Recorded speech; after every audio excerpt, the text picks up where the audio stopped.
What was that about?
Testing. Testing one, two. Oh, wait. Testing one, two, three. Alright, should be fine. This is Jake Light, gaming lawyer at your service. Welcome back to another legal investigations. We're going to investigate Twitch terms of service very soon. So I hope everyone is ready. And also, thank you for coming by, Mickey. And yeah, have fun with at Gunting. And you're gonna need it. I mean, it's a good place to relax if you can avoid the crowds, right? And yeah, stay safe. In any case, yeah, we will be looking at the terms of service. We'll be reading it clause by clause, and now as I read through it, I'll be explaining the entire thing as simple as possible, as easy to understand as possible. Hope it's not crowded. More or less, it's very likely to be crowded. But today is a Wednesday, so maybe or maybe not. Because, might not be locals who are going to the canteen. Most of the time. And so apology, as well as apologies if I sound like I just woke up, because I kinda did just woke up. And I hope that does not impede my presentation. English, hard to express myself with it. In any case, let's move on. Let us go into the gist of things.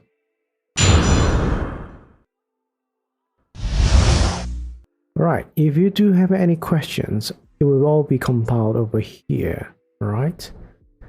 Any questions at all? It could be about the terms of service, but it could be anything else as well that you are, curious about and wondering about. So, yeah, feel free to ask anytime in the chat. I will look at it. Right? So, terms of service, right? Let's begin. So this is the agreement provided by Twitch for everyone to look into. As you can see, well, I can't really see. I'll post up the link for anyone that is interested, I guess. I should make it automated, but yeah, I did not have the idea before I started streaming.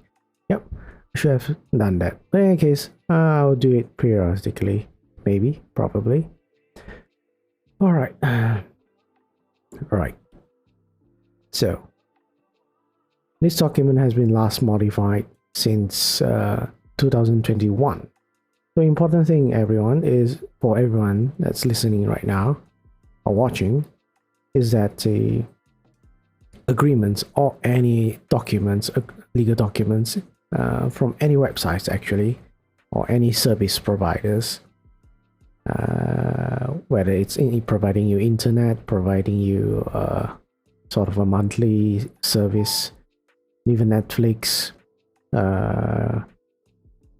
or Spotify, or anything that is like you're sort of like you're invested in that service, but financially mostly. Their terms and conditions will always update, right? It will always update from time to time. I can't highlight it. So since this is 2021, it means it updates almost on a yearly basis, I believe, because this thing applies to everyone. Terms of service. We'll let you know. I'll let you know why, because it's stated in the terms of service itself. All right. So there's a bunch of sections or clauses or sections or clauses, as they say, 1 to 18 sections. And you got There's no way around it. You gotta read it at least once, the entire thing, right? And if they do modify, update the agreements, the legal documents, as far as I know, they will inform you of it through emails mostly. So you don't have to like periodically look into the documents to see if they have been updated. They will inform you whether it has been updated or not. It's a courtesy for them, really. They don't really necessarily have to inform you like that. But you know, to avoid any frivolous suits or misunderstandings, they do provide that sort of update to you, notifications. So without further, let's go into the first section, right? Introduction. Your agreement to these terms of service. Let's highlight. And what color? Yellow? No, I can't highlight. Some things I can highlight with that extension, some things I cannot. But yeah, as you can see, I did have read through a bit terms of service when I was researching other documents and all that stuff. Oh, it's tracking well, my Leroy, because for the first time in so many days, it's finally rained. Finally rained yesterday, and today it has been very cloudy. It's not rained yet. Well, it had rained, but still cloudy. It could be that it's gonna rain again. Anyways, so the first section, quite long, but let's just go through it as slowly as possible and as easy as possible. So it says, please read these terms of service carefully in all capitals. This is a binding contract. All capitals again. Why does it do this? Probably because they think by capitalizing every words over here, you would take notice on it. You be serious about reading through this. But it's not common. This is not common to do in normal agreements. Welcome to services operated by Twitch Interactive Incorporated. So collectively with its affiliates, Twitch or we, consisting of the website available at this Twitch.tv and its network of websites, softwares, applications, or any products or services offered by Twitch, the Twitch services. So this first paragraph is telling you what is Twitch services, since the entire agreement is called terms of service. So what services are they providing? And apparently they are providing everything that is in this website, Twitch.tv, which is to say, not just that, and networks of websites, software applications, or any other products or services offered by Twitch. So anything you can think of that has the Twitch logo, Twitch official logo, and confirmation, representation, acting on behalf of the Twitch, all of that, wherever you can find it, it's considered Twitch services. Like right now, if you're watching me, that is considered you're watching me through the website, most likely, whether it's an app-based or web-based player, you're using Twitch services. And as well as, it says about any other applications, so your phone apps, as well as the Twitch soundtrack that I'm currently using, and you're listening to some sort of ambient music right now. Probably should be high enough for you to notice, but low enough for you not to be distracted. That is considered Twitch services as well. So, and then it says other services offered by Twitch may be subject to separate terms. This is just saying there are other documents. There might be other documents. If, let's say, I think this is just a clause to of a sentence to cover whatever that this agreement hasn't covered yet. But most likely it doesn't really mean much. All right. In terms of there's the in regards to there's no hidden services or anything like that, or it's just a emergency or backup clause to this paragraph. And so, yeah, it's starting to rain, and I think I have to wait, turn on the lights, because it might affect the tracking. Oh,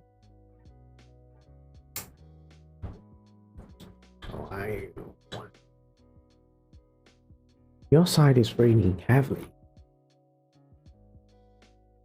That's good, right? As long as it's not heavy enough to flood, right? That's good.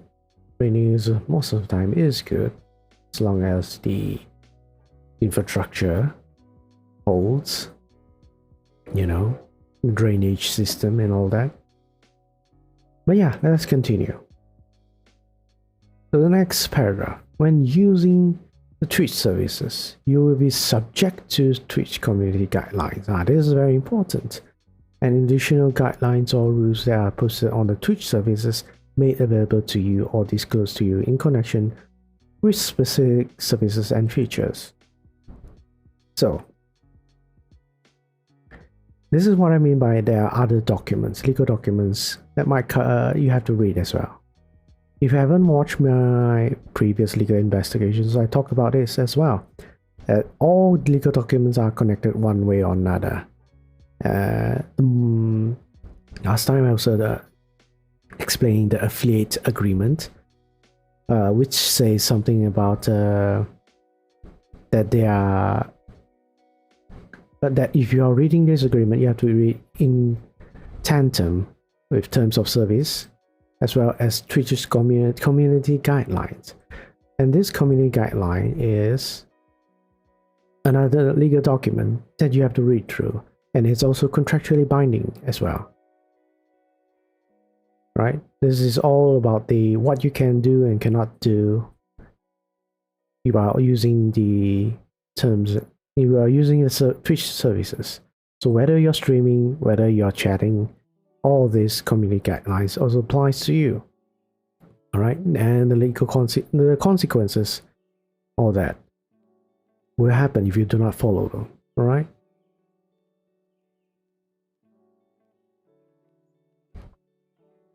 But I will explain this in another video, in depth, in relation to the community guidelines.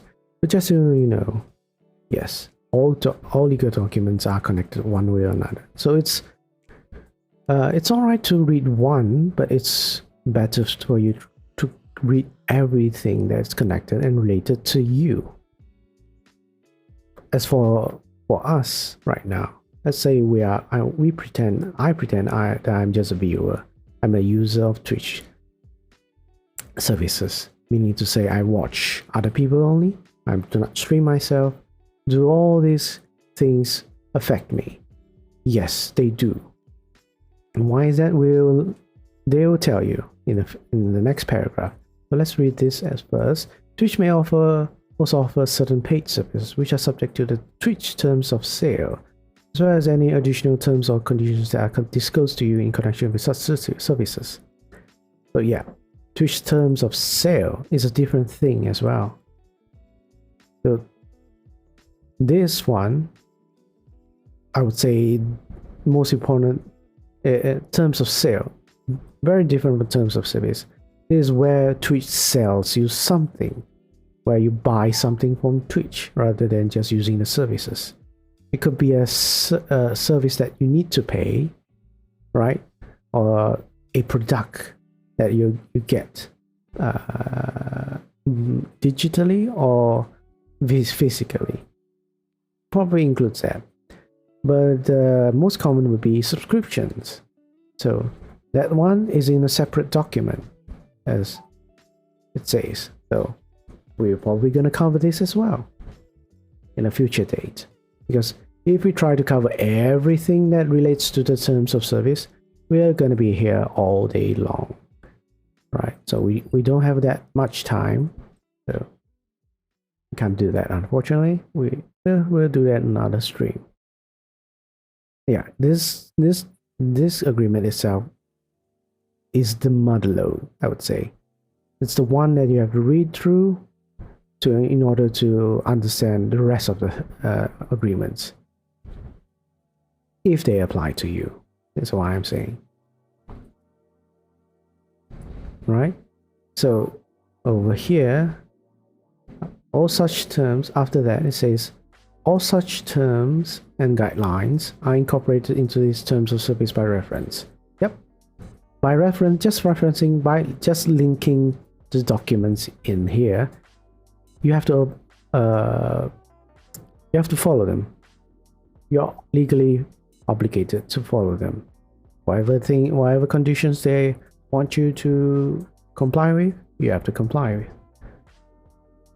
The terms of service apply whether you are a user that registers an account with the Twitch services or an unregistered user. So yes, over here it says who is this applicable to, right?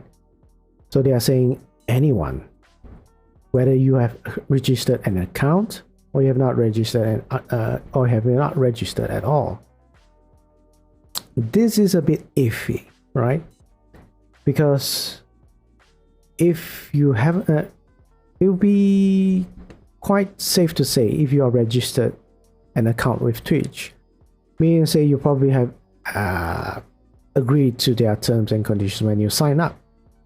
As always, there will be, when you sign up, there will be a checkbox, there will be some sort of a link or a page itself listing the terms and conditions when you sign up. So you cannot say you have not agreed, right? You cannot say you have not agreed to the terms of service when you have registered an account. So that's clear cut. What's not clear cut is unregistered users. They're saying even if you are not registered, the terms and conditions apply to you as well. This is hard to answer with straightforward, because there are two ways to argue this. One way is to say that since you are an unregistered user, no one has any proof that you have agreed to the terms and conditions, because even though you are using services provided by Twitch, there's no footprint of any conversations or any documents or actions informing everyone that you have agreed to the terms and conditions. And it's hard to say whether you can be impliedly say that you have agreed to the terms and services without actually explicitly expressing that. But the other argument is you're using services, Twitch provided services.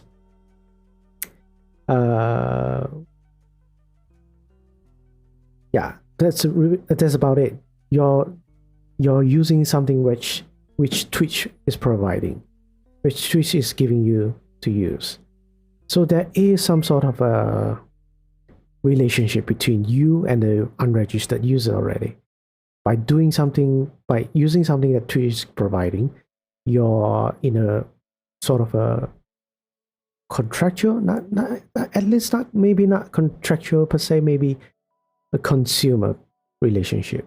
And it's a consumer relationship between Twitch and a customer or a user. Itself has implied terms for, like, how do I give it? A good example, a good analogy would be if you're going to a supermarket, right? you bought something from the supermarket, you bought groceries or something, you technically do not have any agreement with the supermarket in terms of how to buy things, whether the supermarket needs to give you a receipt or all that stuff, but all of that is implied in a way. When you enter the supermarket and exit the supermarket, right? There are certain things that you have to follow. Whether you have explicitly agreed to it or not, right? So there are two ways to argue this. Whether an unregistered user can be said to be bound by terms and conditions when they have not agreed to it, But regardless, let us read through the rest of the paragraph. It says already, so I think it's still related to registered accounts. You agree that by clicking sign up or otherwise registering, downloading, accessing or using the Twitch services, you are entering into a legally binding agreement between you and Twitch regarding your use of the Twitch service. Alright, so this is saying, at least for the sign up and registering, downloading, I think all these three refers to a registered user, because a registered account has to sign up first to log in, right? The registration, downloading could be downloading videos, and I think downloading videos require you to have an account, maybe. Accessing, hard to say, where anyone can access Twitch website. So this accessing Twitch services, let me highlight this. All right, let me highlight this just so we remember what we are talking about. Okay, so accessing using the Twitch services, they are telling you by doing just this, you're implied to have agreed to the terms and services in this document, which is a yes and no answer, really, for me at least. As I explained just now, you are yeah, so they're saying you are legally bound by this agreement. And then it says you acknowledge that you have read, understood, and agreed to be bound by these terms of service. Yep. If you do not agree to these terms of service, do not access or otherwise use any of the Twitch services. And quite simple, but I guess they have to spell it out for everyone to see. So yeah, basically you can't say I'm using your services, but I do not agree to your terms of services. There's no such thing. As far as I know, that you can enter an agreement with someone, and agreement says you have to do XYZ, and or you can't do ABCD, and you only choose to follow XYZ and not follow ABCD. So you're that's not possible, really. It's like you're saying, I will comply with these terms and conditions, but I will breach the other terms because I do not agree to them. There's no such thing as half agreeing to an agreement. If you sign an agreement, you agree to all the terms and conditions. Anywhere, any agreement, any document. Especially true for my experience, real estate agreements. It's quite simple stuff right now. This is basic stuff, which I think is still good to explain to anyone, because sometimes even the simplest things people do not really notice the importance, and if they do not understand the foundations of an agreement, it's hard to visualize or understand the entire overall agreement document. When using Twitch or opening an account with Twitch or behalf of company, entity, or organization, You represent and warrant that you are an authorized representative of that subscribing organization with the authority to bind that organization to these terms of service and grant the licenses set forth herein. And 2. Agree to these terms of service on behalf of such subscribing organization. This is just saying, if you are not you're not just an individual, you're someone, you're using the services through a company. The example I always like to use is Critical Role. Critical Role is a streaming channel, a company that does D&D games, D&D sessions on Twitch as well as YouTube. They are one of the biggest partners for Twitch. But they are a company streaming through a channel. So whatever they are doing as a company. And of course, as a company, whoever is representing them has to comply with the terms and conditions as well. And if one of them breaches a condition of these services, it is considered a breach by the entire company. So this is what this paragraph is saying. If someone from the company breaches a condition, breaches a term, they are it would mean the entire company is responsible for that action, for that breach. All right, and the other way goes as well. Everyone has to comply with the terms and conditions. Is on behalf of the company. It can't be this one person doesn't have to comply and that person has to comply. There's no such thing. It has to be uniformed. Everything, right? Okay, so that's the entire first section. Introduction, your agreement to these terms and services. This is really, if most of, I would say if half of it is common to put in. The other half is explaining very, very clearly how all this applies to you as a person that is using Twitch services. Because from the agreements that I've seen through, it's not that user friendly. It's not that simple. Most agreements, most contracts assume that you have some sort of understanding of legal terms, or that you are represented by a lawyer or something to help you go through it, right? So this one, I think they crafted this agreement.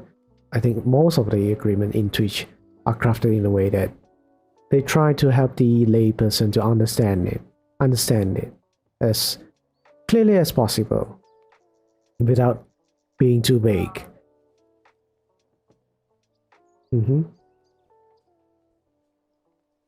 So without further, let's move on to the second clause or section. Use of Twitch by minors and blocked persons.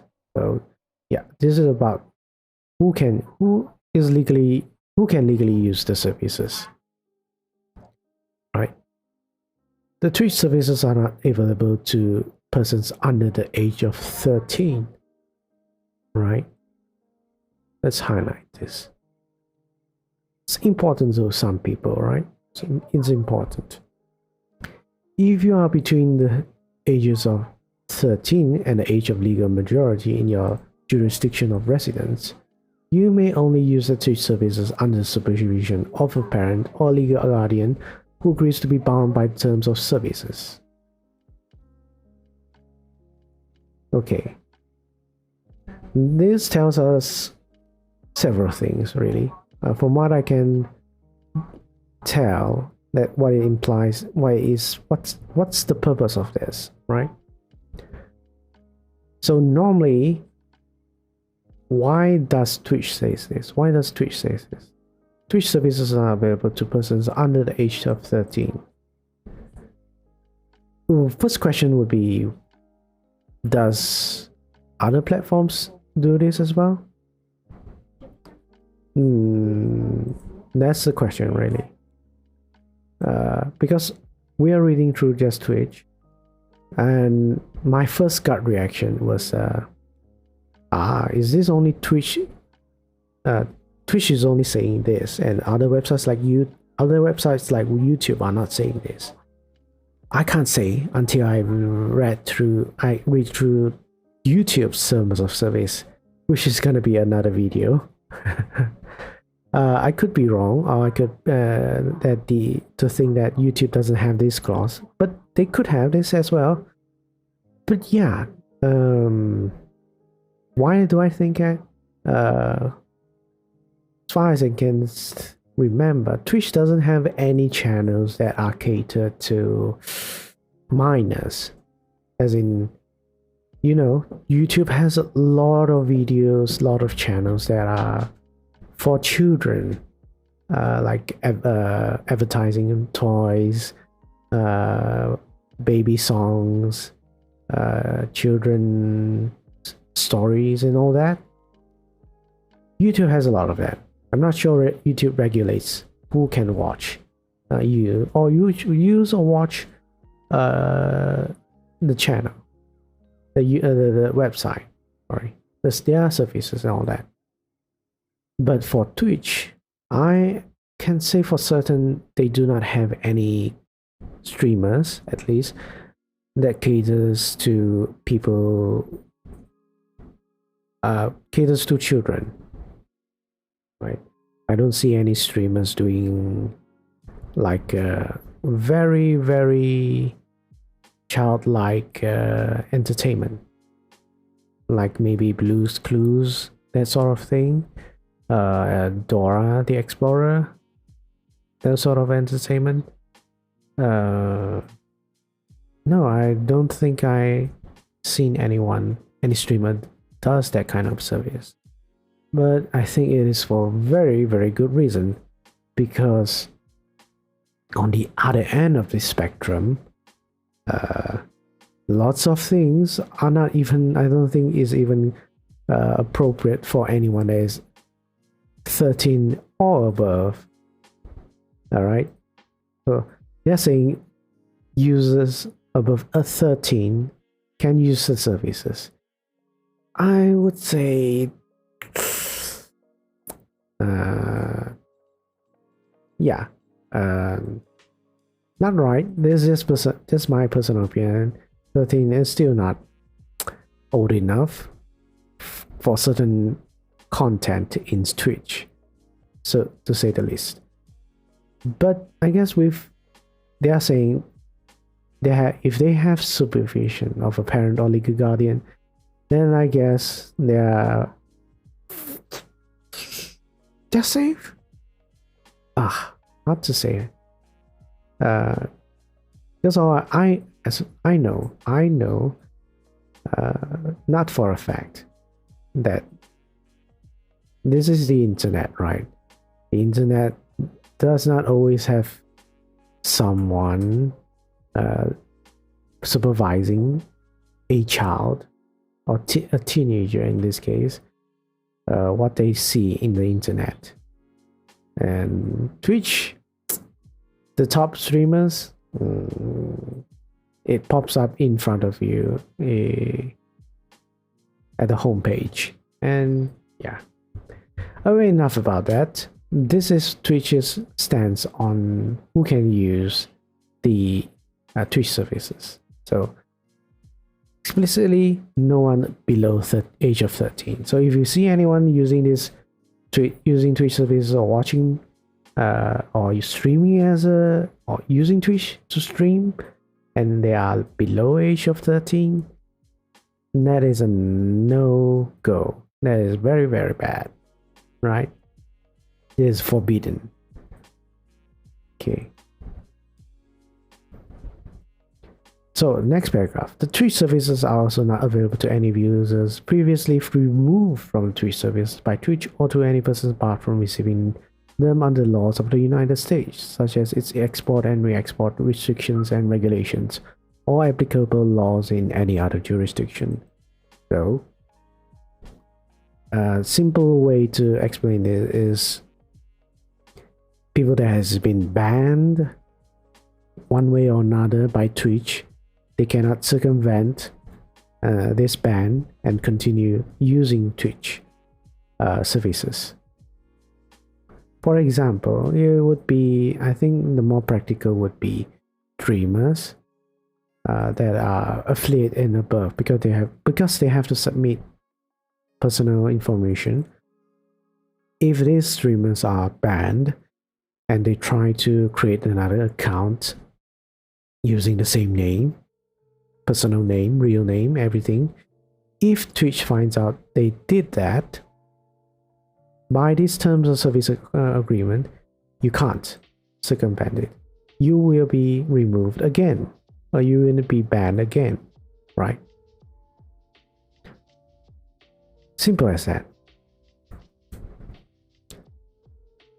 Next sentence, next paragraph. By downloading, installing, or otherwise using the Twitch services, you represent that you are at least 13 years of age, that your parent or legal guardian agrees to be bound by these terms of service if you are between 13, the age of legal majority in your jurisdiction of residence, and if you have not been previously removed from and are not prohibited from receiving Twitch services. So, this is just them trying to, I guess this is one way to avoid liability. If, let's say, someone below the age of 13 does watch Twitch, they will not be responsible. Which is, I think this is important to have in any agreement. Because you can't put the responsibility on Twitch, logically speaking, because they can't know for certain whoever is using the services is the right age and has the right supervision. Okay, so that's it for the second clause, the second section. We move on to the third one, which is just a short one. It's about privacy. Your privacy is important to Twitch. Please see our privacy notice for information relating to how we collect, use, and disclose your personal information. Now, privacy choices on how you can manage your online privacy when you use the Twitch services. So this is about private data, how they use it. With websites like this, with companies like this, most of the time this is we have to go through here, right? We have to go through these documents to say how they do use your information. Basically, the information they are talking about is when you sign up or become an affiliate and giving them further information for them to make you an affiliate. We can go through this in a separate legal investigations as well. But for now, we just know that they are in this paragraph, they are saying they are using your private data in ways that should be legal. At least I know for in Malaysia, you can't just simply use another person's private personal information in a lot of circumstances without your consent, right? But in any case, let's move on to clause section 4, account and password. In order to open an account, you will be asked to provide us with certain information such as account name and password, right? You are solely responsible for maintaining the confidentiality of your account, your password, and for restricting your access to your computer. If you permit others to use your account credentials, you agree to these terms of services on behalf of all other persons who use the services under your account or password. You are responsible for all activities that occur under your account or password. Please make sure the information you provide on Twitch upon registration and at all other times is true, accurate, current, and complete to the best of your knowledge. Right. This is alright. This is interesting in a way. They are saying, yes, you've created an account, but doesn't mean only you can use. We are restricting you, the person that created this account, to use it. They are saying, you're fine, you're alright, you're okay to share this account with other people. Not like a certain platform who would charge you for it. But in any case, shots fired. But in any case, yes, they are saying, yes, you can do it, but you're responsible for the people that are using your account, right? Whatever they do with your account, you have to take liability for it. For example, if you're a streamer and if you're sharing this account with other people, maybe you're not a company per se, but you're a group of streamers, or you represent a unofficial group of streamers, something like HoloLive or HoloStars, but not a company. You're just a bunch of VTubers using one account to make content. That's apparently okay for Twitch. All right. But at the end of the day, if any of the person in that group breaches the account, breaches the terms of services, or does something bad with the account, only the one that created the account is liable, is responsible. This is what they are saying with this clause. Right, let me take a sip of water and rest. If anyone does have any questions, feel free to ask.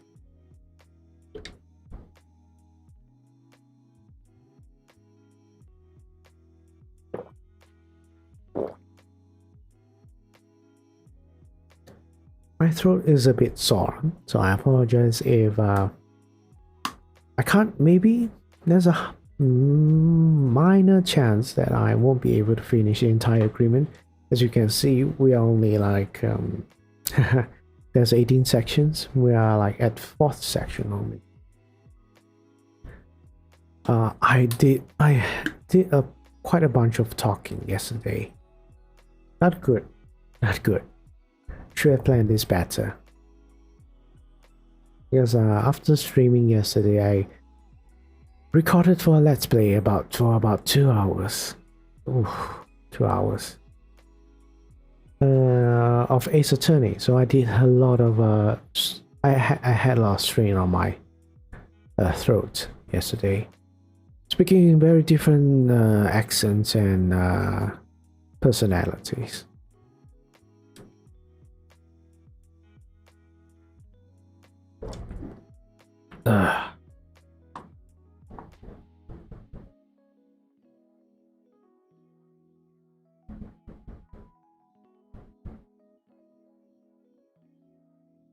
All right, let us continue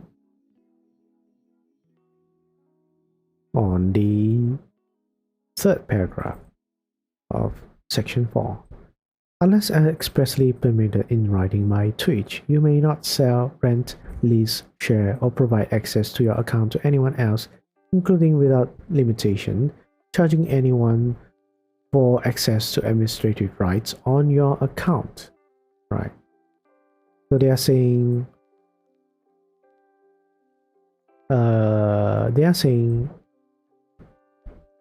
exception to that. Exception to sharing your account is that you cannot sell, rent, lease, or share, or provide access to your account to anyone else.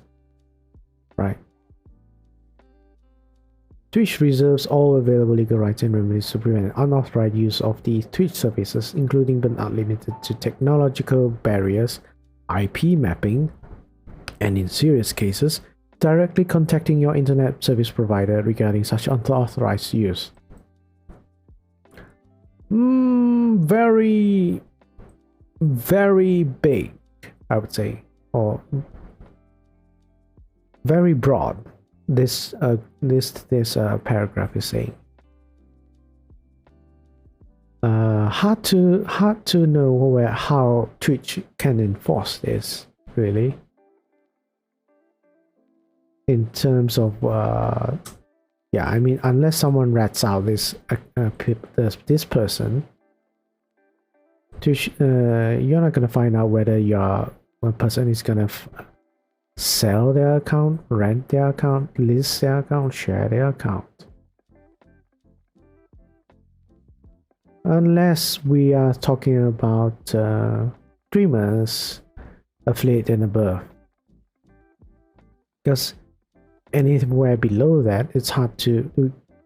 Twitch doesn't really. When you sign up, when you register, is what I'm trying to clarify is when you register an account at the start, you don't really provide any very, very detailed personal information, right? So at that time, things could change.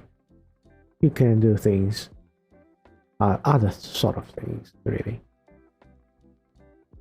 But yeah, how to say about this paragraph, whether it's enforceable or rather it's just there to cover this sort of situation if it does happen and if Twitch does find out, right? What I'm saying is practicality of enforcement versus in theory. Like in theory, Twitch can do all these things, but practically, will Twitch most of the time be able to find out? Hard to say. But let's so let's move on. Third-party accounts. So what is third-party accounts? Twitch may permit you to register for and log on to the Twitch services via certain third-party services. The third party's collection, use, and disclosure of your information will be subject to that third-party services privacy notice. Further information about how Twitch collects users and discloses your personal information when you link your Twitch account with your account on any third-party service can be found in our privacy notice. This would be about this would be more about the streamers using other utility apps. I can think of one immediately. OBS. OBS is a third-party service. Is in connection with Twitch services. They are providing a service. OBS is providing a service to allow you to stream through Twitch. So OBS has their own agreements as well. If you did not know, not just OBS, anything that you have connected with your OBS, or any third-party services as well connected to your OBS, like Stream Elements or Streamlabs, and other websites that adds features, channel redeems, whatever they provide. Those are considered third-party services. This paragraph is just saying they have their own terms and conditions, specifically the privacy notice, how they use their personal information, all that. So yeah.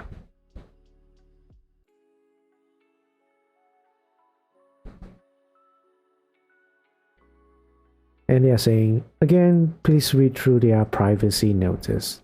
Twitch's own privacy notice. They are saying they cover that situation as well. More in depth. So finally move on to section 5. Use of devices and services. Access to Twitch services may require the use of your personal computer or mobile device, as well as communications with or use of space on such devices. You are responsible for any internet connection or mobile fees and charges that you incur when accessing the Twitch services. Okay, I guess this is necessary.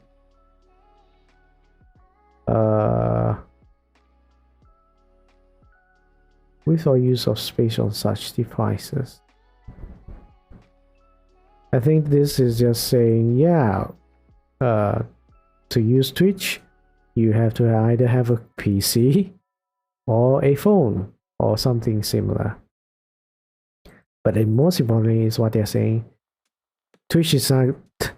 I do not know why this has to be spelled out. I guess they are being, as a billionaire company. How do you say it?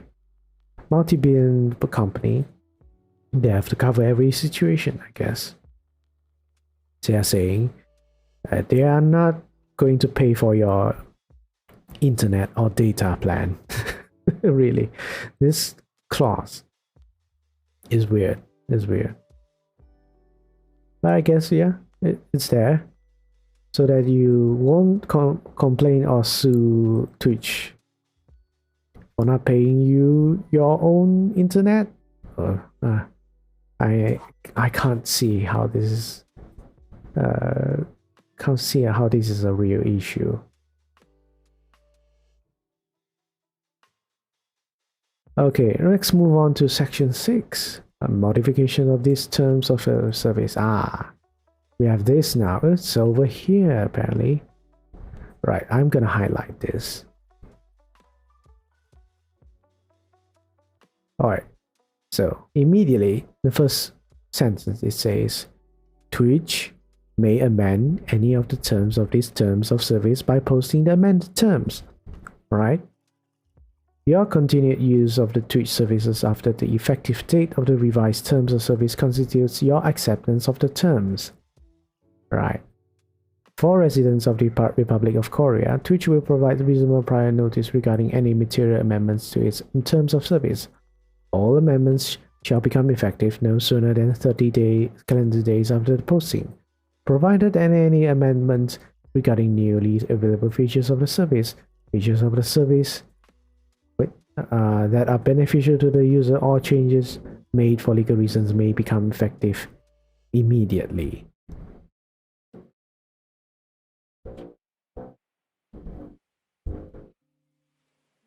Right.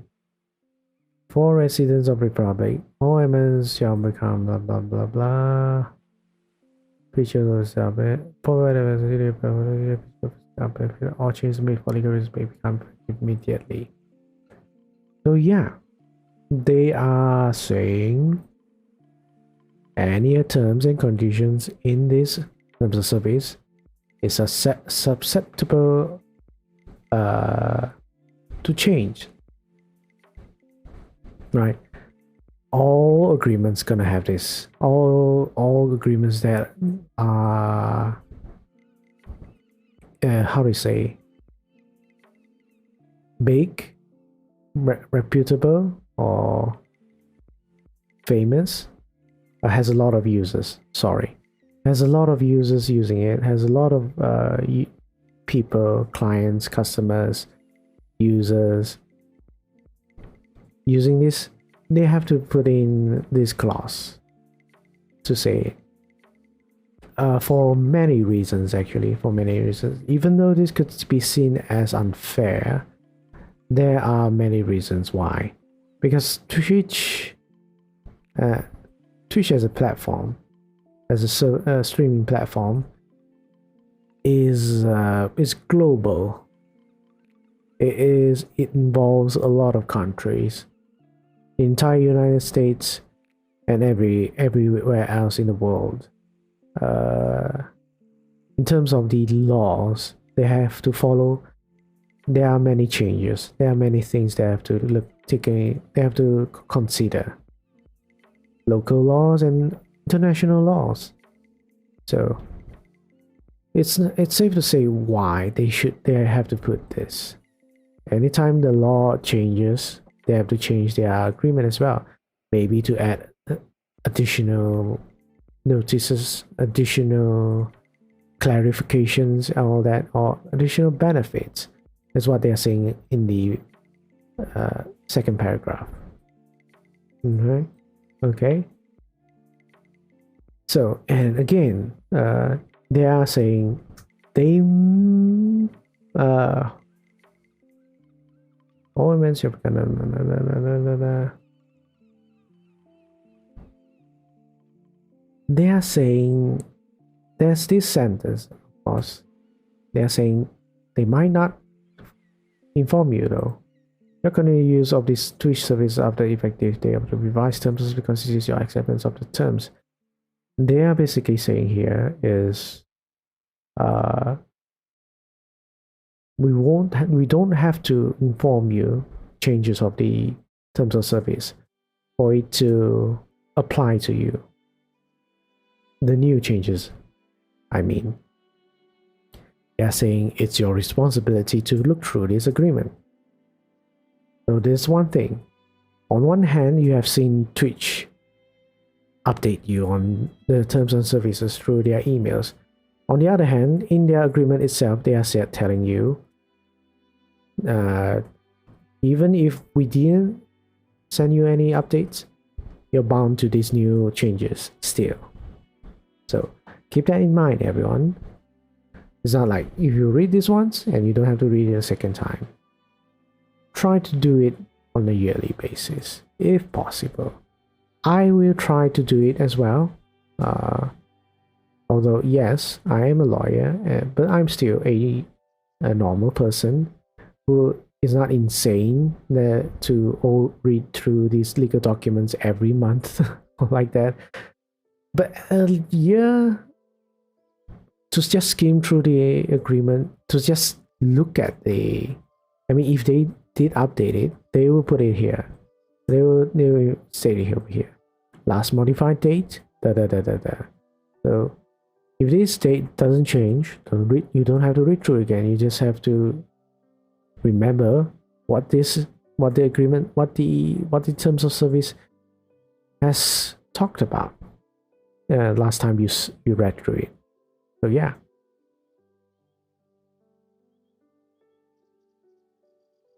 But yeah, as you can see for Republic of Korea, it seems that their country requires Twitch to give notice. Although it doesn't say how many days, but reasonable. Which is kind of vague, but I guess the country doesn't specify the time for it. That's why they can just put it reasonable. Reasonable could mean many things if we do not have a precedent in a prior sample.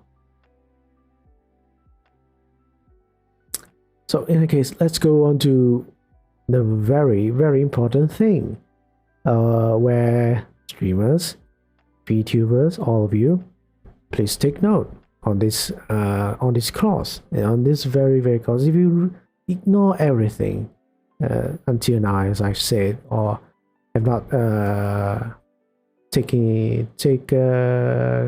not focused, you should really focus right now, because we're going to talk about license. All right. The license here refers to copyright and all that stuff. So, right. Please pay attention. Okay. So, first paragraph. The Twitch services are owned and operated by Twitch. Unless otherwise indicated, all content, information, and other materials on the Twitch services, excluding user content, set out in section 8 below, including, without limitation, Twitch's trademarks and logos, the visual interfaces, graphics, design compilation, information, software, computer code, including source code or object code, services, text, pictures, information, data, sound files, other files, and the selection and arrangement thereof, collectively the materials, right, are protected by relevant intellectual property and propriety rights and laws. So this entire huge chunk of sentence is just basically talking about everything you see in Twitch, whether it's every visual representation, every audio representation, every coding, every programming, anything you can think of that is from Twitch is owned by Twitch. Anything, really. So they are saying they own all the copyrights to whatever they have in their website or in their apps, anywhere. Their logos, their trademarks, all of that. They are all intellectual properties of Twitch. Okay, why do they say that? Why do they have to cover all of that? We have to continue reading. All materials are the property of Twitch or its subsidiaries or affiliated companies and or third-party licensors. Okay, they are saying yes, all this stuff is owned by Twitch. Really, it's just that. Unless otherwise expressly stated in writing by Twitch, by agreeing to these terms of services you are granted a limited, non-sub-licensable license, a personal and limited right to access and use the Twitch services for your personal use or internal business use only. Okay? They are telling you, of all these materials, Twitch is giving you a license, right? But this license is for personal and limited right. So nothing commercial. You cannot use anything from Twitch for commercial use. Okay? Just treat this as a imagine this is a clause for a music label, a record label. They would probably have this as well, right? When they will probably have this sort of clause in their agreement. So imagine where we are like reading through a record label's license term for when you buy a song, an album from an artist. Yes, when you buy those things, you have to agree to this sort of terms as well. If you did not notice, there are tiny prints that they will say this. That you are agreeable to all these terms of services or terms of sale. Alright?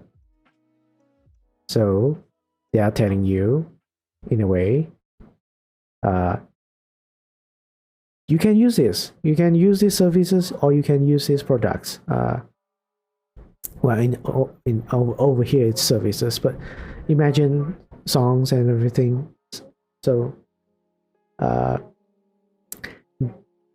telling you, yes, you can use this for your own time, on your own personal projects, anything, as long as you don't post it anywhere. Really, as long as you use it for yourself, personal enjoyment, right? That's what they're saying.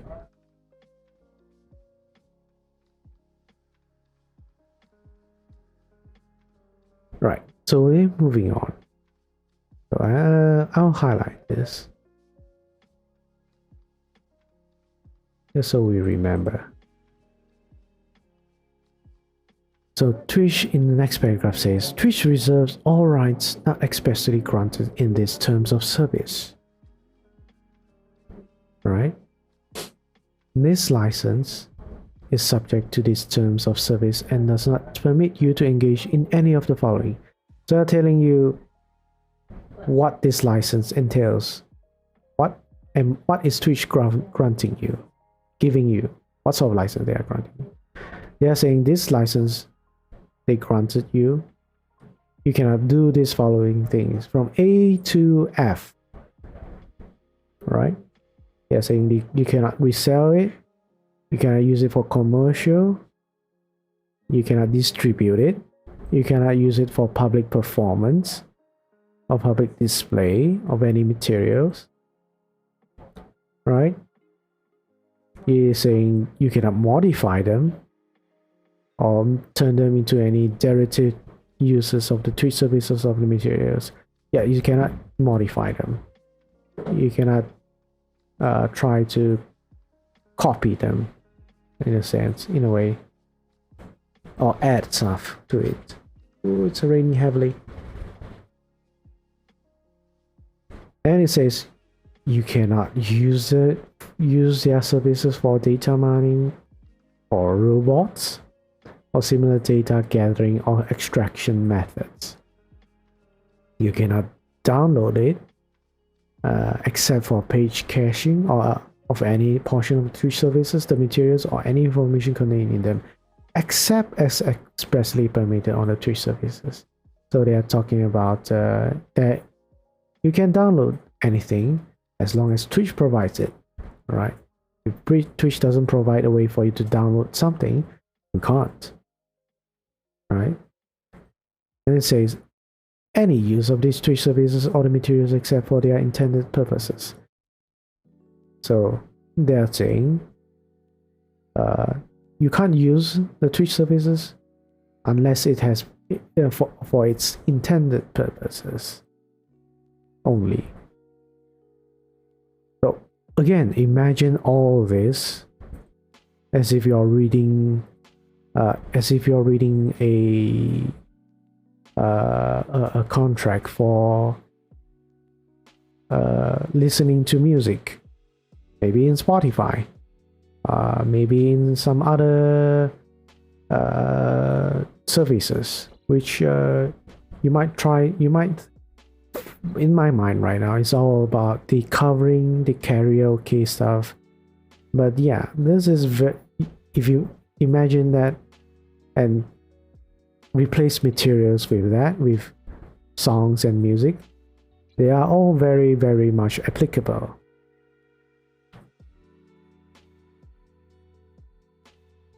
Let me take a sip.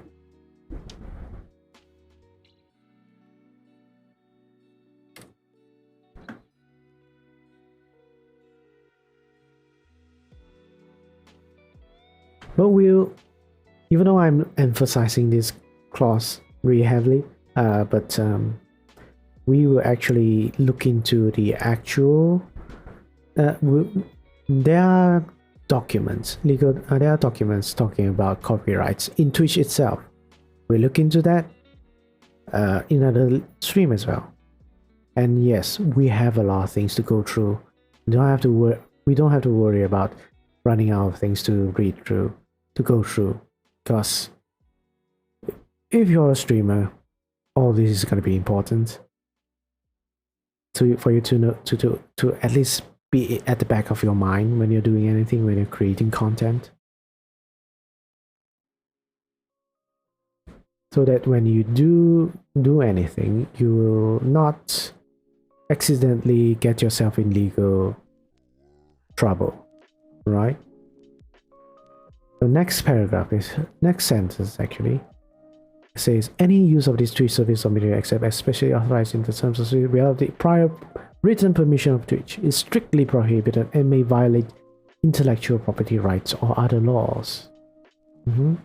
Unless explicitly stated in these terms of service, nothing in them shall be interpreted as conferring any license to intellectual property rights, whether by estoppel, implication, or other legal principles. Twitch can terminate this license as set out in Section 14. So very important over here. Let's highlight them sentence by sentence.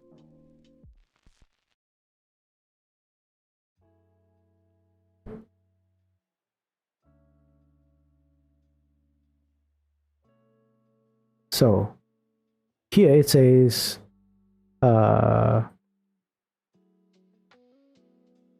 if Twitch didn't tell you you can use a certain copyrighted or intellectual property of theirs, you can't use it. Very simple.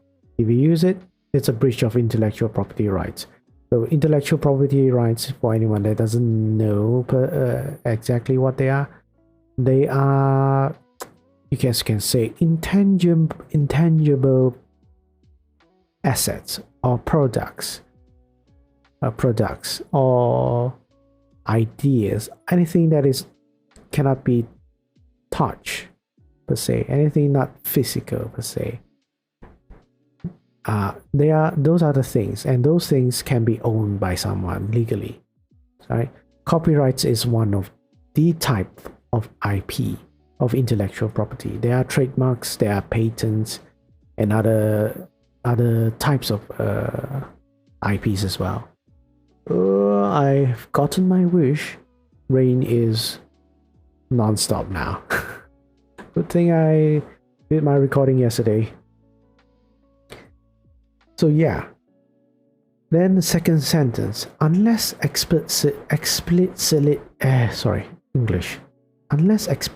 stated in the terms of service, nothing in them shall be interpreted as conferring any license to intellectual property rights.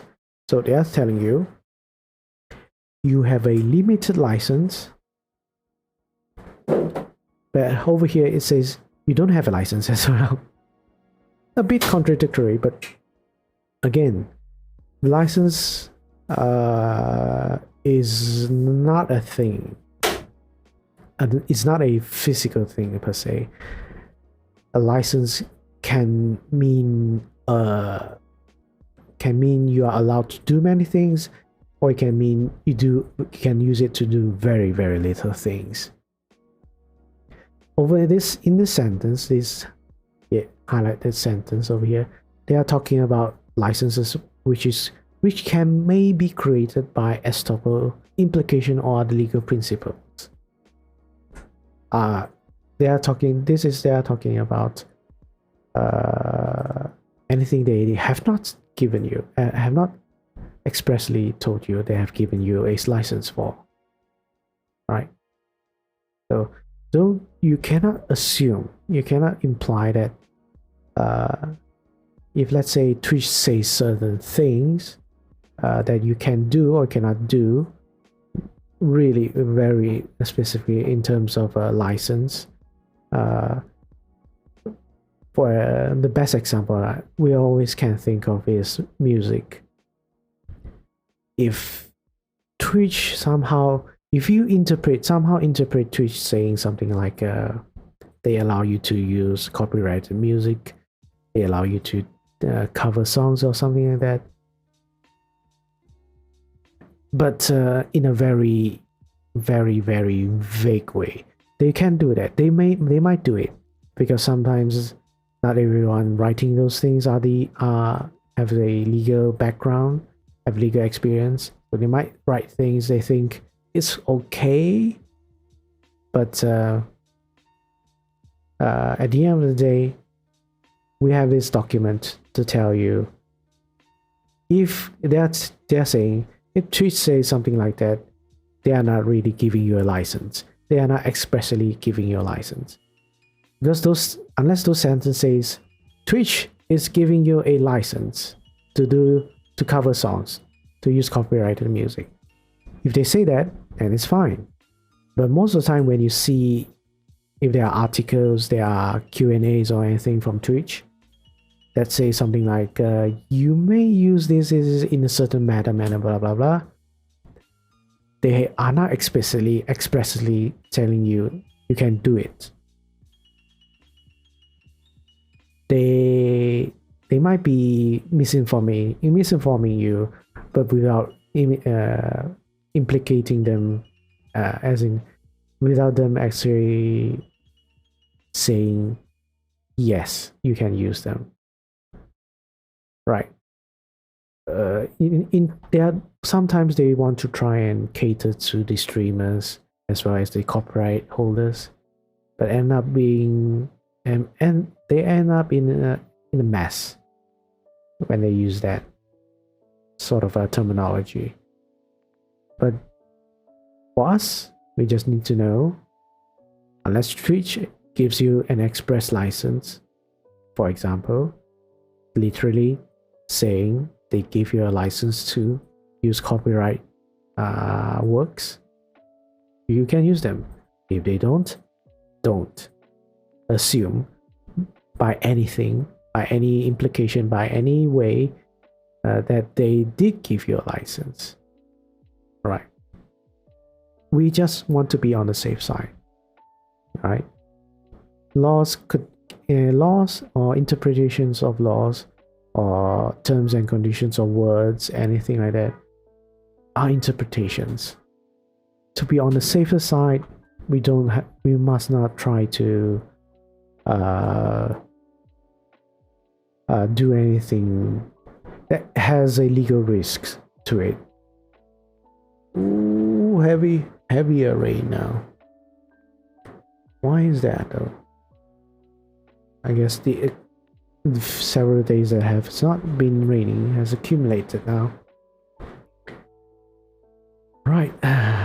So that's license clause section, clause or section 7. Let me eat some mints to heal my throat. Take a 5-minute break from me talking so much. And again, I am accepting any questions. It doesn't have to be the terms of service. If you have legal questions, feel free to ask anything really. You have a family legal issues problem, or you have a doctor's problem, you have an accidents problem, or you have a employment problem, anything.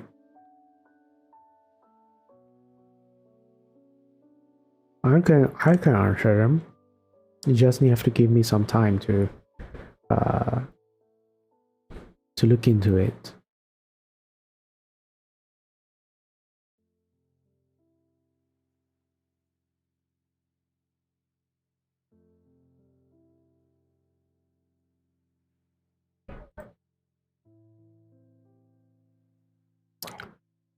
Oh.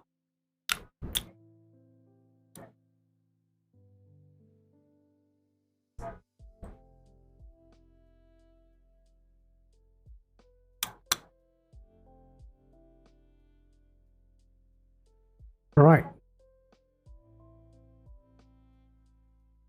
Let's move on to Clause 8. Twitch. Clause 8. User content. Twitch allows you to distribute streaming live and pre-recorded audio-visual works to use services such as chat, bulletin boards, forum postings, wiki contributions, and voice interactive services, and to participate in other activities in which you may create, post, transmit, perform, or store content, messages, text, sound, images, applications, code, or other data or materials on the Twitch services. So this clause is talking about streamers specifically. They're telling you as streamers what you can do in Twitch. They're telling you can stream and you can upload videos as well. Although I don't think a lot of people does that because of Twitch's interface for uploaded videos and past broadcasts is kinda And to use services such as chat, bulletin boards, forum postings, wiki contributions, voice interactive services. So they are saying anything. You can do anything you like with services, and they are considered user content. Yeah, so you can provide all your content to Twitch. But of course, there are exceptions which are found in other places, like the community guidelines. Right? So they so this is going to be a long section as well. A very long section. Actually, this is very big. Very big. We'll try to go through it one by one. Oof. But after going through it, we're gonna reach the half mark now. And when we reach the half mark, I think I am going to take a break, right? And come back later again. So let's do this. Let's highlight user content because we have to remind ourselves this clause is user. So what it's talking about. User content, which is applicable to streamers. So first one, license to Twitch. We are talking about license again over here, right? Unless, so it starts with unless otherwise agreed to in a written agreement between you and Twitch that was signed by an authorized representative of Twitch. If you submit, transmit, display, perform, post, or store user content using the Twitch services, you grant Twitch and its sub-licensees to the furthest extent and for the maximum duration permitted by applicable law, including in perpetuity if permitted under applicable law, and unrestricted, worldwide, irrevocable, fully sub-licensable, non-exclusive, and royalty-free right to use, reproduce, modify, publish, translate, create derivative works from, distribute, perform, and display such user content, including without limitation from promoting and redistributing part of all or all of the Twitch services and derivative works, therefore in any form, format, media, or media channels now known or later developed or discovered, and the username, identity, likeness, and voice, or other biographical information that you submit in connection with such user content. Right. Big chunk of sentence. Don't know why they have to word it like that, but I guess it's to cover everything, right? So, what does this mean? What does this entire sentence mean? Well, as we know, they are talking about user content. Us, we are streaming, we are uploading videos, we're doing all kinds of content in our streams, in our videos, right? This one is actually an opposite of what we are trying to say right now. For Twitch is like for Twitch's content, everything they provide, they are telling you you cannot use it unless I tell you can use it. But for us, the ones that are providing content to Twitch, they are saying I can use anything from you.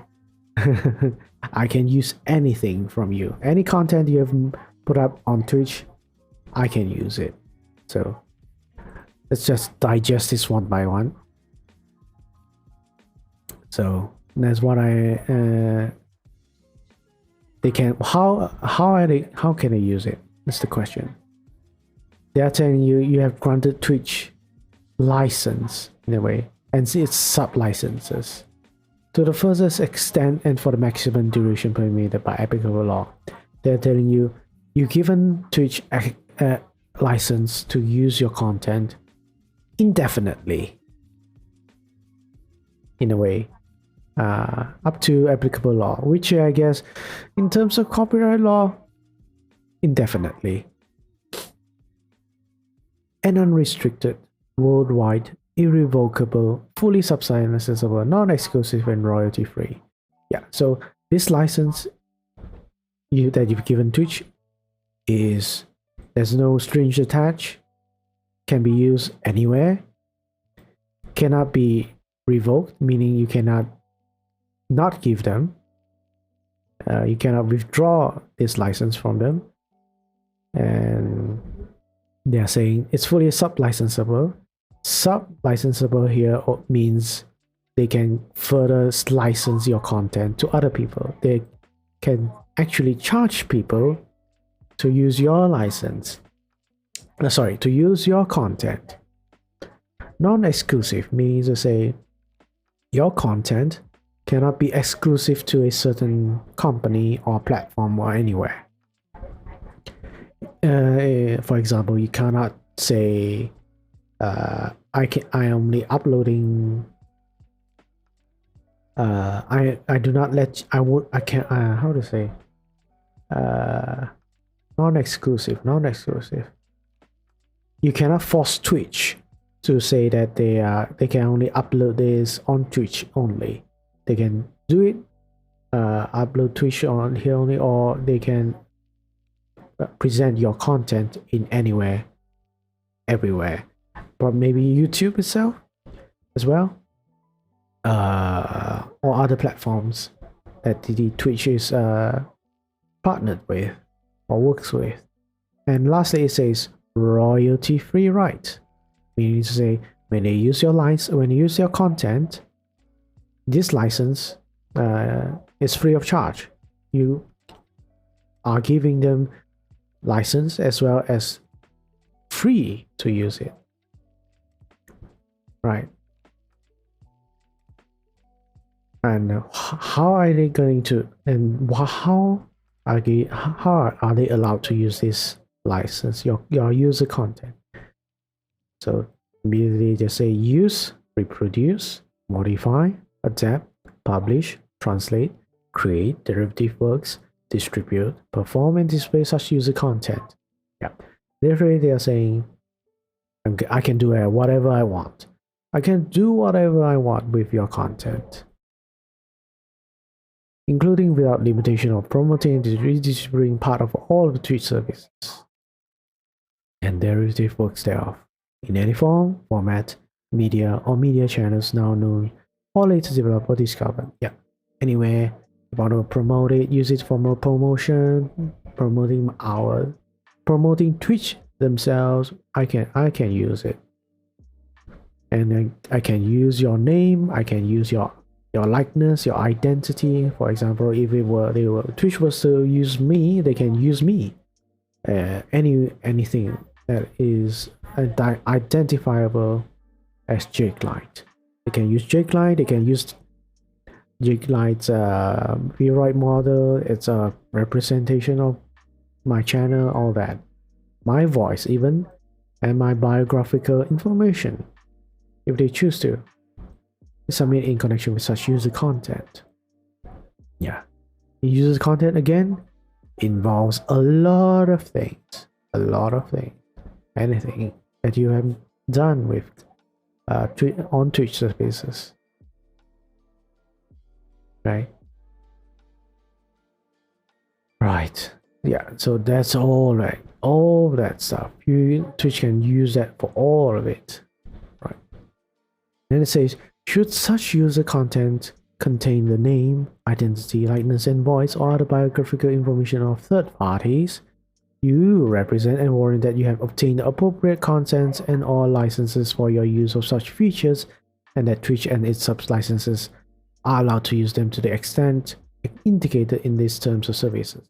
Now, this is very, very important. Again, they are talking about liability and responsibility on the streamer's end, right? They're telling you if they use anything from your content, but if your content has third parties in it, for example, games, songs, musics, videos, anything that is made by another person, made by another party, a company, you are responsible to have obtained all the appropriate consents and licenses from these people, from these third parties. Not really, how do you say? Doesn't really mean anything right now in this sentence. It just says you're responsible for all this, right?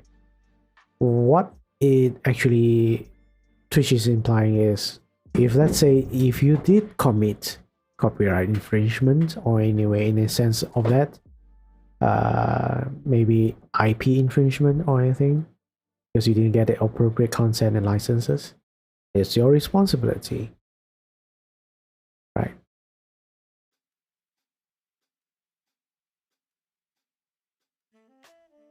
Then number 2, with respect to user content known as add-ons, maps, mods, or other types of projects submitted through CurseForge.com or related sites submitted projects.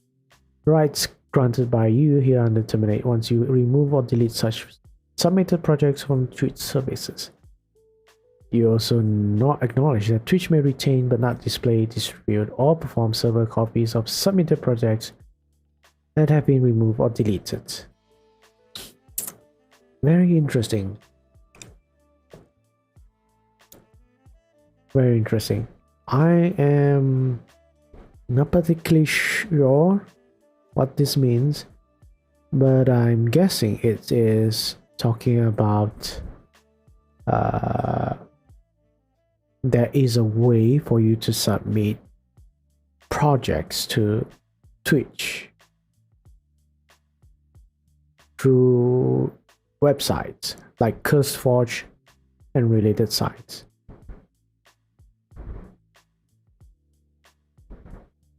In a way, I'm assuming these websites are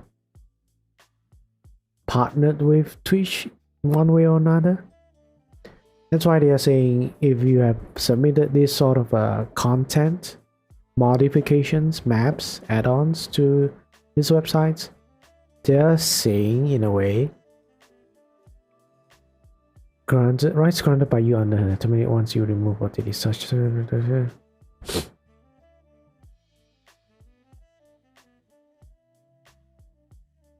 Let me think about this. No, it's not true.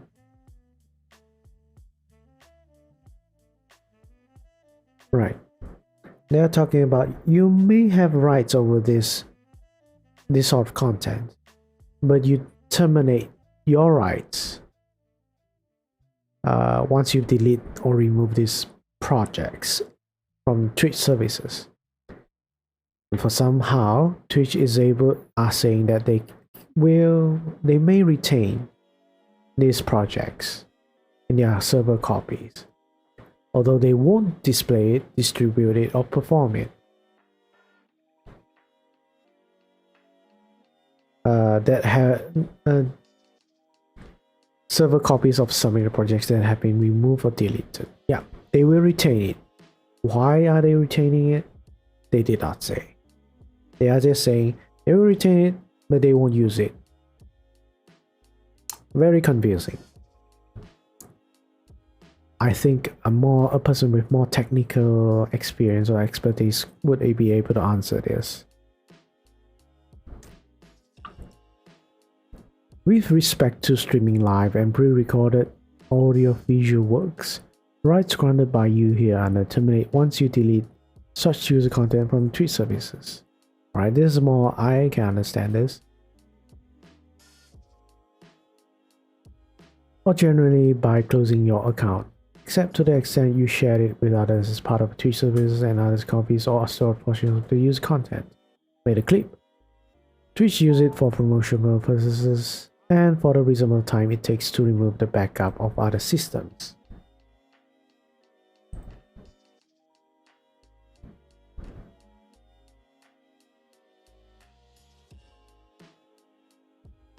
You rights granted by you here under. Yeah. They are saying anything you've provided to Twitch in terms of streaming or videos uploaded, if you somehow delete your account, you stop streaming. You stop streaming, you delete your account, you don't want to do any of this anymore, you officially say you don't want to be a streamer, you don't want to do any more content. Here it says Twitch would not have the license, I guess, would not have the rights over your content. So I guess that's good in a way, but I would say I guess it should be obvious, or should be. This is just a must for Twitch to say. If not, there's probably legal issues surrounding it. If let's say you stop streaming, you delete your account, but Twitch still continues to use your content, there will be legal issues. Whether or not Twitch says they can forever use your content. So they are avoiding that, is what I can tell. Right, that is A. Now we move on to B, and there's C, D, E, F. Oh. You like it? Do you like me reading through documents? This is what I have to do when I worked as a lawyer. Reading through texts of terms and conditions. Right, next one. User content representations and warranties. You are responsible for your user content and the consequences of posting or publishing it. This is important. When I highlight this, I want to highlight this. I can highlight this.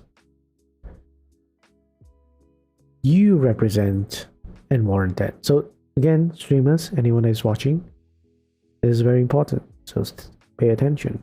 You represent and warrant that you are the creator or own or control all rights in and to the user content, or otherwise have sufficient rights and authority to grant the rights granted herein.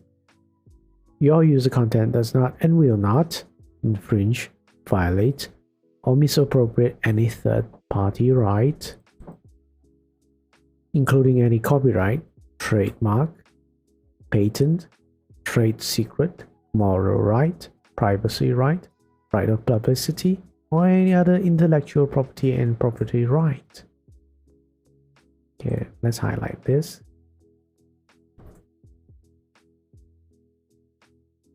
Or defame any other person. You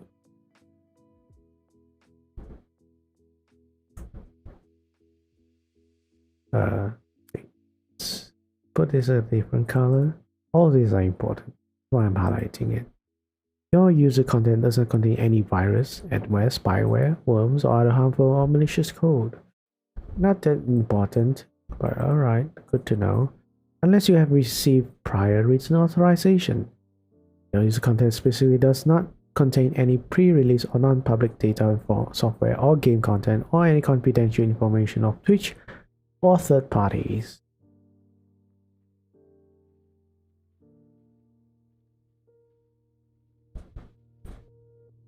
Twitch receives all rights and remedies against any users all rights and remedies against any users who breach these representations and warrants.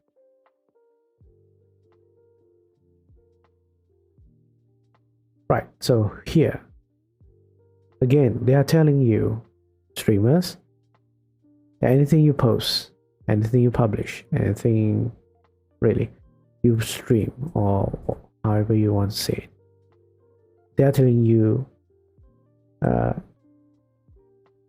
you are supposed to be the one that you are the creator.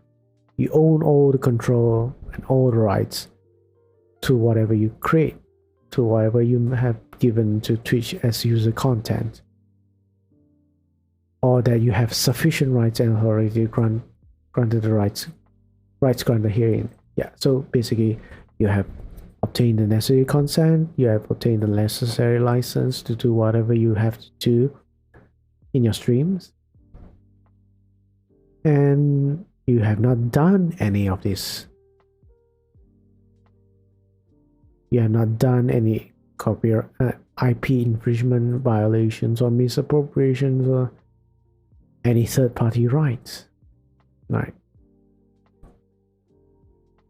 All that IP stuff over here, all of it, these are all IP stuff, intellectual properties. You cannot use your content to defame another person.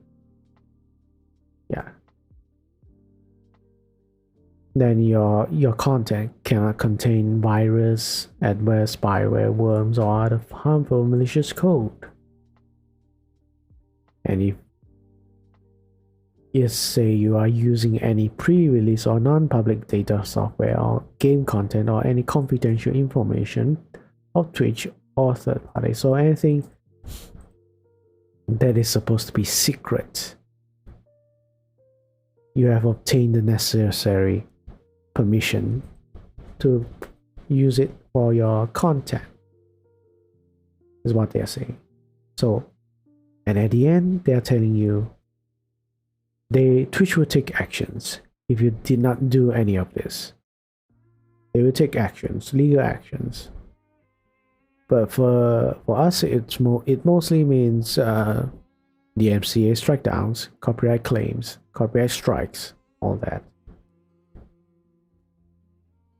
But it does include legal actions, right?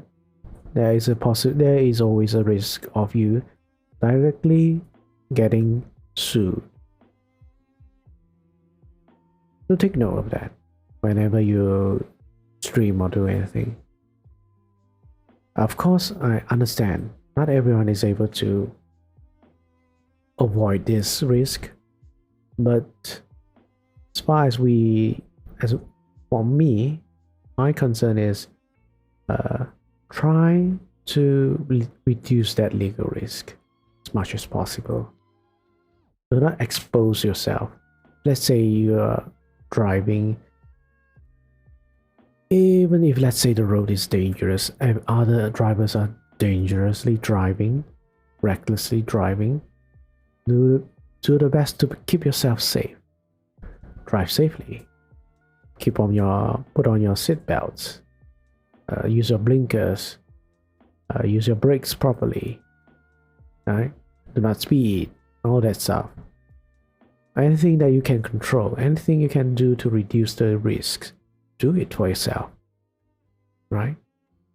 Don't expose yourself to unnecessary danger. That's what I'm saying. Okay. We have C, D, and E, and F. Still a lot to go through. I think we're getting the rest that is not as important, but still quite important as I just looking through here the categories. Oh, bloody hell.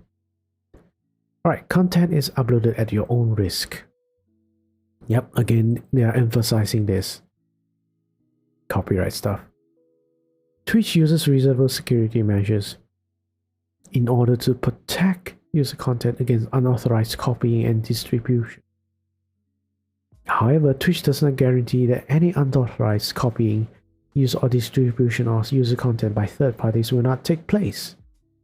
To the furthest extent permitted by applicable law, you hereby agree that Twitch shall not be liable for any unauthorized copying, use, or distribution of user content by third parties and release and forever waive any claims you may have against Twitch for any unauthorized copying or usage of the user content under any theory. Security measures to protect user content used by Twitch are provided and used as is and with no warranties, guarantees, conditions, assurances, or other terms that such security measures will withstand attempts to invade security mechanisms, or that there will be no cracks, disablements, or other circumvention of such security measures. Alright. 2 big sentences, but you do not have to be worried about it. Right? All this says about in this clause, it's talking about what if someone is using your content illegally. Like, I don't know, someone is actually committing copyright infringement on your content itself. I think this is more in relation to if another Twitch streamer trying to impersonate another Twitch streamer. I think it rarely happens, but I guess it does happen. And using Twitch services as a way to distribute, copy all your stuff, all your content.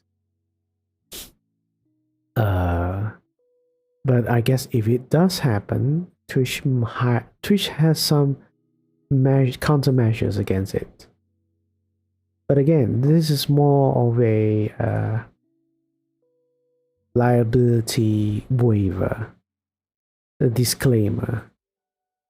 This clause is not here to protect you or tell you that you are protected from this sort of piracy, I guess.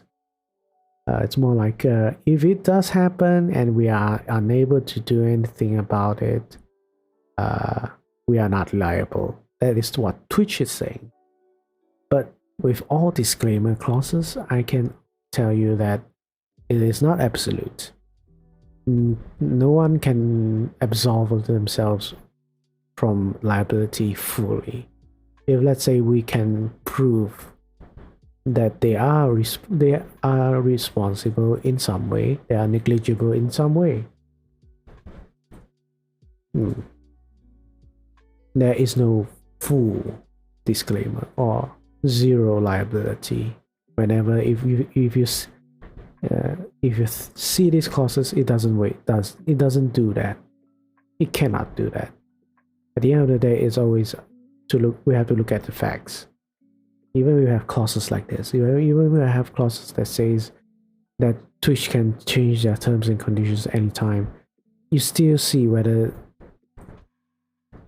if those changes will affect you financially or anything in any way legally bad for you.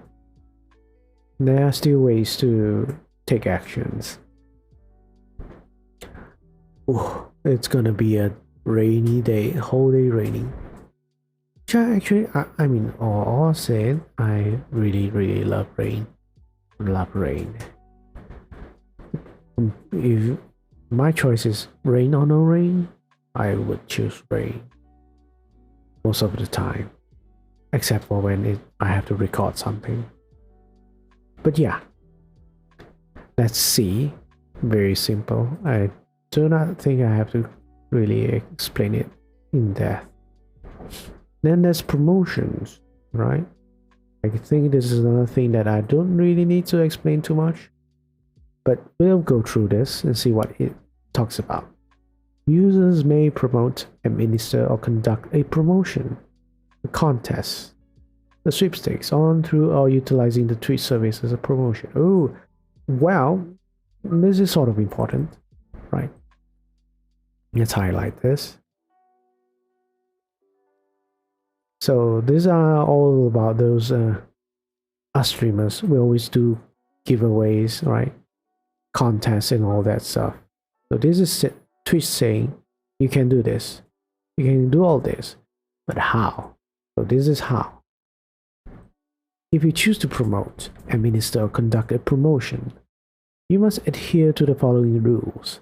You may carry out promotions to the extent permitted by applicable law, and you are solely responsible for ensuring that any promotions comply with any applicable laws, obligations, and restrictions. So, let me read through the entire thing if it talks about the thing that I'm thinking right now. You will be classified as a promoter of the promotion in the applicable jurisdictions, and you will be solely responsible for all aspects of the expenses related to your promotion, including without limitation execution, administration, and operation of the promotion, drafting and posting any official rules, selecting winners, issuing prizes, and obtaining all necessary third-party permissions and approvals, including without limitation, filing and any of all necessary registrations and bonds. Twitch has the right to remove your promotion from the Twitch services if Twitch reasonably believes that your promotion does not comply with terms of services or applicable law. Twitch is not responsible for and does not endorse or any support any such promotion. You may not indicate that Twitch is a sponsor or co-sponsor of the promotion. Right. And 4. You will display or read out the following disclaimer when promoting, administering, or conducting a promotion. This is a promotion by your name. Twitch does not sponsor or endorse this promotion and is not responsible for it. Right? I think this is, yeah, I think this is, we should be wary of this, right? We should be wary. Let me highlight the last sentence. All right. I'm going to explain this briefly, because I've seen certain issues with making promotions. Where I think there was a recent drama happening. Someone were forgot what Artery what's the name of that channel, that company again? Starts with an A, but they were doing a giveaway, a sweepstakes of sorts, to anyone, because their channel, their content is about building computers and selling computers.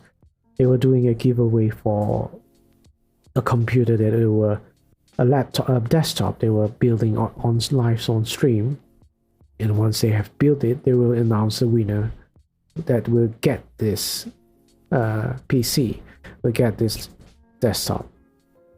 But apparently there were a lot of issues around it. Rules were kept changing. It was vague of who was eligible as contestants, not contestants, as participants and all that. But the main issue that I've seen talked about was one of the main issues was that whether it was really a giveaway, or was it an illegal gambling event, sort of. I won't get into detail with this because I only researched it offhand. I've not made any sort of actual writings on it. But as far as I can say, if you want to do any giveaway, do not make it a giveaway that requires your participants to pay something, right? At least don't do that. To pay something to get a prize by chance, on the possibility of chance, like a lottery and all that stuff.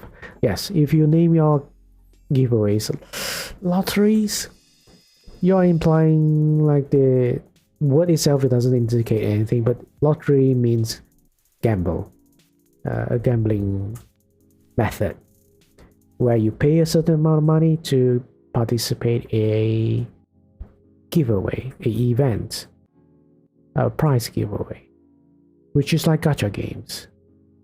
And a lot of local laws, as far as I know, US laws, certain states do not allow you to hold these sort of events in a lot of circumstances, a lot of times. Because if you do, you have to get licenses, you have to get approvals from your local authorities, all that, to make it legal.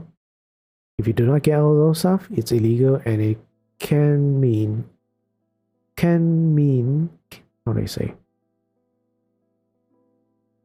Can be considered criminal, and a criminal offense. We don't want that, right? Whenever, so easy enough. If you're doing any promotion, Twitch allows you, this clause says that, but you're responsible to follow any applicable laws for you to do it, right? Yeah, we can do simple giveaways like me. I've been doing several giveaways through Twitch, very simple ones. But yeah, it seems that Twitch does say that if you do make these giveaways, try to put somewhere, read it out, right, to say that at least I guess this is you're contractually obliged to do this, so remember to do it, is all I can say. they are saying if you do make this sort of promotions, this sort of giveaways, say this or read this, display this. This is a promotion by, like, say, Jakeline. Twitch does not support or does not sponsor or endorse this promotion and is not responsible for it. Right. I guess this is much more relevant if, let's say, someone very, very big, some streamer that is very big, maybe a 100,000 or a partner, well, I would say there is more practical reasons. Yeah, those are the streamers that will have to do this more importantly. But contractually, legally, everyone has to do this. Every streamer has to do this because it's a term of service, right? So we're done with promotions. Okay, maybe easy enough. If you want to do a promotion, if you want to do a giveaway, make sure you have all this in your giveaway, in your promotion. All these requirements, rules, and all this stuff. Right. So moving on, we have EF and EF. We have EF only. After EF, after reading these two subsections, we will take a break and come back with the other half of the terms of service. Yes, we have a lot to go on. It's much longer than the affiliate agreement. So now, endorsements, testimonials. Right. So over here it says you agree that your user content will comply with the FTC guidelines concerning the use of testimonials and endorsements in advertising. Right, ftc.gov. It is I believe it's a United States website. Federal Trade Commission guides concerning the use of endorsement and testimonials in advertising. Yep. I have to read through that sometime. I'll have to read through it, whether it's important. Right, so you agree that your user content will comply with the FTC's guidelines concerning the use of testimonials and endorsements in advertising, the FTC's disclosures guide, the FTC's native advertising guidelines, and any other guidelines issued by the FTC from time to time, FTC guidelines, as well as any other advertising guidelines required under applicable law. For example, if you have been paid or provided with free products in exchange for discussing or promoting a product or service through their Twitch service, or if you are an employee of a company and you decide to discuss or promote that company's products or services through the Twitch services, you will agree to comply with the FTC guidelines requirements for disclosing such relationships. You, and not Twitch, are solely responsible for any endorsement or testimonials you will make regarding a product or service through the Twitch services. Right, very important. Another clause is very important. This talks about sponsorship, independent sponsorship for your channel, for your channel specifically. And apparently there are things that you have to consider, you have to take note in how to advertise your sponsorship.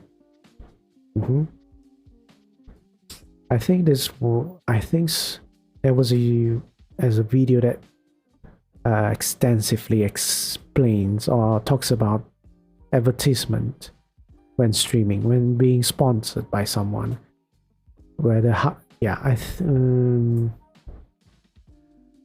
From my memory, I can tell you that this is of a concern of when you're sponsored a product. Let's say you're sponsored by Raid Shadow Legends or something like that. Yeah, the butt of the joke of advertisements and sponsorships. But they give a lot of money. They fund a lot of content creators. So can't complain that. So let's say if you are being sponsored by a game company and they require to do certain things while you are sponsored. Let's say they want you to, in a stream, they want you to advertise them. So they might give you certain requirements for you to do whatever, or certain things you can't do in your stream when you're advertising for them. But other than those requirements, you have to be You have to concern yourself. You have to remember that laws revolving advertisement. For example, you can't, don't quote me on this, but as far as I know, you can't be deceiving anyone in terms of advertising something. For example, you can't be, let's say you're advertising for a game, you're promoting a game, you're trying to show that the game is fun, but you have to be clear that you're promoting this game. You're being sponsored by this game company. You can't pretend. That's the thing. You can't pretend that you're not sponsored and you're just doing this for fun. You're just doing this because you like the game. That is a very clear-cut misinformation on advertising wrong or something like that. How do you say? A wrong way to advertise or illegal way to advertise. Some in certain regions, I would say, in certain countries, in certain states, I have stricter ways, stricter managements of advertisements. That's why I know I should share a video on this. I think what was the YouTuber's name was Tom. Is Tom Scott. He talks about lengthy about advertisements and how US and UK enforce it in the entertainment industry. But for us, yeah. So if you're sponsored, congratulations first and foremost. But do take care of what the advertisers, the sponsors are telling you to do. If they are telling you to pretend that you're not sponsored or anything like that, you might have to reconsider, or you might have to be careful in absolutely following whatever they ask you to do. You might be doing something illegal, as what this clause is saying, section is talking about, right? All right, that's it. We'll move on and talk about the last subsection for user content, which is political activity, right? The Twitch has expressed. Oh no, my voice is breaking up. My voice is breaking up. Oh, well, good thing this is the last one I'm doing before I take a break. So, political activity, let's read through it. Subject to these terms of service and the community guidelines, you may share political opinions, right? Participate in political activity, provide links to a political community's official website, including the contribution page of a political committee, and solicit viewers to make contributions directly to a political committee. You agree, however, that these activities are entirely your own. Moreover, by engaging in these activities, you represent and warrant that you are eligible to engage in them under applicable law, and that you abide by all relevant laws and regulations while doing so. Alright.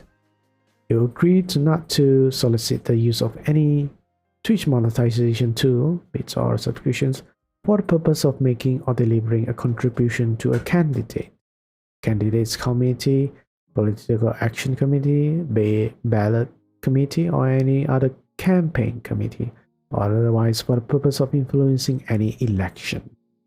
Candidates for political office are not eligible to use any Twitch monetization tool on their channels. Interesting. So this is them talking about if you want to be openly public about who you are supporting in terms of your political environment in your country. So they are saying you can do all the things following the community guidelines, right? If your political opinions or political stance breaches against the community guidelines, well, you can't do it then. You can't be open with it. They're saying you can do all these things, just don't breach the community guidelines. Just don't say things that is not allowed in Twitch, right? Yeah, it's quite interesting. They allow you to like fully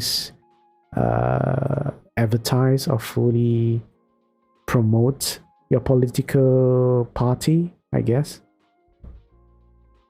Even to the extent of telling your viewers to contribute directly to a community, solicit viewers to make contributions. Yeah, telling your viewers to financially support a political party. Interesting. But then, yeah, they are saying whatever your support is, Twitch is not a party of it. Twitch is not involved in any of what you're supporting, what political views you have. And that while you're supporting your political parties and everything, it's all in compliance with any applicable law, local or international. You abide by all relevant laws and regulations while doing so.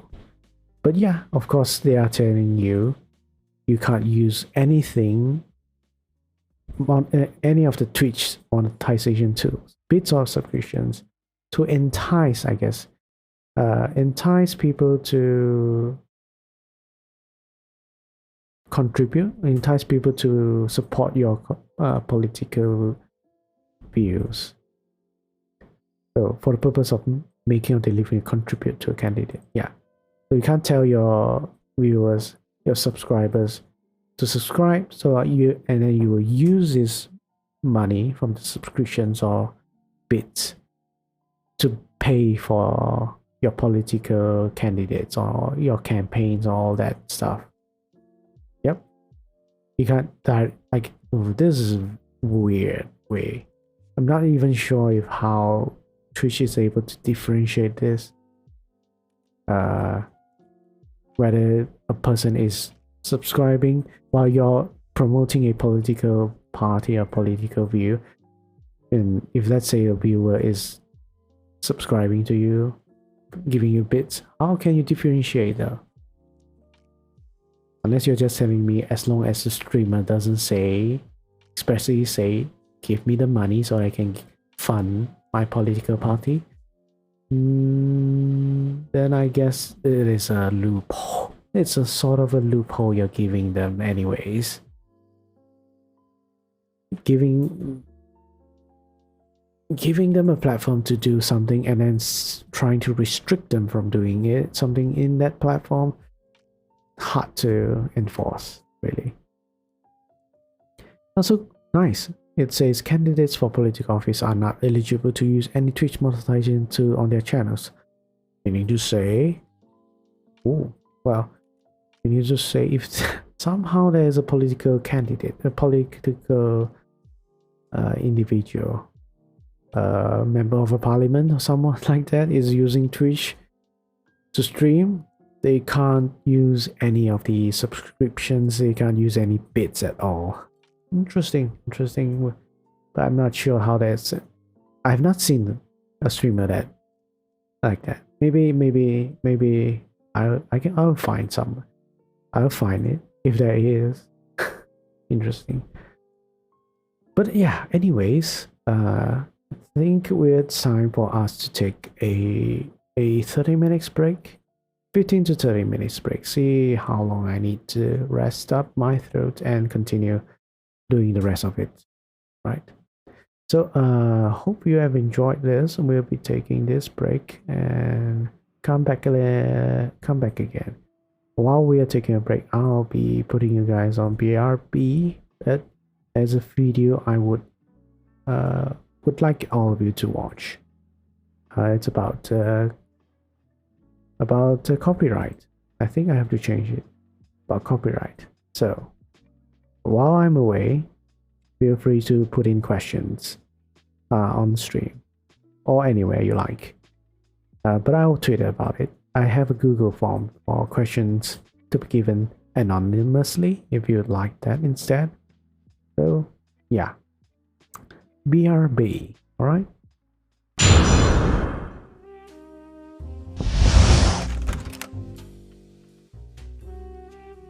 Hello, Jake Light here, gaming lawyer at your service. What is it? Something changed? Nah, must be your imaginations. It always has been like this. That said, today won't be the usual stuff. I'll be talking about the latest controversial issue that has been plaguing the VTuber community in Twitch for a period of time now and what this means for a legal perspective. Misuse of content labeling. And as always before I start, I would like to emphasize that the information provided in this video is only for education and entertainment purposes. Please seek qualified professionals if you think you are right to use VTuber tags in your stream when you are not a VTuber. Let me explain to those that are new to this concept. There is a type of content creation, such as myself, where people may use 2D or 3D models to stream or make content. With these virtual representations of ourselves, it is possible to be anything you like. Whether you are role-playing as a demon, a dragon, a cat person, or a lawyer, you are considered a VTuber. So what is the issue at hand? Well, looking at the multiple news articles and Twitch itself, it seems there has been a substantial increase in Twitch streamers using the tag VTuber to describe the content in their streams.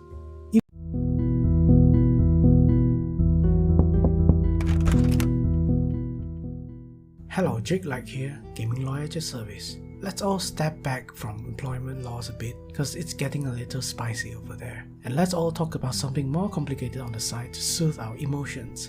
Intellectual property laws. More specifically, I want to teach content creators on YouTube and Twitch the most possible legal issues you might face. Copyright infringement. I'm gonna be upfront about this. When I began my research on the subject matter, I believed it would be a short discussion, but it's unfortunately not, because the law surrounding this matter is at an international level. I'll try to make this as simple as possible, but at the same time, giving you the legal knowledge and skills to navigate through this maze yourself. And as always, before I start, I would like to emphasize that the information provided in this video is only for education and entertainment purposes. Please seek qualified professionals if you don't know you have infringed any copyrights. Without delaying further, let's get on with the basics. So intellectual properties, or IPs, are tangible or intangible creations which a person or company have the ownership and rights to copy, change, recreate, publish, or distribute, because it depends on what the creations are defined as. Briefly, the most common being trademarks, patents, and copyrights. Trademarks are rights for people or companies to have exclusive use of names or designs for a product or service sold. So think famous brand names and their logo designs.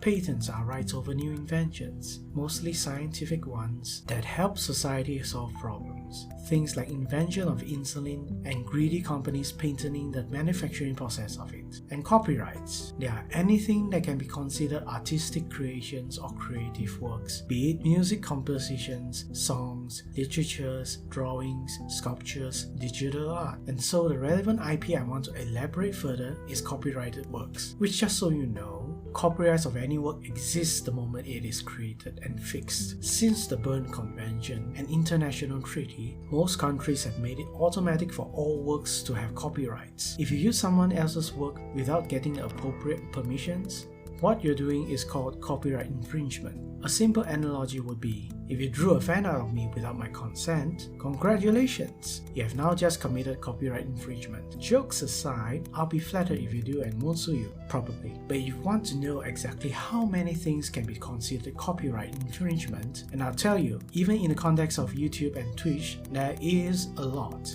You risk copyright infringement every time you play instrumental versions of songs for karaoke, cover songs with your own vocals or instruments, seconds, put on background music or songs for your video, using snippets or samples of any audio for whatever project you're doing, even if you briefly hummed over a catchy song unintentionally, gameplay footage of any kind, whether you're the one playing or not, making reaction videos of other people's content, using video recordings for reviewing, educational or documentary purposes, even the few seconds of GIFs that you use for your content to illustrate an example. Still not worried? Well, let me tell you why you should be by showing you how YouTube or Twitch deal with potential copyright infringement. YouTube has two ways. First is an automated system they call Content ID. The system allows them to scan all uploaded videos in YouTube for any copyrighted works that is recognized in their database. If the channel doesn't have the necessary rights or licenses to use those works, YouTube will automatically copyright claim the infringing videos. What this does is all ad revenue generated by the video will be siphoned to the appropriate copyright holders. Copyright holders can also manually do the same thing if they wanted to. Doesn't sound so bad yet? Wait till you hear about video takedowns. If YouTube receives a formal request to take down videos, the video will be taken down and your channel will receive a copyright strike for each video taken down. If you receive 3 copyright strikes, all your videos will be deleted and your channel may be permanently deleted as well. No matter how long you have been cultivating the channel, you will lose everything once you have 3 copyright strikes. Same goes for Twitch. Even though they don't have a system like Content ID, they will take down videos and give you copyright strikes the same. Now you know the practical consequences of potential copyright infringement. You probably want to know how you can legally use copyrighted works then. Well, it's not any easier, but here's what you can do. For starters, you can try asking for written permission from the original creators of the works to use it in your video or project. But fair warning, copyrights are transferable. Sometimes these creators don't have the rights anymore or actually isn't the original creators themselves. Getting permission from them may be like buying a house from a tenant. They just don't have the right to do so. The only other way to use copyrighted work is getting licenses through reputable companies or agencies that are recognized worldwide and claim to be representatives of the original creators. There are many websites that offer licenses to use these works for free but may state conditions on how you can use them. For example, they might dictate that you can partially use some parts of a video or that you have to credit the original authors or artists in your specific projects, or that you cannot use their work for any monetary gain. There are license providers that require you to make all kinds of payments for full usage, especially works that are more famous and trending in the public. Unfortunately, I will not refer to any because they pose the same risk of not having the legal rights to give licenses in the first place. I can only recommend that you do extensive research yourself before you use any of these services that you find. Let me be clear, those methods are your safest and only way to avoid preemptive copyright claims or strikes from YouTube or Twitch respectively. There is one situation that you may believe that you have the right to use copyright works without permission, which I believe you are referring to fair use. Personal advice, not legal advice. Don't ever try to rely on this without consulting lawyers. YouTube and Twitch have officially come out to say that as well. They don't have any system to gauge what is fair use because they legally can't determine that. Only judges can. And so you will still get copyright claims or strikes if you rely on it. Nevertheless, I will explain everything related to fair use for completion's sake. First and foremost, fair use only comes in after a copyright holder sues you for infringement. Yes, not before or after you have been copyright claimed or striked by YouTube or Twitch, which as I say, is because only a judge can decide whether your use of copyrighted work was fair use. According to US law, to use this as a defense against infringement, the use must be for criticism, comment, news reporting, teaching, scholarship, or research. But labeling your video for such purposes is not enough. The judge have to consider 4 factors. Is the use of the work for commercial purposes? What is the nature of the work? How much of the work has been used? Does the use of the work affect its potential market or its value? Sounds super vague, right? Which is why it is not advisable, not legal advisable, to use fair use, since you will not know how strong of a case you have, not to mention the substantial cost you have to pay to fight in court, as well as having no insurance to cover you in case you're clearly at fault.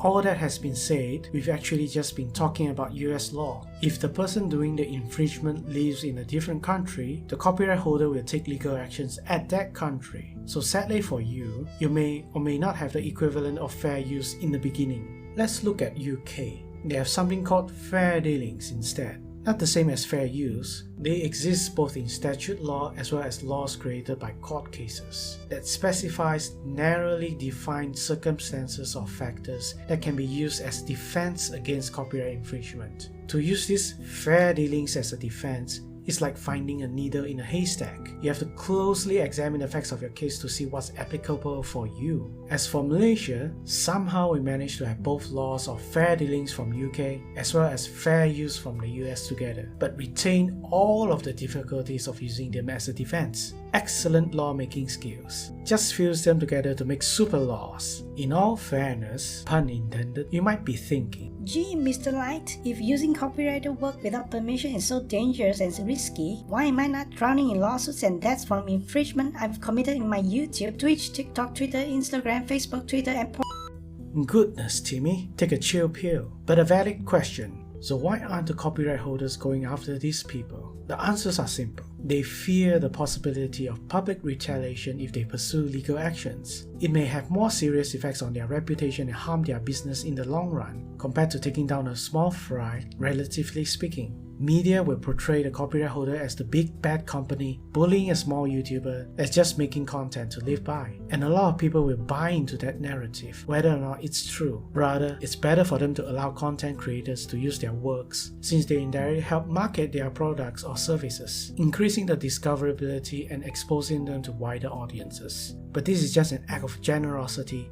or kindness, if you will, and not everyone is virtuous. Copyright holders can and will enforce their rights. If you happen to be the unluckiest one to be targeted for a takedown, say goodbye to your online career. Okay, finally, to summarize, we learned that we can create things called intellectual properties or IPs. Content creators from YouTube and Twitch mostly deal with one IP type, copyrights. And almost all content creators run the risk of infringing some. We learned that there are dire consequences for just having the possibility of infringing copyrights in YouTube and Twitch. And the only way for you to avoid them is either not using any other people's work or getting licenses from copyright holders to use those works. Without professional advice, you should not rely on fair use as a reason to use other people's work without permission. And the internet is globally united, so some copyright holders are only letting you use their stuff after considering the cost benefit between suing you and getting hated by the internet. Thanks for watching. If you have any questions or criticisms about today's lesson,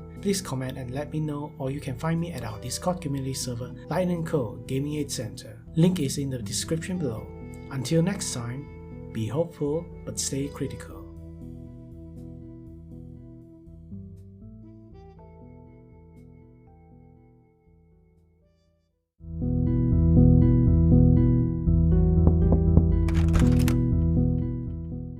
Hello, Jake Light here, gaming lawyer at your service. Let's all step back from employment laws a bit, because it's getting a little spicy over there. And let's all talk about something more complicated on the side to soothe our emotions: intellectual property laws. More specifically, I want to teach content creators on YouTube and Twitch the most possible legal issues you might face. Copyright infringement. I'm gonna be upfront about this. When I began my research on the subject matter, I believed it would be a short discussion, but it's unfortunately not, because the law surrounding this matter is at an international level. I'll try to make this as simple as possible, but at the same time, giving you the legal knowledge and skills to navigate through this maze yourself. And as always, before I start, I would like to emphasize that the information provided in this video is only for education and entertainment purposes. Please seek qualified professionals if you don't know if you have infringed any copyrights. Without delaying further, let's get on with the basics. So intellectual properties, or IPs, are tangible or intangible creations which a person or company have the ownership and rights to copy, change, recreate, publish, or distribute, because it depends on what the creations are defined as. Briefly, the most common being trademarks, patents, and copyrights. Trademarks are rights for people or companies to have exclusive use of names or designs for a product or service sold. So think famous brand names and their logo designs.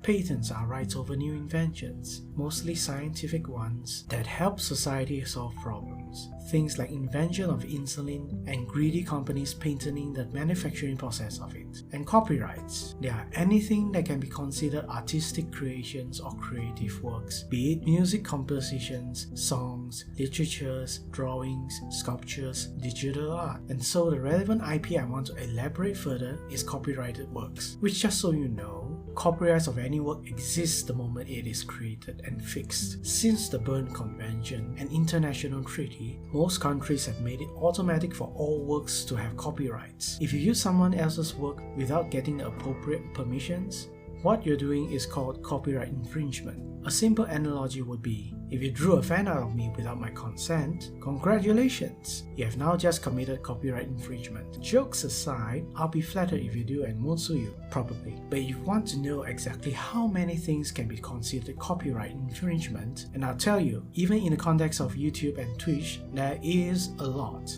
You risk copyright infringement every time you play instrumental versions of songs for karaoke, cover songs with your own vocals or instruments, put on background music or songs for your video, using snippets or samples of any audio for whatever project you're doing, even if you briefly hummed over a catchy song unintentionally, gameplay footage of any kind, whether you're the one playing or not, making reaction videos of other people's content, using video recordings for reviewing, educational or documentary purposes, even the few seconds of GIFs that you use for your content to illustrate an example.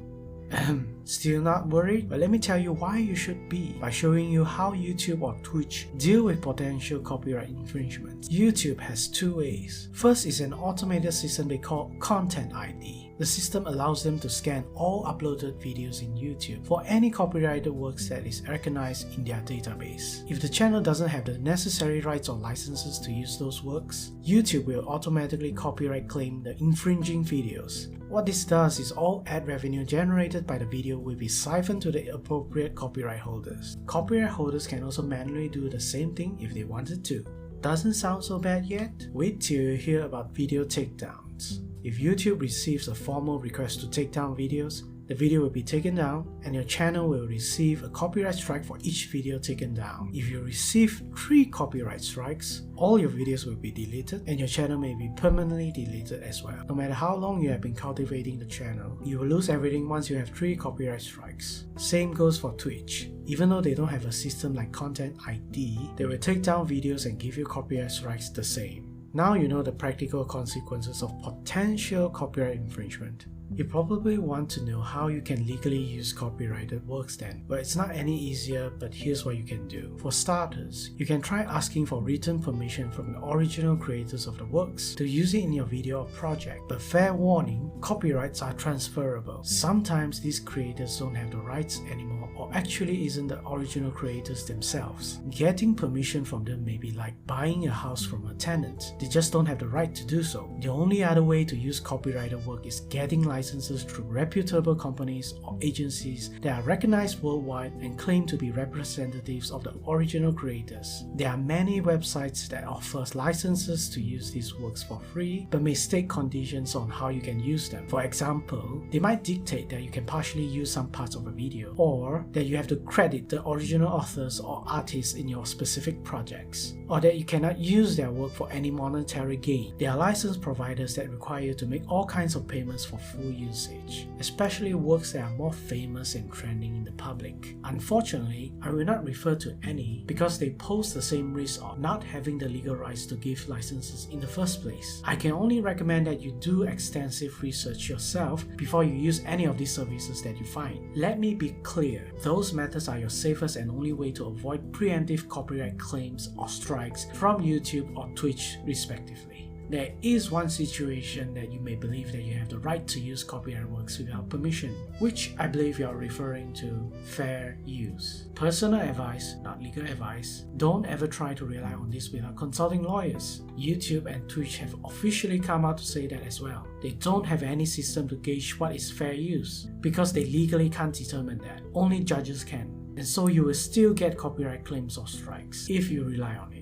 Nevertheless, I will explain everything related to fair use for completion's sake. First and foremost, fair use only comes in after a copyright holder sues you for infringement. Yes, not before or after you have been copyright claimed or struck by YouTube or Twitch, which, as I say, is because only a judge can decide whether your use of copyrighted work was fair use. According to US law, to use this as a defense against infringement, the use must be for criticism, comment, news reporting, teaching, scholarship, or research. But labeling your video for such purposes is not enough. The judge have to consider 4 factors. Is the use of the work for commercial purposes? What is the nature of the work? How much of the work has been used? Does the use of the work affect its potential market or its value? Sounds super vague, right? Which is why it is not advisable, not legal advisable, to use fair use, since you would not know how strong of a case you have. Not to mention the substantial cost you have to pay to fight in court, as well as having no insurance to cover you in case you're clearly at fault.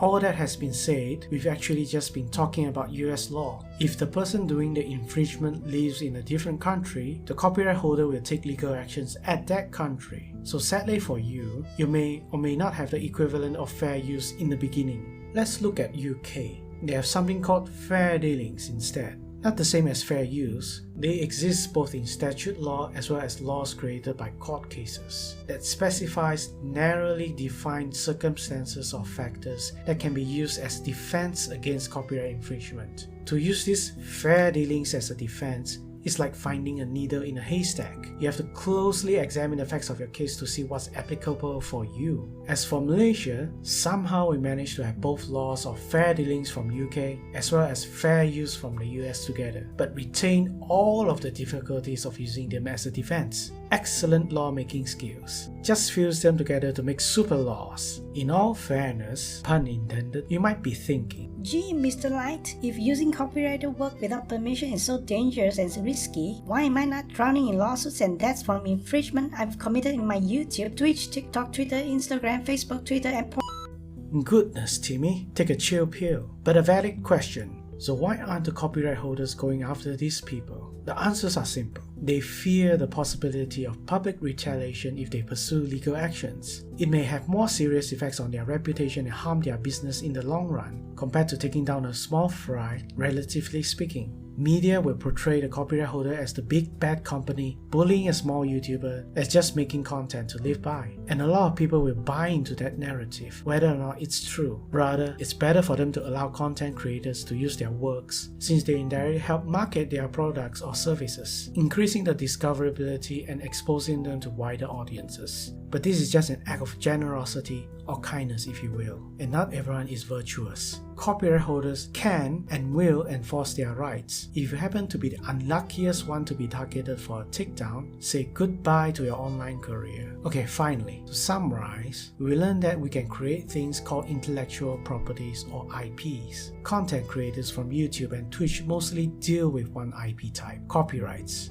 And almost all content creators run the risk of infringing some. We learned that there are dire consequences for just having the possibility of infringing copyrights in YouTube and Twitch. And the only way for you to avoid them is either not using any other people's work or getting licenses from copyright holders to use those works. Without professional advice, you should not rely on fair use as a reason to use other people's work without permission. And the internet is globally united, so some copyright holders are only letting you use their stuff after considering the cost benefit between suing you and getting hated by the internet. Thanks for watching. If you have any questions or criticisms about today's lesson, please comment and let me know, or you can find me at our Discord community server, Light & Co Gaming Aid Center. Link is in the description below. Until next time, be hopeful but stay critical.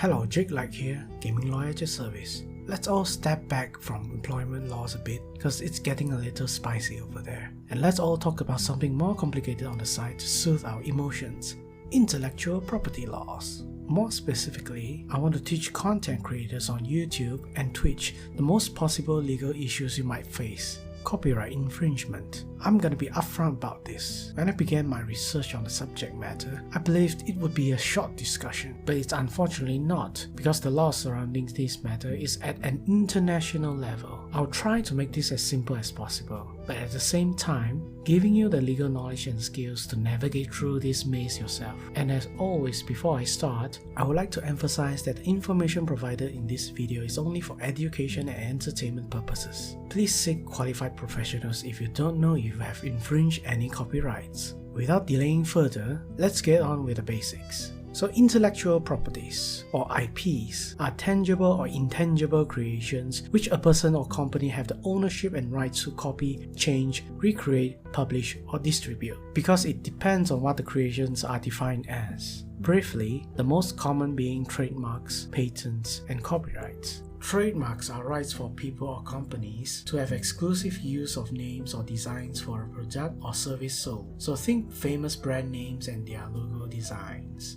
Patents are rights over new inventions, mostly scientific ones, that help society solve problems. Things like invention of insulin and greedy companies patenting the manufacturing process of it. And copyrights. They are anything that can be considered artistic creations or creative works, be it music compositions, songs, literatures, drawings, sculptures, digital art. And so the relevant IP I want to elaborate further is copyrighted works, which, just so you know, copyrights of any work exist the moment it is created and fixed. Since the Berne Convention, an international treaty, most countries have made it automatic for all works to have copyrights. If you use someone else's work without getting the appropriate permissions, what you're doing is called copyright infringement. A simple analogy would be, if you drew a fan art of me without my consent, congratulations! You have now just committed copyright infringement. Jokes aside, I'll be flattered if you do and won't sue you, probably. But if you want to know exactly how many things can be considered copyright infringement, and I'll tell you, even in the context of YouTube and Twitch, there is a lot.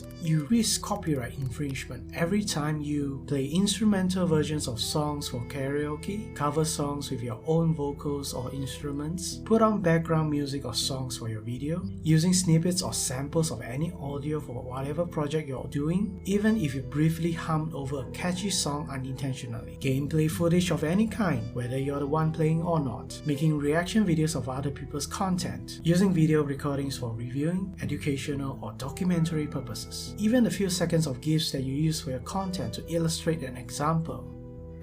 Still not worried? But let me tell you why you should be, by showing you how YouTube or Twitch deal with potential copyright infringement. YouTube has two ways. First is an automated system they call Content ID. The system allows them to scan all uploaded videos in YouTube for any copyrighted works that is recognized in their database. If the channel doesn't have the necessary rights or licenses to use those works, YouTube will automatically copyright claim the infringing videos. What this does is all ad revenue generated by the video will be siphoned to the appropriate copyright holders. Copyright holders can also manually do the same thing if they wanted to. Doesn't sound so bad yet? Wait till you hear about video takedowns. If YouTube receives a formal request to take down videos, the video will be taken down and your channel will receive a copyright strike for each video taken down. If you receive 3 copyright strikes, all your videos will be deleted and your channel may be permanently deleted as well. No matter how long you have been cultivating the channel, you will lose everything once you have 3 copyright strikes. Same goes for Twitch. Even though they don't have a system like Content ID, they will take down videos and give you copyright strikes the same. Now you know the practical consequences of potential copyright infringement. You probably want to know how you can legally use copyrighted works then. Well, it's not any easier, but here's what you can do. For starters, you can try asking for written permission from the original creators of the works to use it in your video or project. But fair warning, copyrights are transferable. Sometimes these creators don't have the rights anymore or actually isn't the original creators themselves. Getting permission from them may be like buying a house from a tenant. They just don't have the right to do so. The only other way to use copyrighted work is getting licenses through reputable companies or agencies that are recognized worldwide and claim to be representatives of the original creators. There are many websites that offer licenses to use these works for free, but may state conditions on how you can use them. For example, they might dictate that you can partially use some parts of a video, or that you have to credit the original authors or artists in your specific projects. or that you cannot use their work for any monetary gain. They are licensed providers that require you to make all kinds of payments for full usage, especially works that are more famous and trending in the public. Unfortunately, I will not refer to any because they pose the same risk of not having the legal rights to give licenses in the first place. I can only recommend that you do extensive research yourself before you use any of these services that you find. Let me be clear, those methods are your safest and only way to avoid preemptive copyright claims or strikes from YouTube.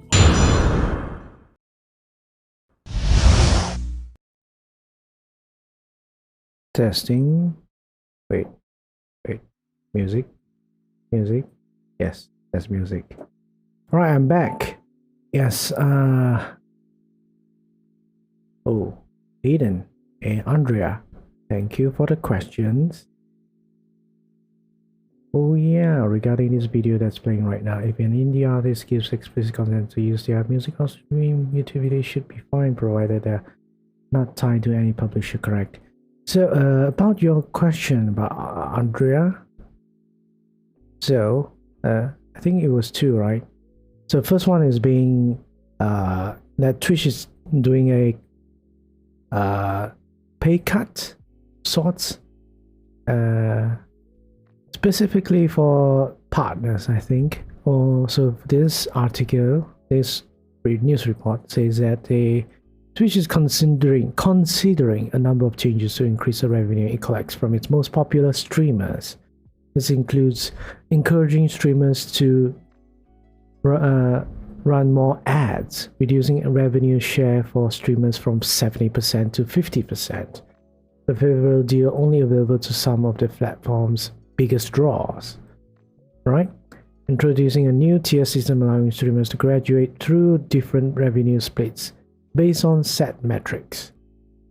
Right, this is an article, I think almost a month ago. So I'm not sure I have confirmed this as of today, because I can't find any the latest articles on this matter at least. But how do I feel is your question, right?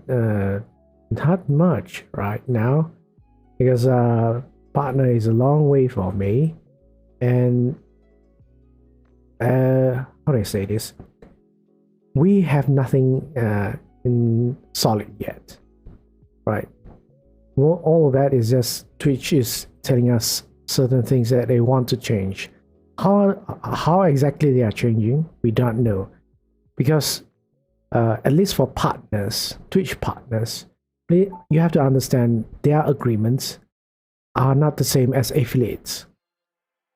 And I think for each individual partners, their agreements, their terms and conditions in it can be slightly different from each other.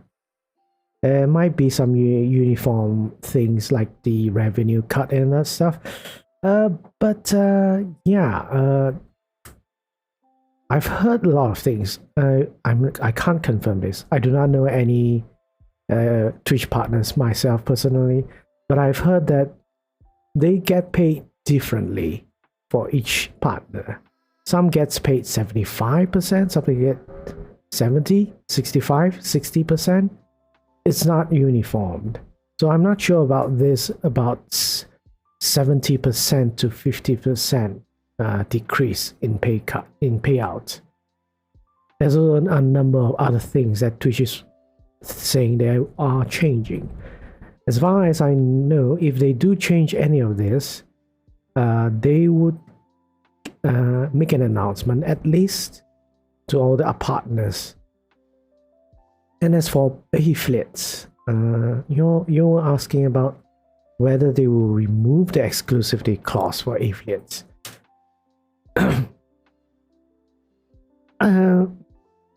Excuse me. Well, we have to ask ourselves, ask this instead. Why would Twitch remove the exclusivity clause for affiliates? Right? We have to think on Twitch's perspective. Why did Twitch put this clause in the affiliate agreement itself. So for anyone that doesn't know, let's go to the affiliate Twitch agreement. The affiliate Twitch agreement. Let's go to the exclusivity clause over here. So in it, if for anyone that is a Twitch affiliate, there is a clause, exclusivity clause, that says if you are streaming anything or you are uploaded anything to Twitch, there is a 24 hours exclusivity period. Meaning to say, when you end a stream on Twitch and it gets and you want to upload it somewhere else, you want to export it somewhere else, you can only do it at the end of the stream. And at the end of the stream, after 24 hours. Meaning to say, for example, if you stream for 3 hours, at the end of that 3-hour stream, the 24 hours start. Only the 24 hours start. And within that 24 hours, you cannot upload your stream anywhere else. Or the other thing it prevents is you cannot simultaneously stream in other platforms. So the thing about this is, agreements, of course, does not tell you why they have this clause inside. Why do they have this exclusivity clause inside? We can only guess why, right? But standing on the Twitch perspective, right? Looking at the Twitch perspective, as a company, they are always try to prioritize their benefits, their financial profits. And the exclusivity clause would help them make sure affiliates be loyal, at least. Be loyal to Twitch, simply. My theory is to try to retain talent on their site. And not exactly. It's more like this is a detriment for content creators, for not being able to upload their content anywhere they like. This is not a good thing for on the streamer side. It's not a good thing, but for Twitch, it's good for them because they have it's good for viewers in a sense. Viewer mentality. For example, if a streamer streams at Twitch and a lot of people watch that streamer, and the only way for these viewers to watch this streamer is through Twitch. At least for the first 24 hours, or for the first time that stream comes up. So it will actually make sure all the people that wants to watch this streamer goes to Twitch instead, right? You have to think about this. If let's say the streamer streams simultaneously on YouTube and Twitch, there will be a split of the viewership of the stream, of the content.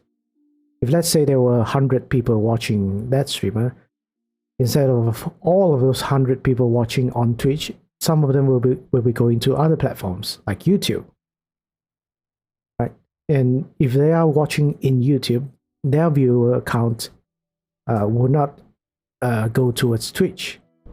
And if they are not watching on Twitch, they are not utilizing whatever Twitch service is providing, like subscriptions, bits, and all that stuff.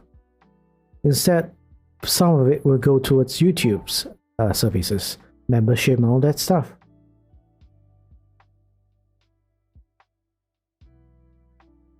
Site traffic is important to Twitch, with ads that has been ramping up that can generate more income to the site.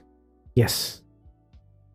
So from Twitch's perspective, if you're asking whether exclusivity period will be removed, there's no financial reason for Twitch to do that. Absolutely no profit to it for removing this exclusivity clause. That said, you probably noticed that some very, very top streamers are able to do simultaneous streams. Well, that's because they are partners. They can negotiate their terms and conditions with Twitch. That's why I said their terms and conditions could be different between each other, even among partners. So some of them are allowed, some of them are not allowed. Don't have this exclusivity period. So why are some allowed? It's because some streamers, they bring on a lot of money regardless if there's an exclusivity clause or not. They bring in a lot of viewers, they bring in a lot of supporters, and allowing them to be able to stream at both sides has no effect on them. In fact, if they are able to do that, it means that Twitch is providing some sort of a better incentive for anyone that's watching on Twitch compared to watching on other platforms on YouTube. For example, Twitch has some partners on Twitch have a special promotion, special sponsorship, special sales going on if you're watching on Twitch. It would entice the viewers to go to Twitch to watch that stream instead.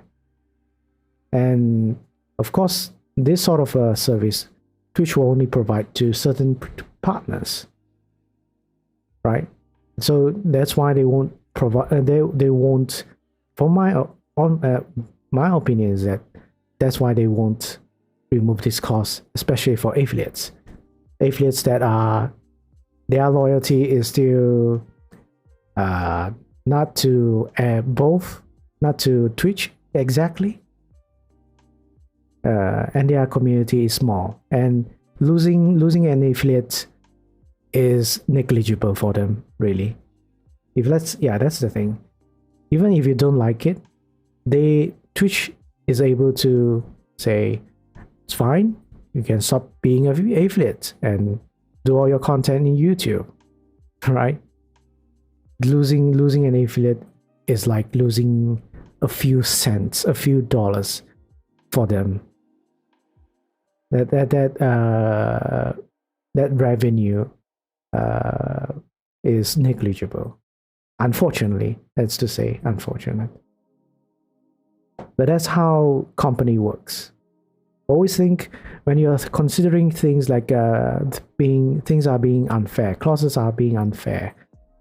Well, it's because these clauses, these services are provided by a company, a huge faceless company who owns billions and billions of assets and have plenty of different ways to get their income, to get their revenue. So that is why, in my opinion. So, and then you also said something, asked me about, right, let's see, let's put this at least compilation of questions I've already answered.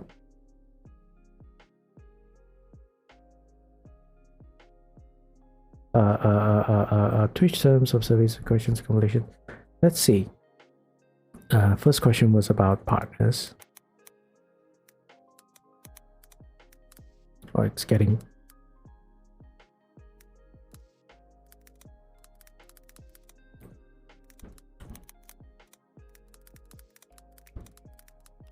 And second question is about exclusivity clause, affiliate. Now, Aiden is asking about. Sorry, Aiden, I posted your name. You're asking about whether indie artists, if they do give you giving consent, I guess, giving consent or license. So I've contemplated about this question. I think maybe I'm slightly explain if it's okay, if it's sufficient, if indie artists give consent or license to cover artists or karaoke singers to use their music or songs. The answer is always vague. I can't give you a straight answer because not all indie artists own their copyrights. Again, it's the same as for any, whether they are big time or small time, you are not sure whether they have the copyrights. That's the question. You have to answer first is, do they have the copyright? Do they have the rights to their own stuff? That's the question. Of course, indie artists would have a higher possibility that they still own their licenses. They have not given it out. But problem is, indie artists are not experienced legal. They are not legal experts. For example, why do I say this? Why would they not know, or why would their copyrights be transferred without them knowing? Well, one possible answer is you have to question the indie artists. Have they posted their songs, music anywhere else? Have they posted on Spotify? Have they posted on SoundCloud? Have they posted on any services that offers to publish their songs or music? Right? And if they did, right? What does this platform say? What does this websites, platforms say about if you upload your songs, music? Do you transfer your license to them? Solely giving them sole license, right? What sort of license are you giving Spotify? You're giving SoundCloud to use your music, use your songs. And if you do give, if uploading a song, music over there, are you bound? Are there any other terms you are bound by it?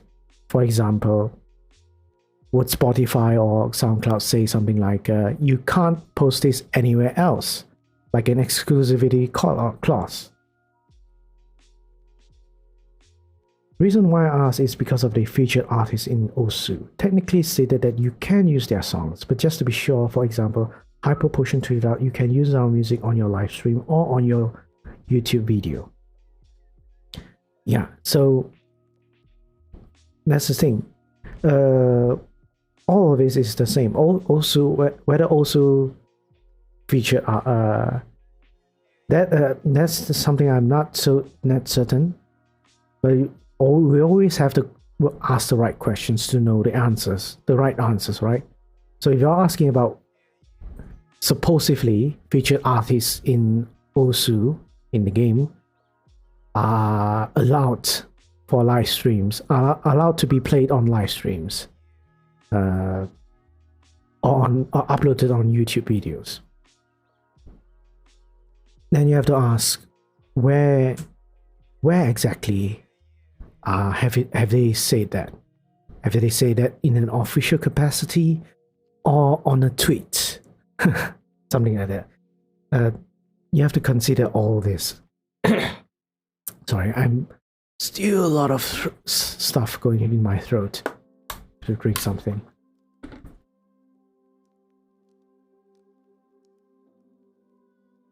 YouTube live stream adding a rate system, so I am hoping the competition will force Twitch to change and innovate more. Hopefully. hopefully. Because Twitch is holding sort of a monopoly over streaming right now. And YouTube is not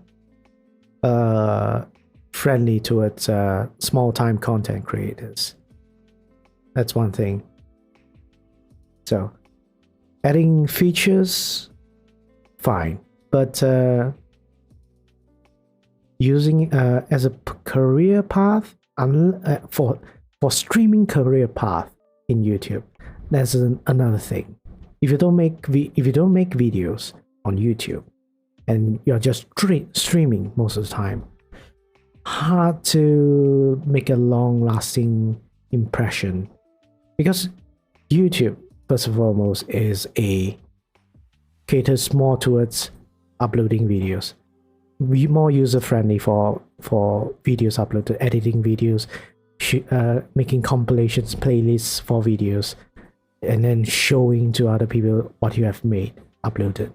Compared to Twitch, if you ask me if I wanted to try and find highlights or clips or previous broadcasts, it's a mess.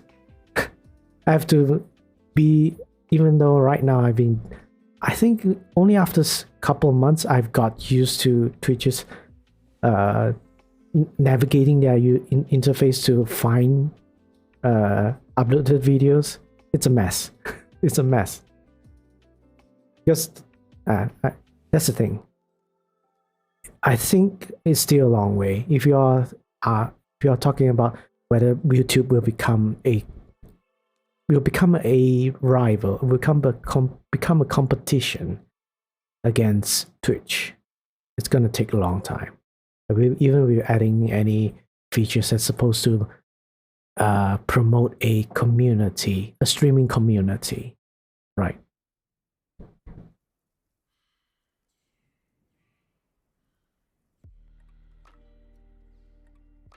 Streambits have a really good legal document on giving license to live streamer or YouTubers.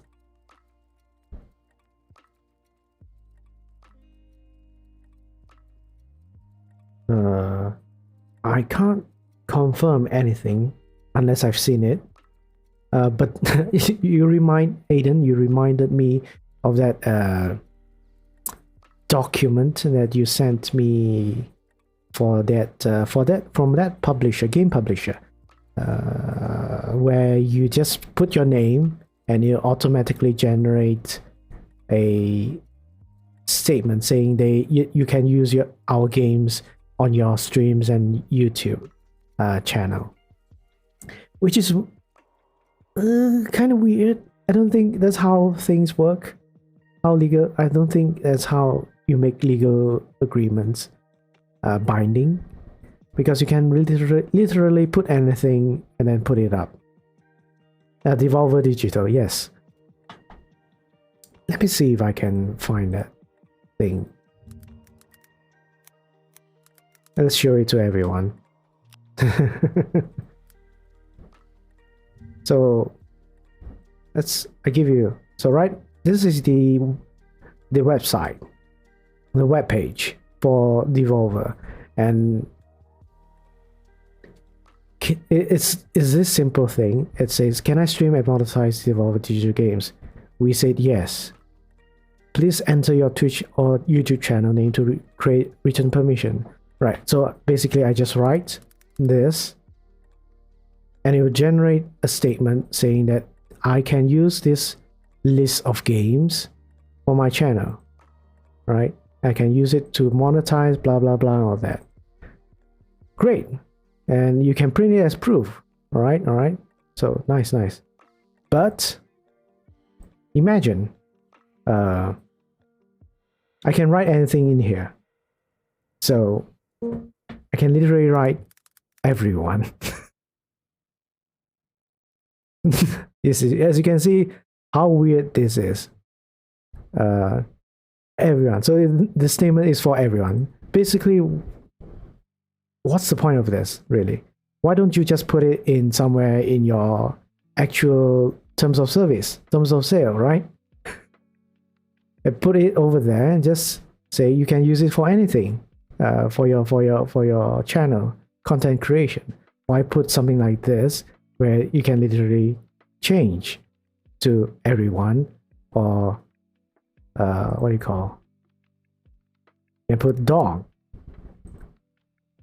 owned by dog, right? Weird. Or God. Now God can play these games without copyright infringement. Yeah, I mean, I guess it's to show that they are. This is not anything. It doesn't have any legal impact for me, at least. It's just to show they are sincere for putting this out. Trying to tell you, no, we are not going to do anything.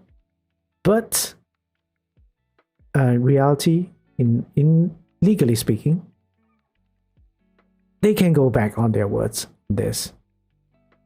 They can take back.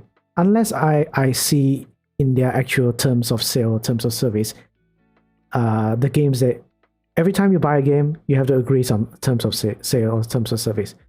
Those are the terms you have to look into. Not this. Because this could be contradictory to whatever is provided in over there in that actual terms of sale or terms of service.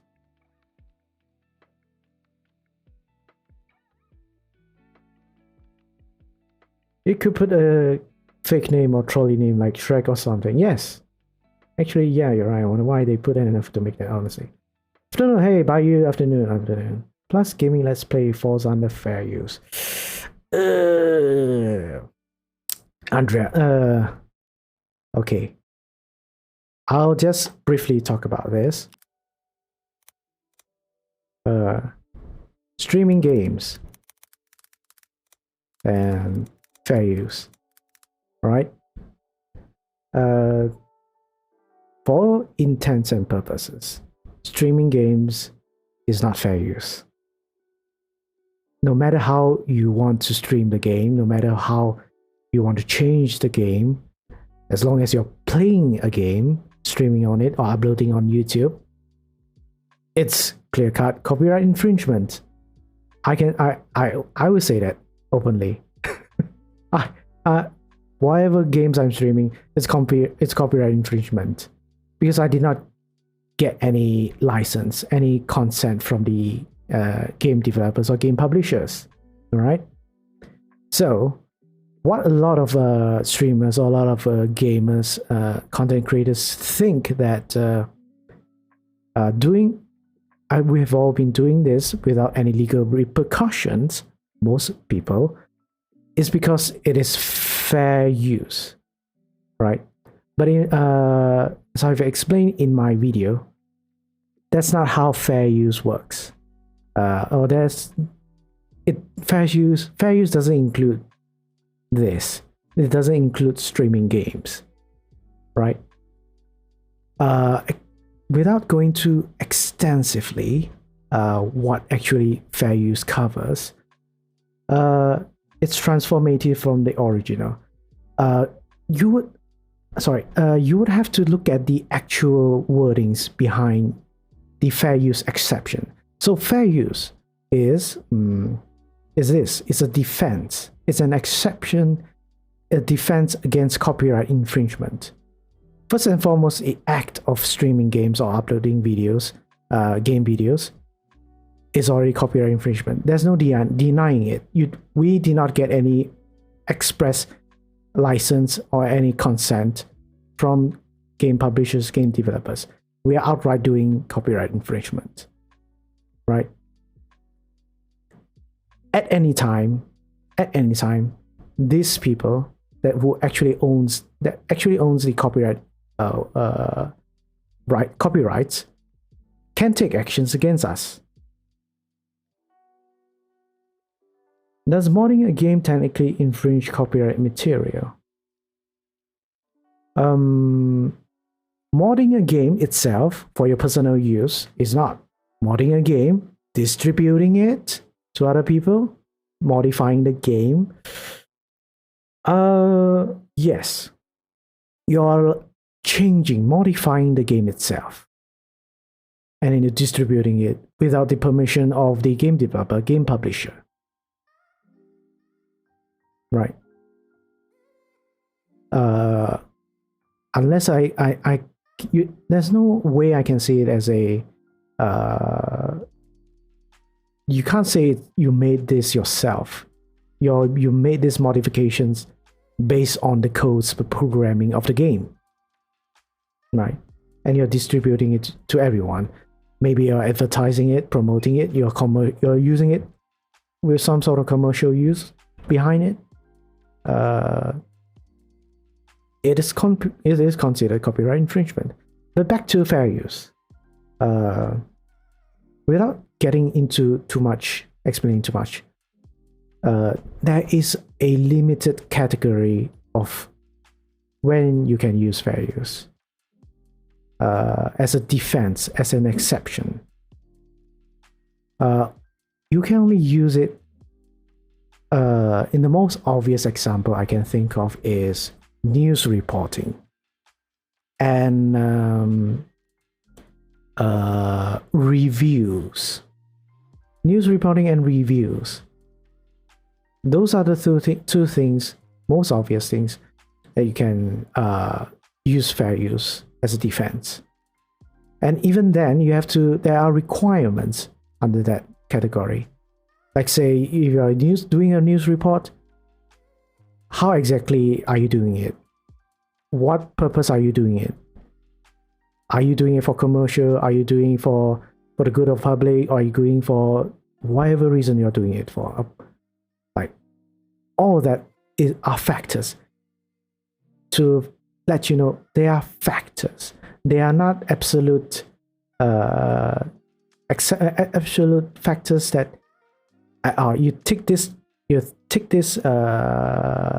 exception, you're good for fair use. No, they are just factors for the judge to consider whether it is fair use. So just to let everyone know, there have been streamers, there have been some content creators have been sued. There have been legal actions taken against them for playing games. Most famous, most famous example was a time where Nintendo, if anyone remembered, Nintendo was quite crazy, quite serious about people playing their games and uploading them on YouTube.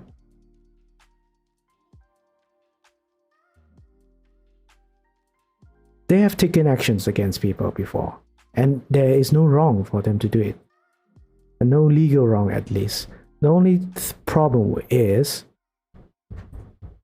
what generation we are right now, what culture we are in right now, the social environment we are in terms of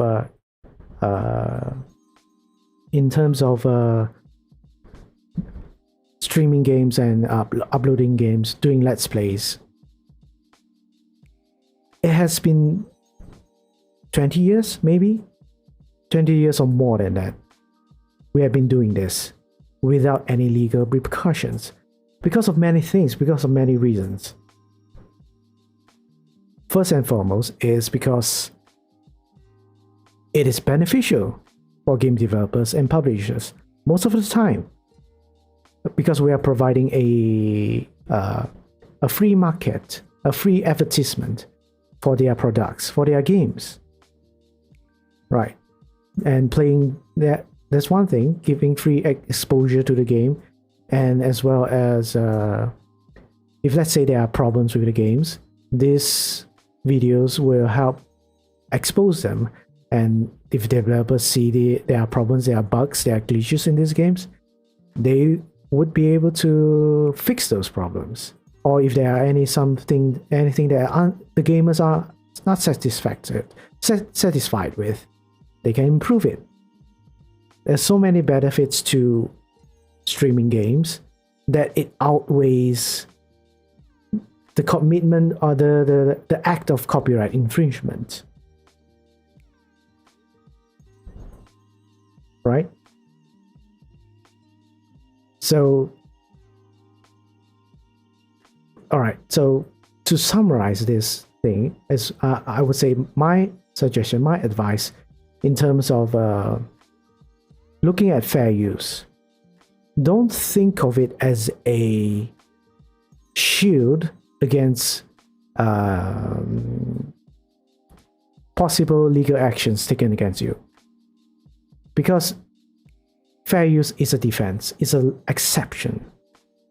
It's not something, even if, let's say, you had a legit reason, legit factors, all the evidence are favorable to you to say that you are actually doing this on a fair use basis. Problem is, it doesn't work like that. Fair use doesn't come first. Legal actions comes first.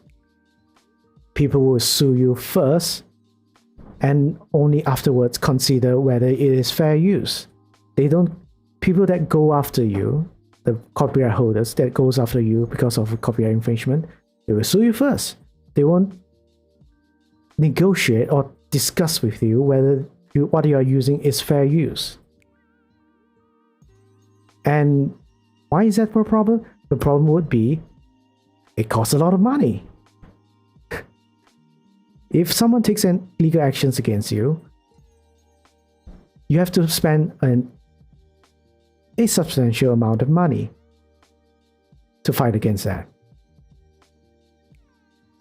There's no alternative, that's what I'm saying, to use fair use to avoid this sort of situation to come up, right? We're not saying you can't use fair use. We're saying fair use doesn't let you avoid legal actions, prevent legal actions, sorry.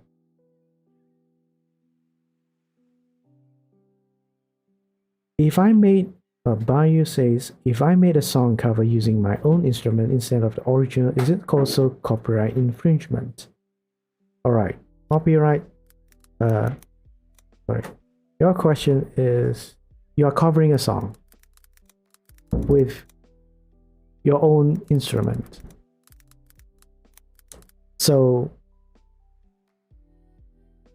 this would be, depending on, let's say, infringement. This would this question, we have to further, how do you say, how do you do this?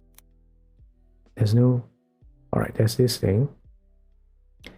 You're covering a song, and where are you going to put it over, right? Are you going to stream it? Are you going to upload it? Are you going to just distribute it through maybe digital downloads? These are all very different things, right? All these different ways that you can cover your song and share it with other people entails different types of licenses. If, let's say, you are streaming, you're doing a live performance, then you will require some sort of a live performance license for it. If, let's say, you are instead not streaming it, you're doing you record yourself playing that, covering that song using your music, your own voice and all that, and uploading it on YouTube, that's a different thing as well. There's a different kind of license. There is called a synchronization license, meaning to say you need to get a license to play that music with your own instrument and everything, but also use a video format to represent it. Very different. And I'm simplifying this a lot, but I'm just informing you there are different types of licenses that you can get for covering a song, right? But again, covering a song itself still requires license, whether you use your own music or your own voice, your own instrument. And if it's say you are distributing your covered song digitally, as in letting people listen to it through downloads, then it's a mechanical license. All these licenses, at the end of the day, require some sort of royalty payment or charge or fees to the copyright holders. You can't do any of covering song and not pay something back to the copyright holders. And Andre, I see you're saying depends on whether you're doing it for profit. It doesn't matter how you're doing it. It doesn't matter whether you're covering a song because you feel like it. You're doing for a charity. You're doing it for not for profit or for profit. It is copyright infringement. Copyright infringement doesn't care what purpose you're doing it. Right? What Andrea, you're referring to is again fair use. Fair use, one of the factors to be applicable, to be eligible for it, is whether you're doing something for commercial purposes or for educational purposes or for personal reasons. And it's only a factor. It's not an absolute thing. Like say you're not doing for let's say you're not doing for profit, then you're absolutely absolved from copyright infringement. Always remember that there's no absolute in laws, exceptions or defenses. At the end of the day, if let's say you are hit by a legal action, all you have is evidence. All you have is facts. And the judge will look at the facts and evidence. There's no, you have this, then you're free. Then you're not liable. You're not liable. You can do it. No, there's no such thing in law. Unfortunately. Because this sort of copyright stuff, copyright infringement, is always a case-by-case thing. If let's say you want to fight it and want to use fair use. Fair use is a thing that is very hard to prove. Very hard to prove. But for us normal people, for us normal common individual citizens, content creators, just getting one legal actions taken against us will screw us so badly. It's gonna be very hard to recover from this. It's gonna be recovered from it. Especially if let's say you were doing this for several years without anyone taking legal actions against you, and by the time when you reach a certain point in your career, you're probably very high up, some copyright holder comes after you and they say you have been using our music, you have been using our video or whatever for 5 years. Now you need to pay us 5 years of royalty or something like that. If not, we'll sue you for copyright infringement. Right? Either that, or they might be very generous and just tell you to remove your content from your platform, from your channel, or something like that. If they are feeling very, very generous. Right? That's how people. Famous example. Right now, there's an ongoing case with Dua Lipa. You probably heard of her, Dua Lipa. She has a song, I forgot what's the name, but she's been sued for a song by 2 different artists for copyright infringement, sort of. Her song had elements of compositions and melodies that is very, very similar to those 2 artists' songs. And this song isn't a new song. It's at least 2 or 3 years old, and only now these artists are taking actions against her. There could be multiple different reasons why, but the one thing that it is one possible reason is they are accumulating the royalties that would be payable to them if they were found out to, if Dua Lipa was found out to be infringing the copyright. And if it was true, if Dua Lipa was infringing, she would have to pay millions and millions and millions of royalty, depending on how long the music has been up for. So that's that.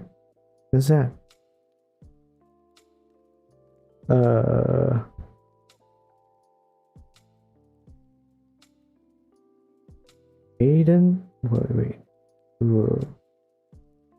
You said something about Konami. I'm not sure about that.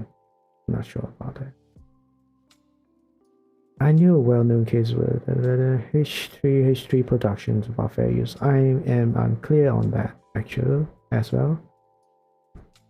Now that you mention, I remember I started Kingdom Hearts streaming guidelines because there's one part in particular, everything are allowed except for a couple of songs that I have to mute without a Hikaru song in the game.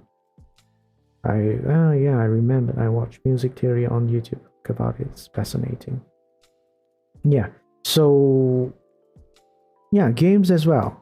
If games have copyrighted music, especially GTA is an example, Kingdom Hearts is an example. The latest one would be Final Fantasy something. There was a Final Fantasy game. I think I talked about it few weeks ago. What's that game again? Final Fantasy something. It's their latest game. Very expensive. I don't think I will ever play it. Final Fantasy Origins. Stranger of Paradise. Yes. Yeah. This game also had the same guidelines, but where it says, I think there is also the same thing happened here. It talked about where you can't stream certain parts of the game, and there is a song that you can't stream as well or upload it, can't share it. But again, Aiden, whether game publishers, game developers provide a guideline on how you can use their product, it's a guideline, and most likely they are not legally binding. Whatever they are saying is not it's not a promise to anyone, so to speak. And all these guidelines, they always have the disclaimer clause telling you that whatever guideline is put up in there, they still reserve their right to take actions against you. And they will most likely say something like, we'll take actions against you and will not provide you the reasons for it. So you would not know what you have done wrong. But they still have the right to stop you from streaming, stop you from sharing your gameplay. Because they don't need to tell you why. That's the thing. So guidelines is a HR thing, so to speak. It's a publicity thing they have to do in order to show they are sincere, in order to show they are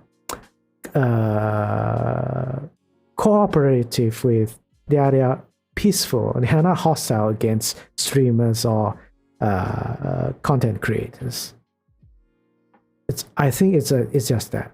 Legally speaking, doesn't really do much. If they wanted to take actions against you, and if let's say they do, and you want to use these guidelines, just think about it. They are taking actions against you, and you're trying to rely a community guideline where it doesn't create a explicit relationship between you and the company and the developer, whoever's that's suing you.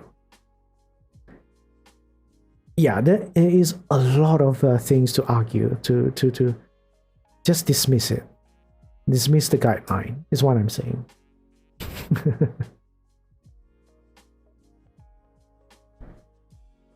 Same goes for so we've gone on a very long tangent, but yeah,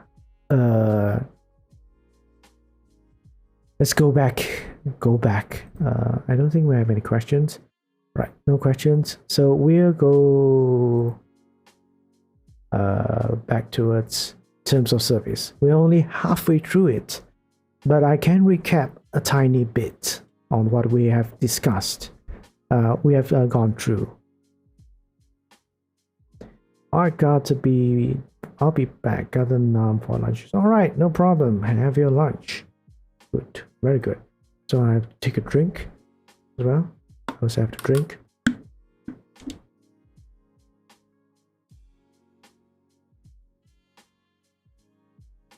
Also, Andrea, I'm not saying you're wrong or anything. It's just that how things are like. It's not as easy as long as you're right, it'll be fine. It's more of a my perspective is it's more I would prefer as long as I'm safe. Better safe than being right? Alright, it's late here, heading to bed. Have a good night. Alright, Andrea, good night. Have a good night's rest. And thanks for coming by. So, terms of service.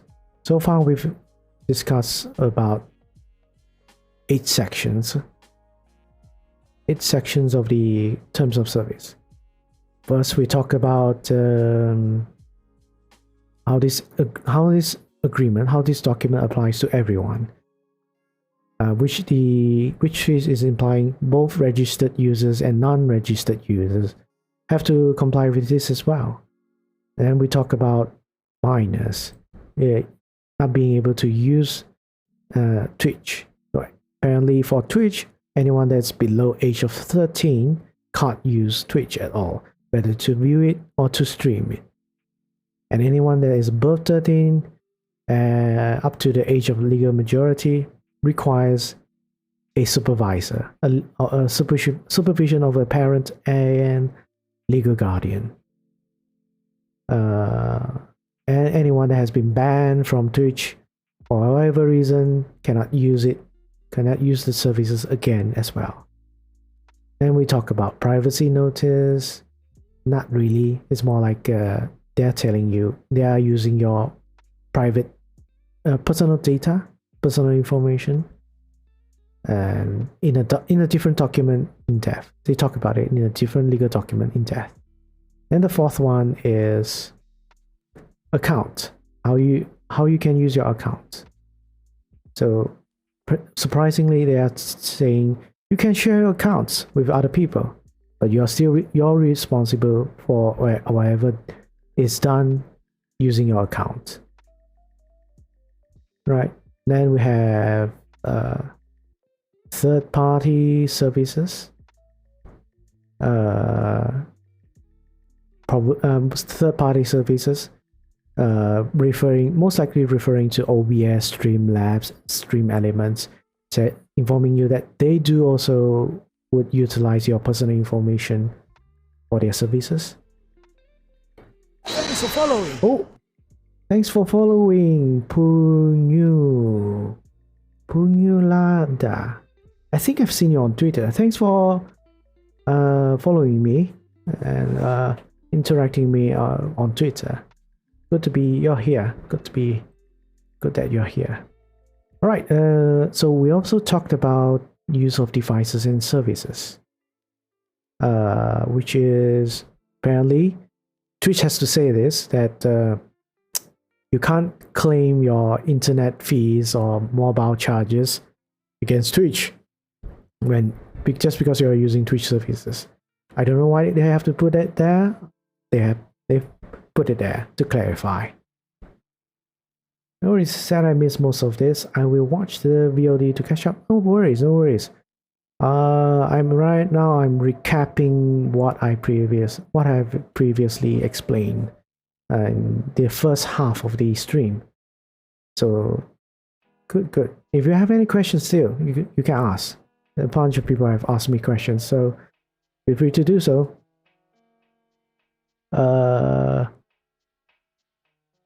Modification of these terms of service. So again, there is always a clause that says that the terms of service will always change.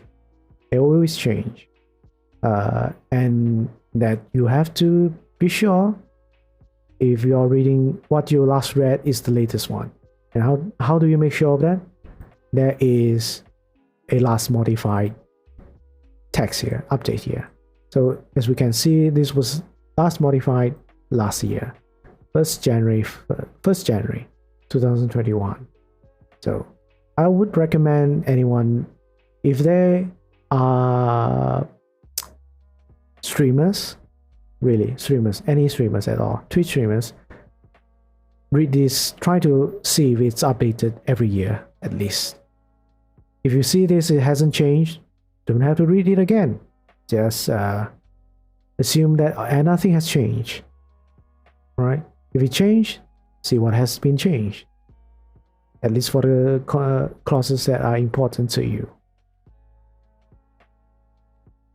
Right. So then we went explain very important clause, a section about license. Right. This clause talks about license in terms of Twitch property, IPs, intellectual properties. Whatever Twitch has created, has provided, everything is owned by Twitch alone. They do not give you a license to do anything with it other than very limited personal and internal business use only, as they say over here, as I highlighted. So if for some reason you want to use Twitch assets anywhere else, don't, because you don't have any rights to it, whether you're a streamer or just a user of the Twitch services. Then it talks about streamers themselves.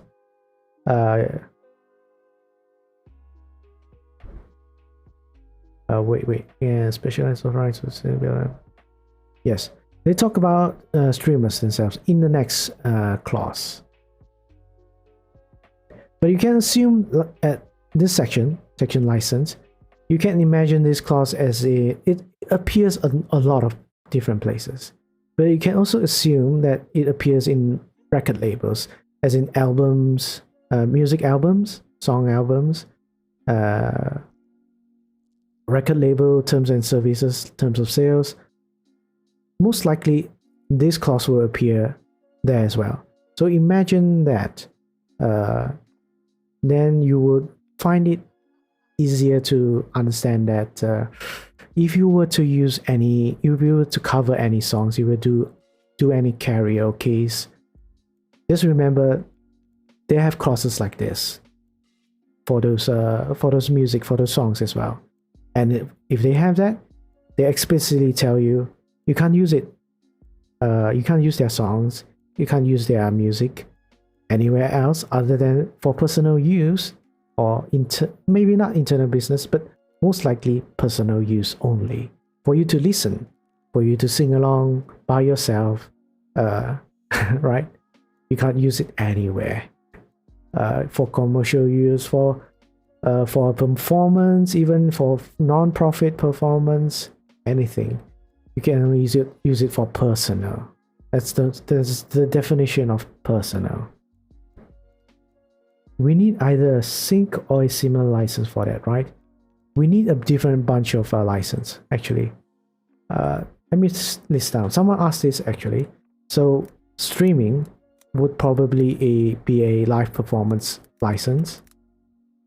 Upload videos would be a sync license, as you say. Then distributing through digital downloads without any video or anything, just the music, would be considered mechanical license, right? So all these licenses most of the time are not 3. and sometimes they are not cheap as well, depending on how you buy them. For example, I know that for certain mechanical license means that they will give you a license for you to distribute your covered songs, but limited downloads. Maybe they will charge you for 1,000 downloads, 10,000 downloads, 5,000 downloads. So whether you manage to get people to buy your covered songs at that limit or not, you still have to pay a fixed price. And the thing is, karaoke streams are popular. Since I like to sing, I do it quite a bit, but I might stick to my original compositions from now on. But what about if I'm randomly singing a cappella about doing something else? Something I tend to do in the moment, and I'm worried about that in particular. That is a good question, Bungyu. Talking about accidental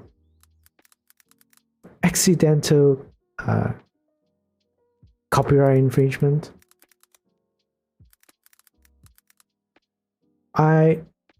In theory, it is still considered infringement. Whether you sing a small part of it, or you accidentally sang a copyrighted music or song, it's still considered infringement.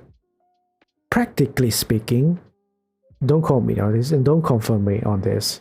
Don't follow even on my opinion.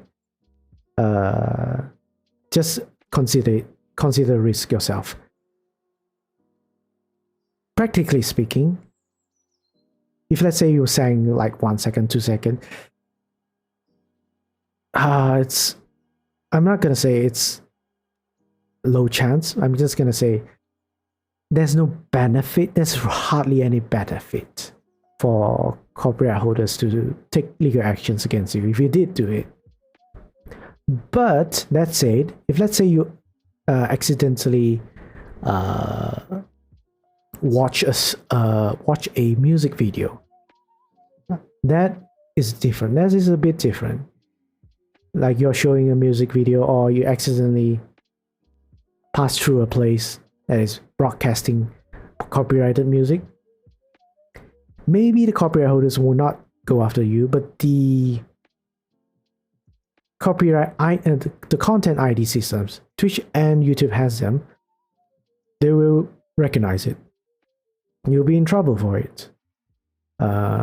So there's that. But if let's say you're singing karaoke, hard to say. But do it at your own discretion. Yes, I have to appeal quite a few times. Yeah. That's the thing about copyright infringement. You can say it's strict. It's outdated, but it is still a necessary thing. Because big companies would abuse it. Yes, that's true. But what about the indie artists, the smaller content creators, the one that are creating original works? They have to require some sort of protection themselves as well. I mean, us VTubers or any artists that draws and stuff, we don't like people stealing our own creations, right? We don't like seeing people on Twitter impersonating us or telling other people that those drawings were drawn by them. We don't like people doing that. So that is copyright infringement as well. Just that we don't have the capability to take legal actions against them. That's the only difference for us common folks. So copyright laws exist for a reason. It's outdated. It needs reformations, of course, to reflect the current social environment right now we are in.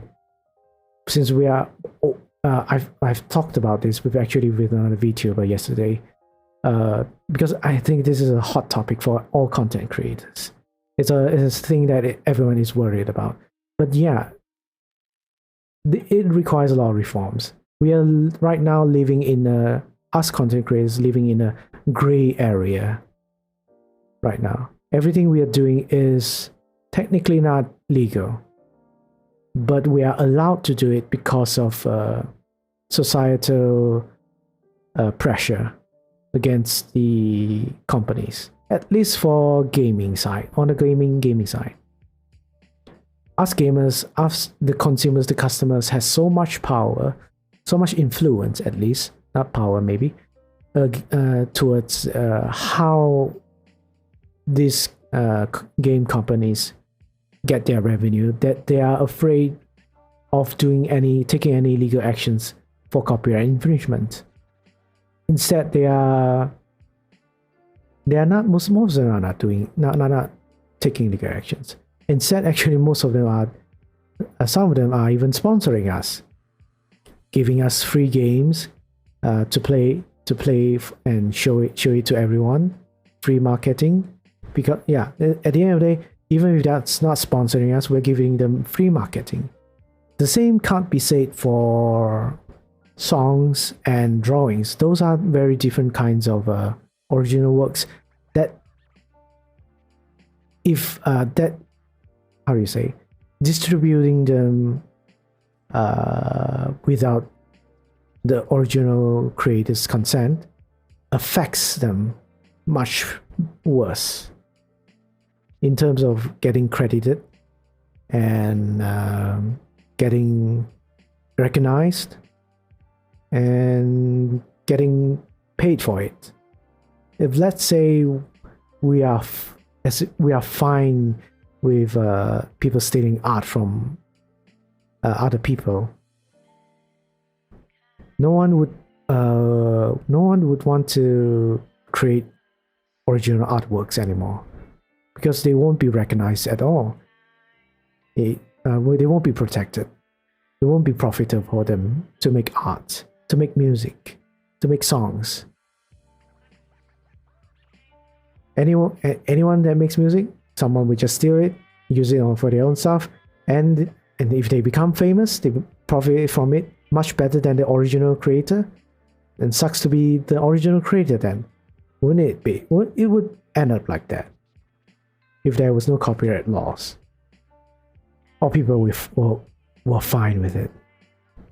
So yeah, long tangent, but apologies, but it is something I really take seriously, something I'm very serious about.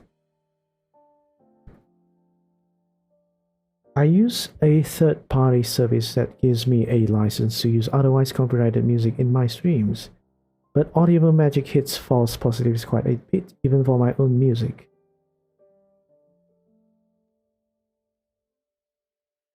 Yeah, I know what you mean. I know what you mean.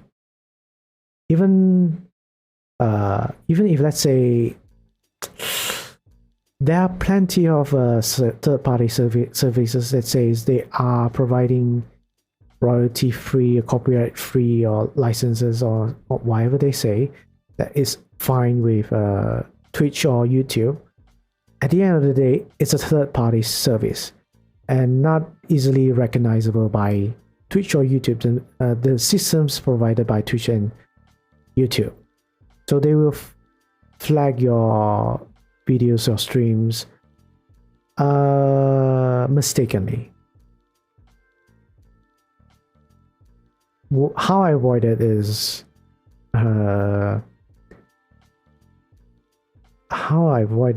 basically, right now the music that you're listening to is through Twitch Soundtrack.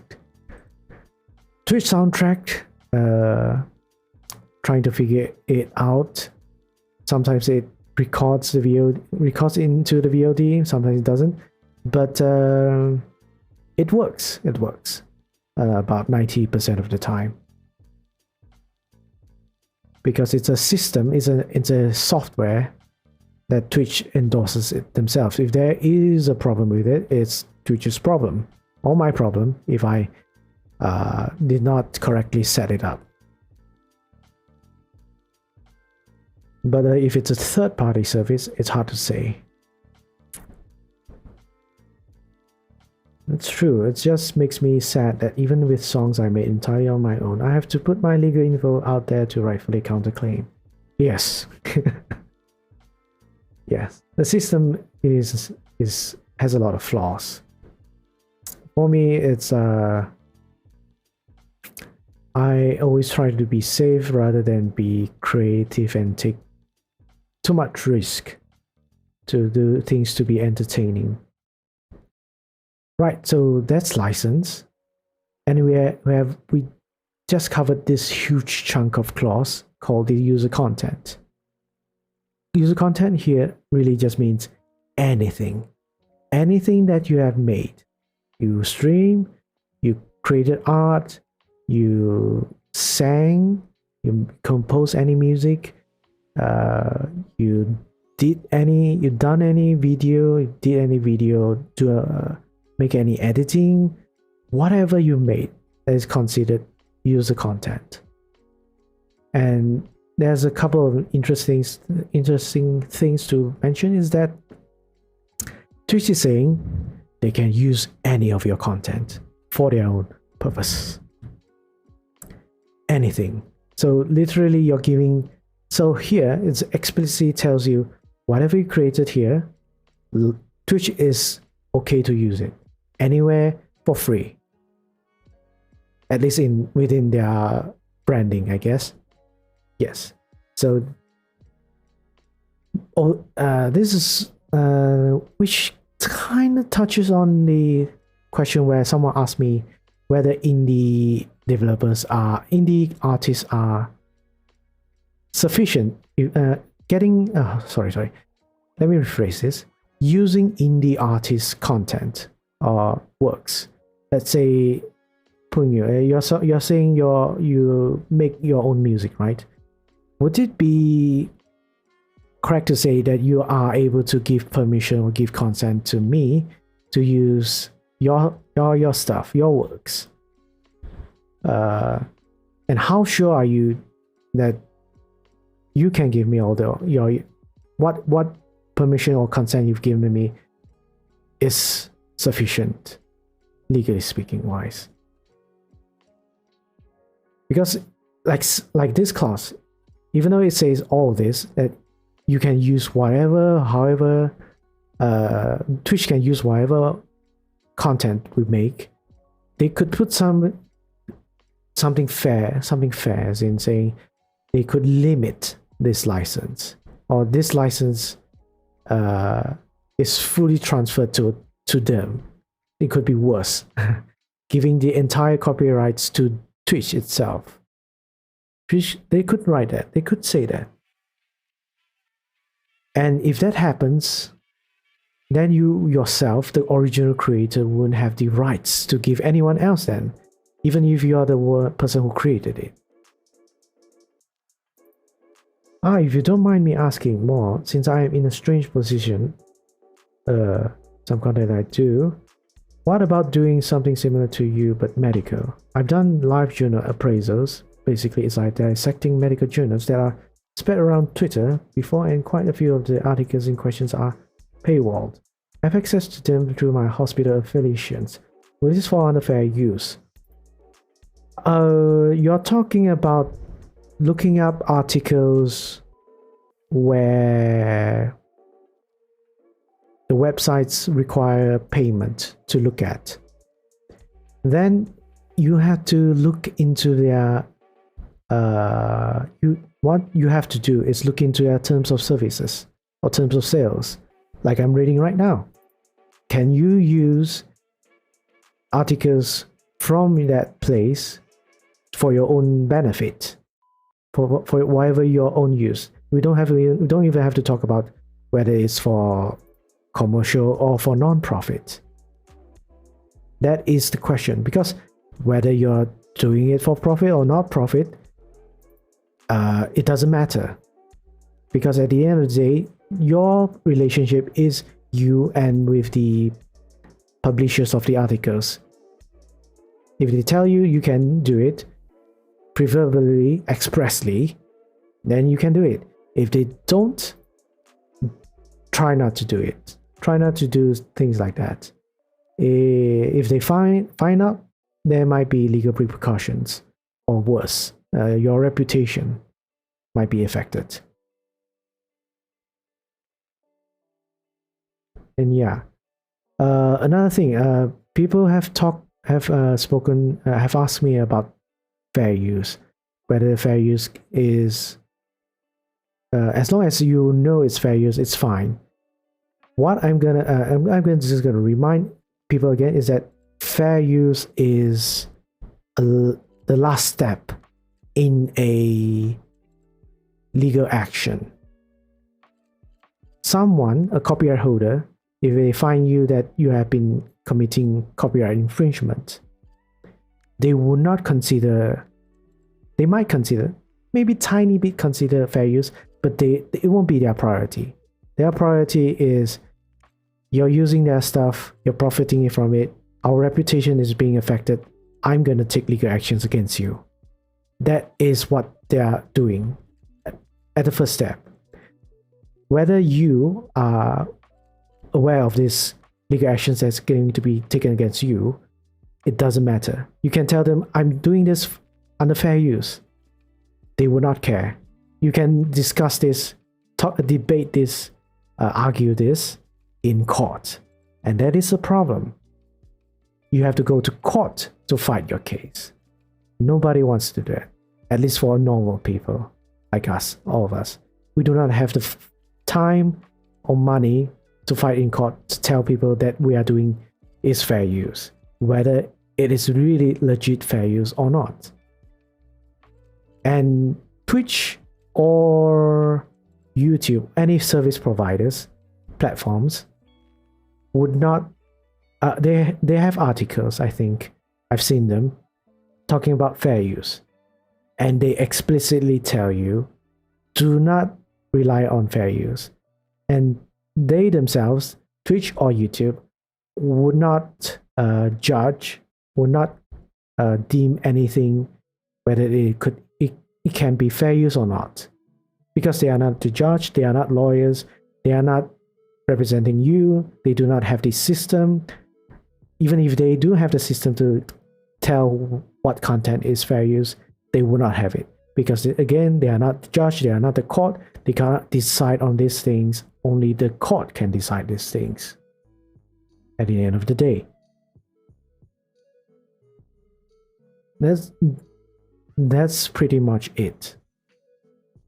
Fair use or not.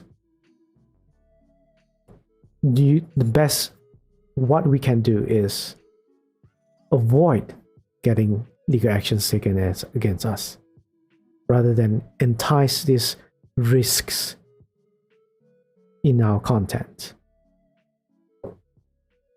Especially this is more applicable to anyone that wants to pursue content creation as a very, very passionate hobby or a career. Anyone that is doing this for fun, doesn't care about the legal repercussions, they probably won't make it very high.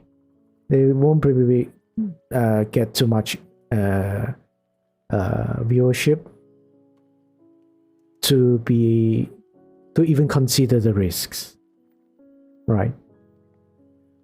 That's why there is thousands, 10,000s, if not more, people doing copyright infringements, and there's nothing is happening against them, other than the content ID systems flagging their videos, their streams, or whatever. Those that are susceptible, those that should worry, are anyone that wants to do this for a long time, with passion, with love. Yeah. I've how do you say, rambled long enough.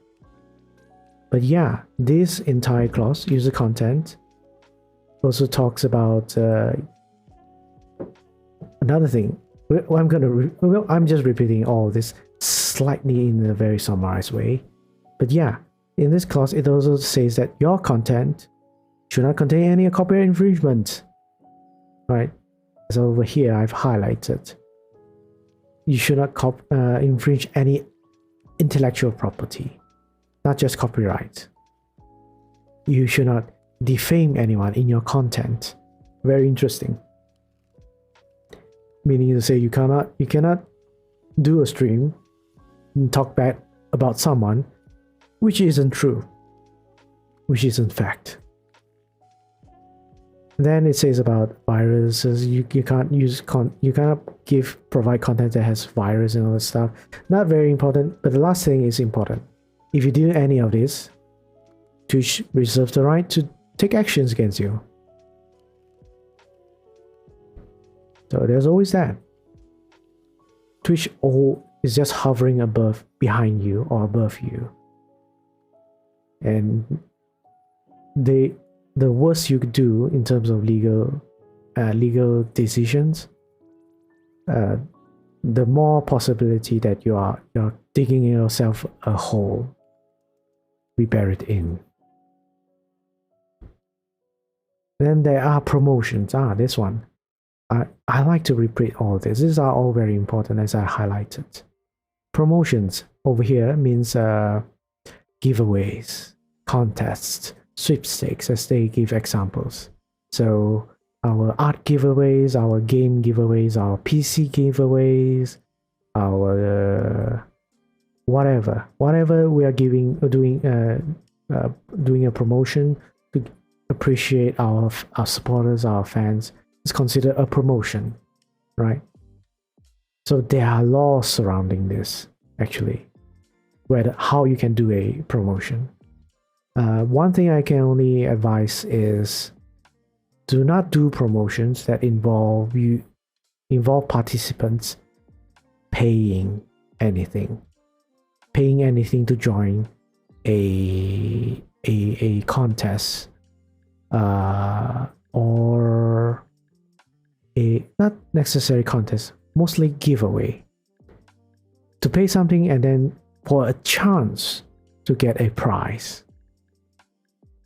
That would be considered gambling, a lottery.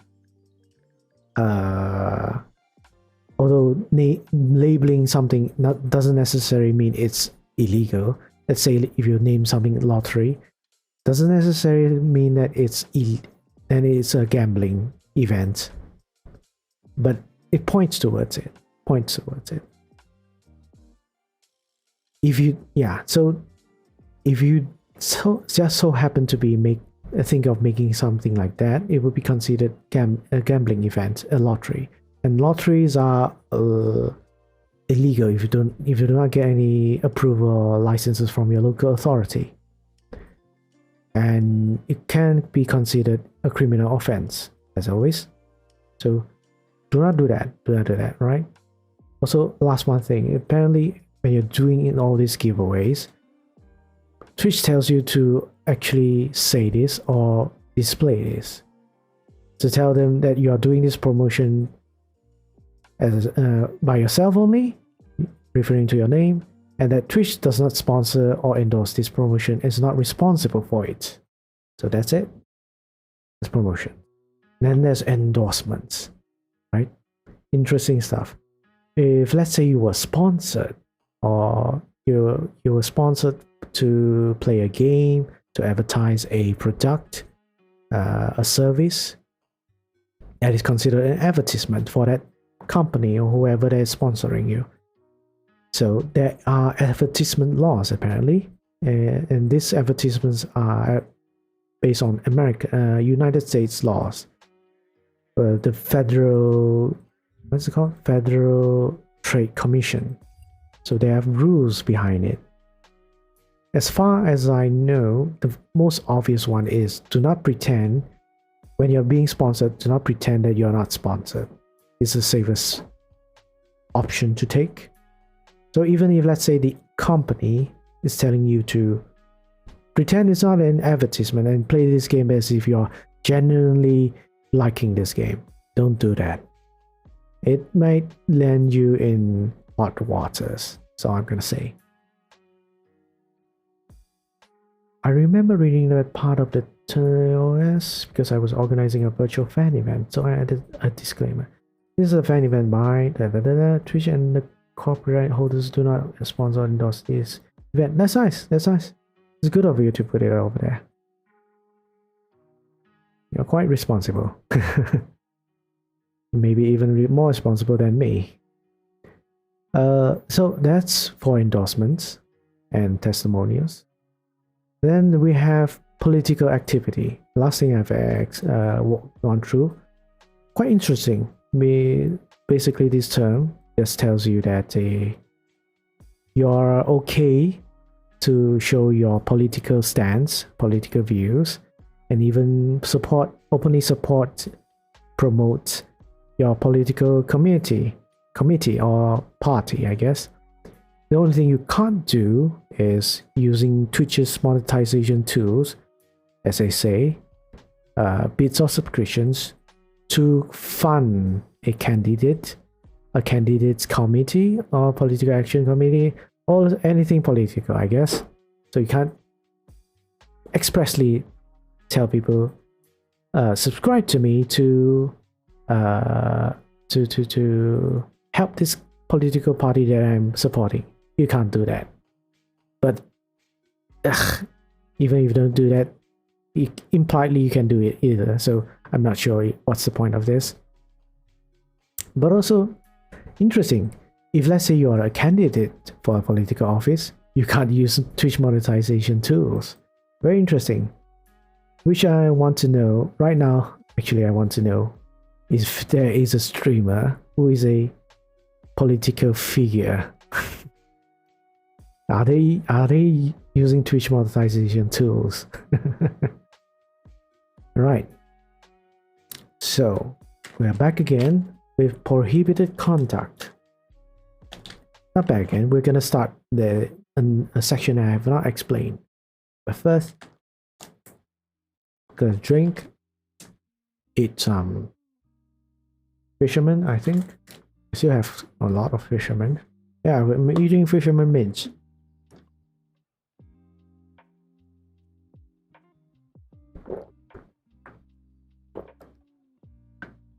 By the end of this stream, I'm gonna lose my voice. So anyone is watching, if you like this kind of content, feel free to subscribe, follow, or share this among your friends, family, content creators. It'll help a lot for me to continue doing this. Alright, so prohibited conduct. Thanks for hydrating. I was hydrating. I'll do some stretch posture as well. Thank you for that. Okay. Oh, that's nice. Thank you. Thank you for reminding me to do that. Alright, prohibited conduct. So things you can't do.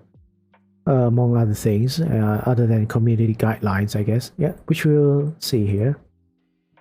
It's gonna be a lot of things, I think. Yep, a lot of things you can't do.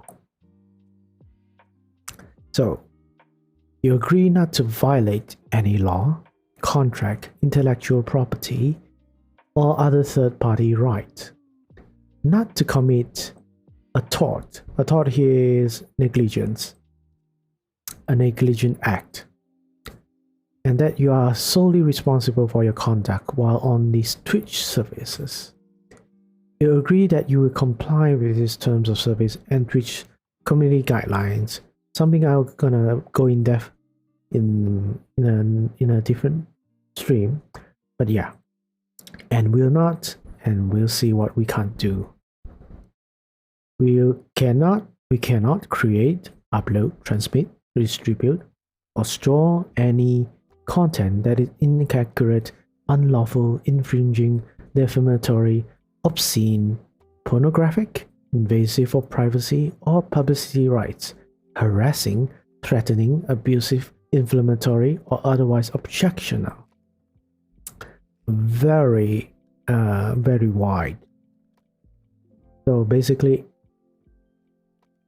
do nothing that involves inaccuracy, meaning misinformation, unlawful, illegal things, criminal things, infringing rights, anything like that, copyrights or actual rights, any other type of rights. Defamatory, do not spread negative rumors, things that would are not true but will destroy or affect someone's reputation negatively. Obscene, something disgusting, probably. Pornographic, no need to explain that. Invasive for privacy or publicity rights. Yeah. Harassing, threatening, abusive, inflammatory, or otherwise objectionable. So now, supposedly you can't do any of these type of streams, content, or communications in chat, or nothing like this. And all you're doing is prohibited. And again, this is terms of service. It applies to everyone, both viewers and streamers. And second, impersonate any person or entity. False claim and affiliation with any person or entity. Access the Twitch services accounts of others without permission. Forge another person's digital signature. Misrepresent the source, identity, or content of information transmitted via the Twitch services. Or perform any other similar fraudulent activity. I don't think I have to really explain this. It should be easy enough. Impersonate any person or entity. So far I've not seen any streamers impersonating anyone. There's only been a lot of it happens in Twitter for some reason, but not on Twitch. Not on Twitch. I think it'd be much harder to impersonate someone over there. Oh, if you don't mind me asking this, since it's very, very commonly misconstrued, a lot of people have been saying ARA is prohibited due to the new terms of service updates, but considering the terms of service updated in 2021, it's unclear to me. Well, let's find out.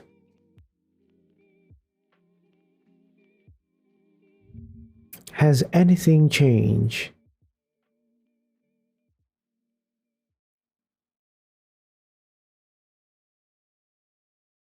Community guidelines.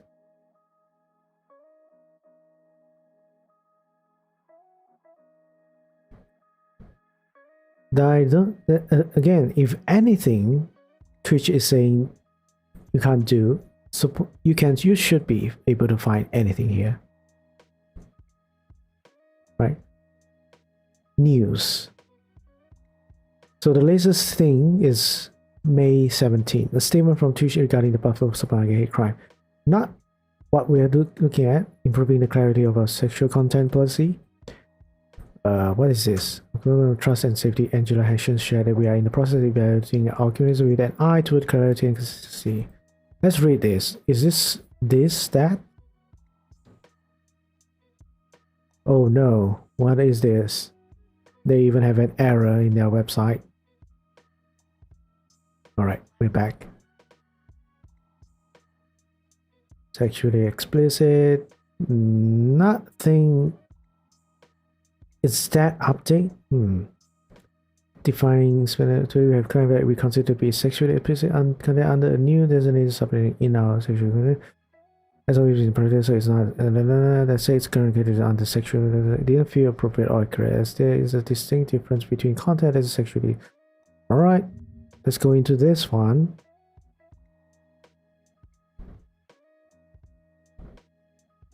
Do we have anything specific?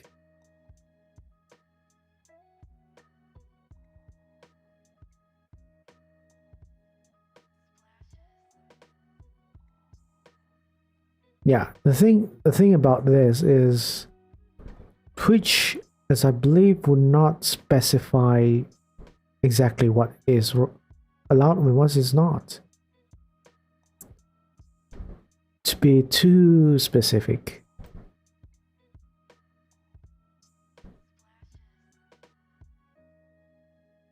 Sexual content, service, sexually suggestive content, standard guidelines, contextual exceptions,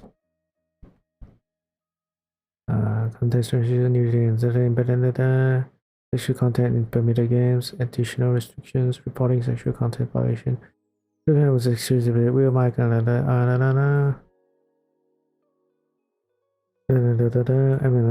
What about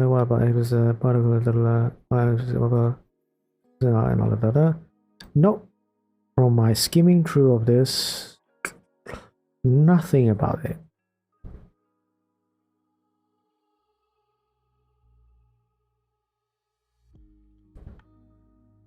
They are giving examples, but what words? Right words? No. Ara? I don't think. No. There's no such thing. So again, if there is, Twitch has to tell us exactly, right? Unless I can find it somewhere else. Let's type it.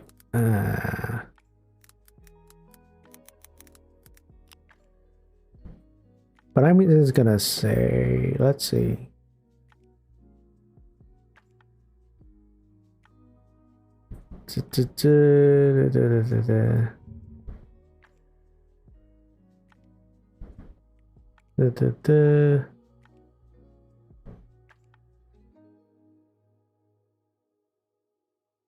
No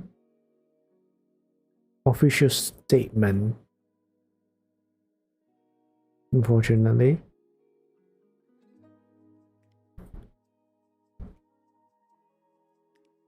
All right, without going too deep on this, I'm gonna say this though.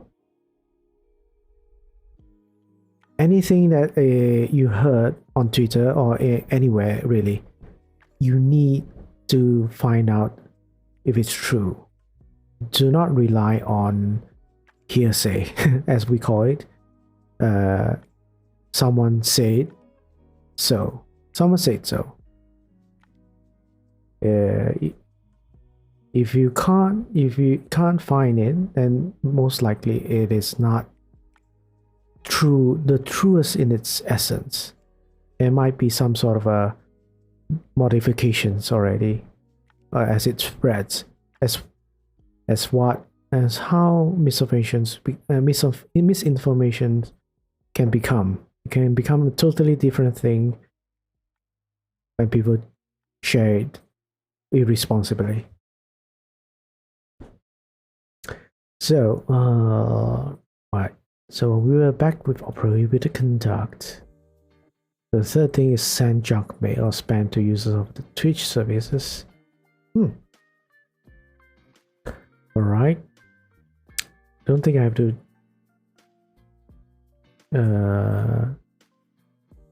go into depth, but we'll read it, including without limitation unsolicited advertising, promotional materials, or other solicitation material. Bulk mailing of commercial advertising, chain mail, informational announcements, charity requests, petitions or signatures, or any of the preceding things related to promotional giveaways, such as raffles and contests, and other similar activities. So you can't use emails, at least, to advertise whatever you are doing. Understand? But who does that? Who uses email? Weird. Harvest or collect email addresses or other contact information of other users from Twitch services. This is an invasion. This is a breach of privacy. I think this is illegal. Yeah, very illegal. Defame, harass, abuse, threaten, or defraud users of the Twitch services, or collect or attempt to collect personal information about users without their consent. Yep. No need to explain this. Delete, remove, circumvent, disable, damage, or otherwise interfere with a security-related features of Twitch services or user content, features that prevent or restrict use or copying of any content accessible through the Twitch services, features that enforce limitations on the use of the Twitch services or user content, or the copyright of other proprietary rights notices on the Twitch services or user content. Lots of us, it is like saying it's something about hacking. Yeah, in some way it is about hacking.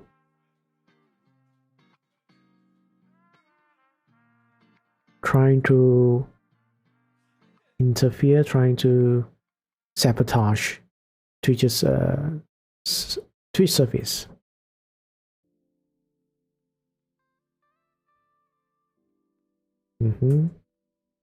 Nothing of real importance. Reverse engineer, decompile, disassemble, or otherwise attempt to discover the source code of Twitch services of any part thereof, except and only to the extent that this activity is expressly permitted by the law of your jurisdiction of residence. Oh, interesting. You can't do reverse engineering, decompile, disassemble, or otherwise attempt to discover the source code.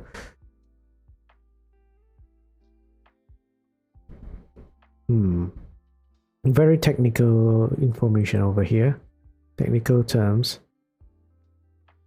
I would say, yeah, someone who is well versed in coding, source coding, would be able to better explain what this actually means. But at least they are saying things that you can't do, but apparently you can do if it's permitted by law.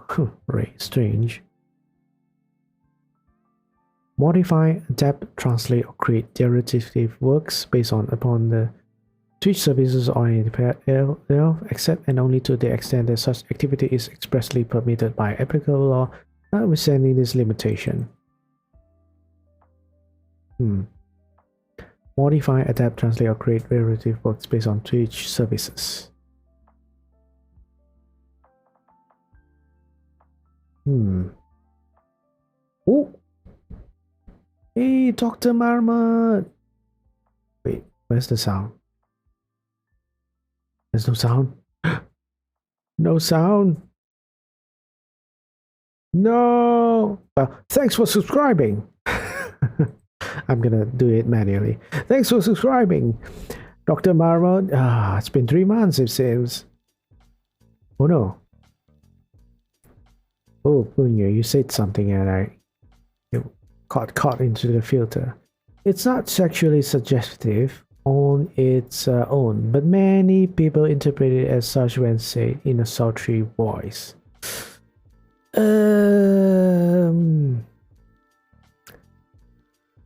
I would say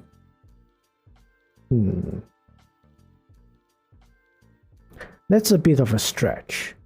Personally, I would think.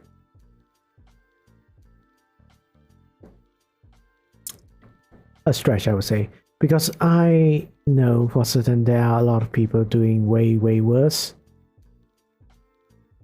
Not way worse. More, not being sexual isn't bad per se, right, in itself. But I guess there is a limitation to it.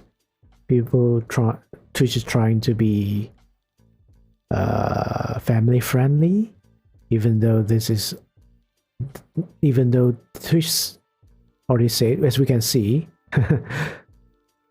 people above 13 can use Twitch. Only people above 13 can use Twitch. Over here. Yep.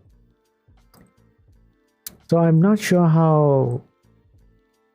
Well, yeah, the thing about this community guidelines in terms of sexual explicit content, yes, there is probably a very clear-cut line to whatever should be allowed. But Ara, if let's say because of the way that we say it is not allowed, then it applies to all words actually, you know. I can say my name in a sultry way, Jake, and And would I be not allowed to say it like that? Right? Uh, it's a weird policing of words, right? Or I would say Dr. Marmot 98, thanks for subscribing.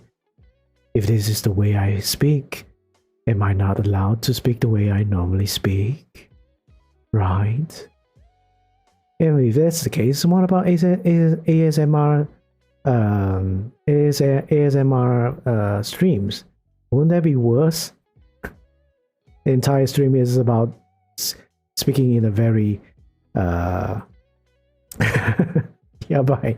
Speaking in a very sensual way. Yeah, ASMR streams. Those are the entire stream is the person speaking in a ara way. Yeah, so doesn't make sense to me that Twitch is going to officially tell people that they can't do it. Yeah, so yeah, we still there's so many things you can't do in Twitch, but I think these are all common sense stuff. Although common sense is not common. Delete, remove, circumvent, select, disable, damage, or otherwise interfere with a security-related features of the Twitch service or user content. Be right back, lunch on. Also, you reminded me, I actually have a ASMR redeem. Let's hear that. Hear that preview. I don't think anyone's want to redeem it at the moment. Let's see.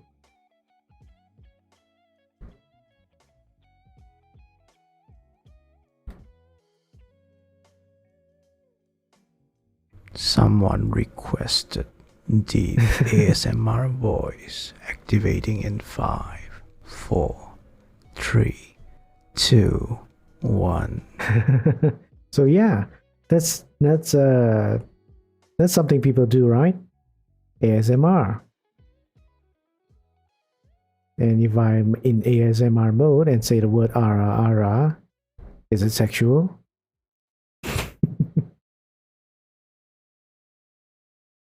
And there's a fine line between sensual or sexual, really.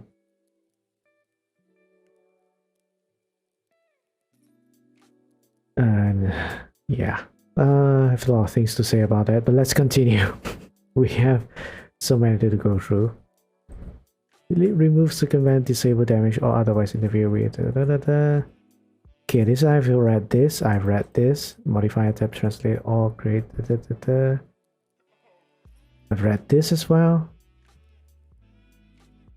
Interfere with or damage the operation of Twitch service of any user's enjoyment of them by any means, including uploading or otherwise disseminating virus, adverse spyware, worms, or other malicious code.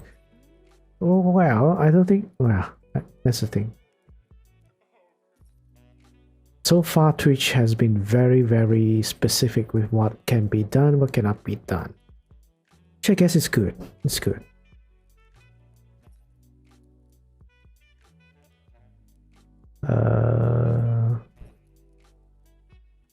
Interview. No, I've done that. Relay email from a third party's email service without the permission of that third party.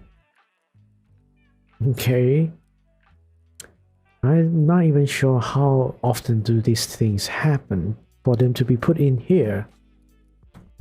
Access any website, server, software, application, or other computer resource owned, used, and or licensed by Twitch, including but not limited to the Twitch services, by means of any robot.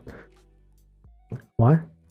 Robot, spider, creeper, crawler, or other automated means for any purpose, or bypass any measures Twitch may use to prevent or restrict access to any website, server, software, application, or other computers or resource owned, used, and or licensed by Twitch, including but not limited to the Twitch services.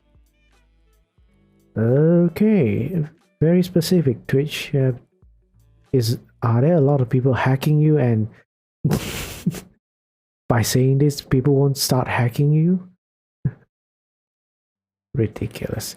Manipulate identifiers in order to disguise the origin of any user content transmitted through the Twitch services. Okay. Yeah, so many things regarding to hacking, I think. Interfere with or disrupt these Twitch services or servers or networks connected to Twitch services. Disobey any requirements, procedures, policies, or regulations of networks connected to the Twitch services. Use the Twitch services in any manner that could interfere with, disrupt, negatively affect, or inhibit other users from fully enjoying the Twitch services, or that could damage, disable, overburden, or impair the functioning of Twitch services in any manner. Bloody hell. Right. Use or attempt to use another user's account without authorization from that user and Twitch. Right. Very common sense. Use or attempt to use another user's account without authorization from that user and Twitch. Attempt to circumvent any content filtering techniques we employ, or attempt to access any service or area of the Twitch service that you are not authorized to access. Ah, and this is slightly important. Let's give you the highlight. So I think this is referring to content ID systems. So I've heard a lot of people doing a lot of streamers, no one that I know personally, I think, or are acquaintance with, but there are streamers that suggest things like, oh, if you want to play, you want to use copyright works, copyright music, all that stuff, do this, so that content ID will not trigger. So the advice itself, the suggestion itself is very, very wrong, very bad. Don't do that to any, don't suggest that doing any of that to avoid copyright infringement detection when you already are committing copyright infringement. So apparently Twitch here also says that you can't do that. You can't try to avoid, escape, circumvent content filtering techniques they employ. So yeah, don't do that. I've heard people saying like, Twitch doesn't copyright strike people if the audio, if the copyright music is only broadcasted and not recorded in the VODs. Very wrong advice, very bad advice.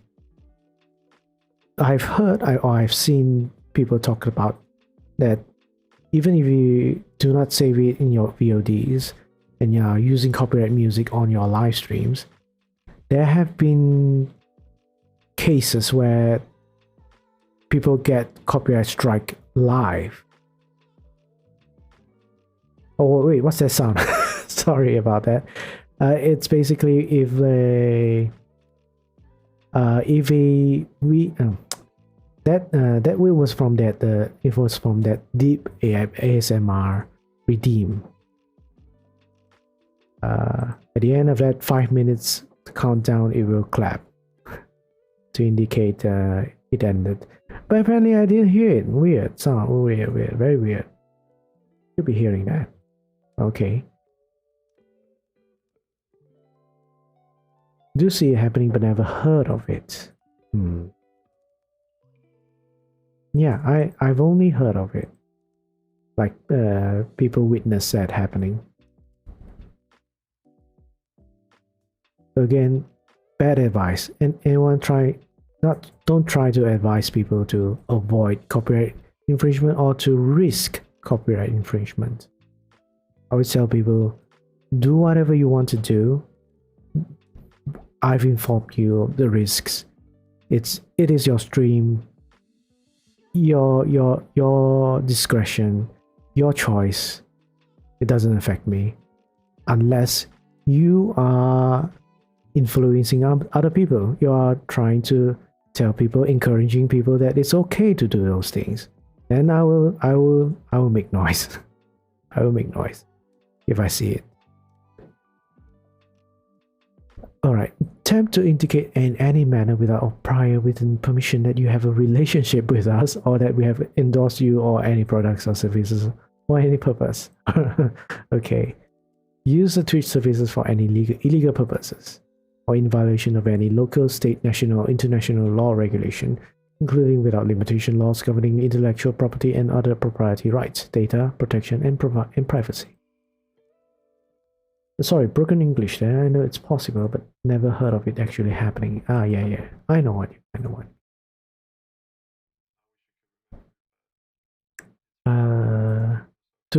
Alright, so that's the end of the entire things that you are prohibited to do. To the extent permitted by applicable law, Twitch takes no responsibility and assumes no liability for any user content for any loss or damage resulting therefrom, nor is Twitch liable for any mistakes, defamation, slander, libel, omissions, falsehoods, obscenity, pornography, or profanity you may encounter when using the Twitch services.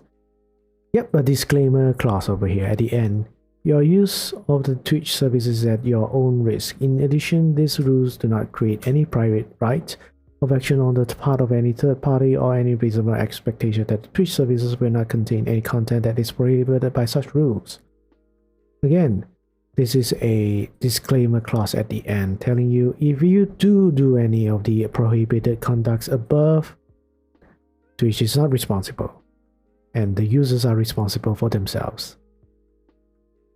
Twitch is not liable for any statements or representations included in user content. Twitch does not endorse any user content, opinion, recommendation, or advice expressed therein, and Twitch expressly disclaims any and all liability in connection with user content. To the fullest extent permitted by applicable law, Twitch reserves the right to remove, screen, or edit any user content posted on or stored on the Twitch services at any time and without notice, including where such user content violates these terms of service or applicable law, and you are solely responsible for creating backup copies of and replacing any user content you post or store on the Twitch service at your sole cost and expense. Any use of the Twitch service in violation of foregoing violates these terms of service and may result in, among other things, termination or suspension of your rights to use the Twitch services. Right. Very, very, how do you put it, draconic disclaimer, but they have to put it. Can't blame them.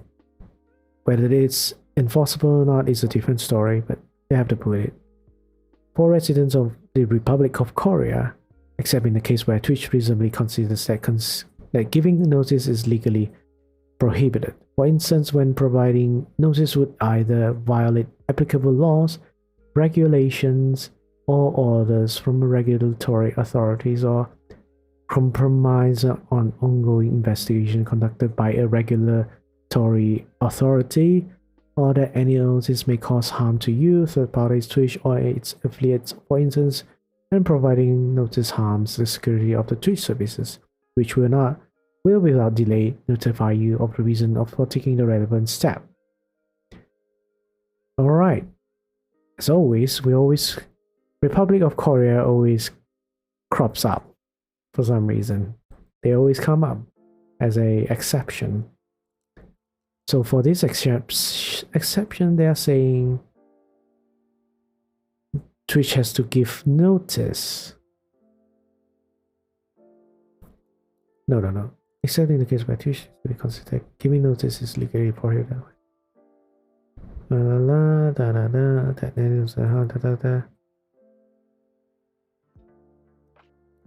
Yep. Apparently, South Korea, is strong and influential enough to make sure Twitch put all these extra terms for them, apparently.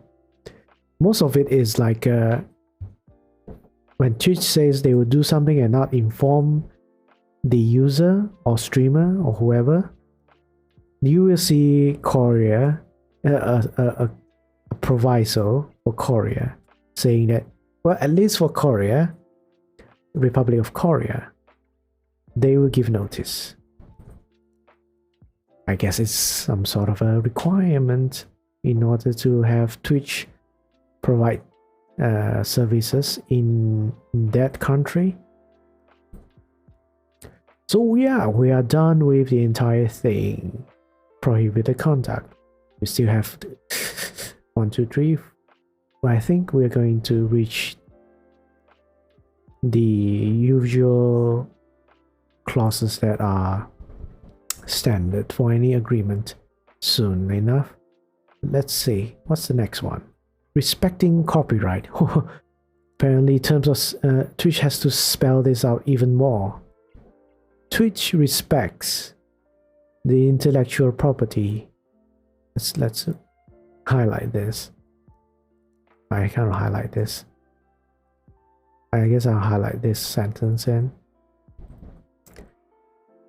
Twitch respects the intellectual property of others and follows the requirements set forth in the Digital Millennium Copyright Act, DMCA, and other applicable laws. If you are the copyright owner or agent thereof and believe that content posted on the Twitch service infringes upon your copyright, please submit a notice following our DMCA guidelines, which include further information about our policies, what to include in your notice and where to submit your notice. Alright. And I understand this. This is simply telling any copyright holders, if they find out anyone is committing copyright infringement, this is the way. They have a link here, going to it here, telling you how to let them know what has been done. What has been done. Normally, it is sufficient once, just for your knowledge, I guess.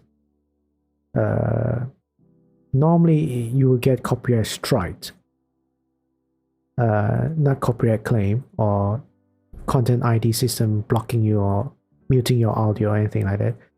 Copyright strikes. Copyright strikes only happens manually, per se. By people, by companies, copyright holders, copyright enforcers submitting a form to Twitch, telling them that they are the copyright holders, they want to have the content striked, say maybe deleted or suspend their account, all that. Suspend the channel. So this is what you want to avoid at all costs. An actual person, actual copyright holder taking actions against you. And this is just the first step. The first step of making your life miserable. If you try to fight against it. Because Twitch provides a middle person solution, is to remove the content and see if that satisfies the copyright holder. If your content is creating too much financial damage for the copyright holder, a copyright claim or copyright strike might not be enough for them. They might still take actual legal actions. So that's that. Right, then there's trademarks. I guess this should be easy. This is about Twitch's trademark. The Twitch logos and any other product or service name, logo, or slogan used by Twitch, and the look and feel of the Twitch services, including all page headers, custom graphics, button item icons, and scripts, are trademarks of the trade dress of Twitch, and may not be used in whole or in part in connection with any product or service that is not Twitch's, in any manner that is likely to cause confusion among customers, or in any manner that disparages or discredits Twitch without our prior written permission. Any use of these trademarks must be in accordance with the Twitch trademark guidelines. All other trademarks referenced in the Twitch services are the property of their respective owners. Reference on the Twitch services to any products, services, processes, or other information by trade name, trademark, manufacturer, supplier, or otherwise does not constitute or imply endorsement, sponsorship, or recommendation thereof by us or any other affiliation. Wow, very thorough with how people can use or cannot use Twitch's trademark. If for your simple knowledge, trademarks is a type of intellectual property which is registered, or mostly it is registered for the purposes of representing a company's business, right? So anything like for example, the Coca-Cola symbol, the Nestle symbol, or Disney trademark, or all that on sports brands, those are called trademarks. All those logos, all those slogans, like just do it, all that stuff, are trademarks. And if anyone does use it for the purposes of doing business, representing themselves, is considered trademark infringement, as opposed to copyright infringement. Copyright infringements are more towards creative works, not representing any particular company per se. So, and they are also saying apparently there is a way to use their trademarks. I think these are our assets from our assets page. We support and encourage that. Yep, we have something. Apparently, Twitch has something like this, telling you yes, you can use our trademarks, but in this way and not that way. Cool of them to do this. Whether this is okay or not, I'll have to look into this myself, but we'll see. It has not been modified since 2018. Interesting. Yep, they allow other people to use their trademark in certain ways, but I'm not sure if they won't go after you if you do use those trademarks without any express consent.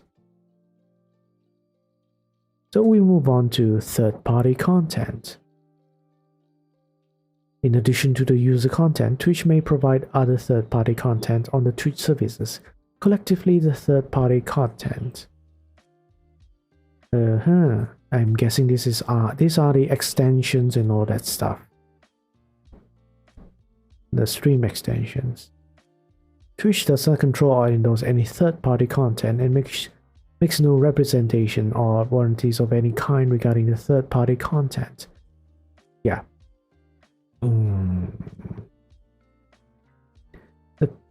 The problem with all these broad terms, right? Third-party content, we do not exactly know what it is referring to. I'm just guessing this really, based on what Twitch has been doing. Really, there's no confirmation where they say this thing is third-party content, this thing is third-party, not third-party content, etc., etc. So take all these explanations with a salt right now. Please be aware that we do not create third-party content, update or monitor it. Therefore, we are not responsible for any third-party content on the Twitch services. You are responsible for deciding if you want to access or use third-party websites or applications that link from the Twitch services. The reference sites. Twitch does not control or endorse any such reference sites or the information, materials, products, or services contained or accessible through reference sites, and makes no representation or warranties of any kind regarding reference sites. In addition, your correspondence or business dealings with participations in promotions or advertisers found on through the Twitch services are solely between you and such the advertiser. Access and use of reference sites, including information, materials, products, and services, all available through reference sites is solely at your own risk. So I'm thinking this is Stream Elements or Streamlabs. using their overlays, using their commands, their bots, and all that stuff. They are all considered third party, at least. And this clause, the purpose of it is to say Twitch is okay with all this stuff, but not responsible if they cause any problems. Idea submission. Okay, by submitting ideas, suggestions, documents, and or proposals, the submissions to Twitch or its employees, you acknowledge and agree that Twitch shall be entitled to use or disclose such submissions for any purpose in any way without providing compensation or credit to you. Interesting. They have to put this here, I guess, to be safe, on the safer side, I guess. What this means is there is a forum on Twitch for people to submit suggestions, complaints, suggestions, ideas, all that stuff. And apparently, yeah, they can use all those ideas that you suggested without providing a compensation or credit. I'm guessing someone has tried to do that, or at least the lawyer drafting this has put this in as a precaution.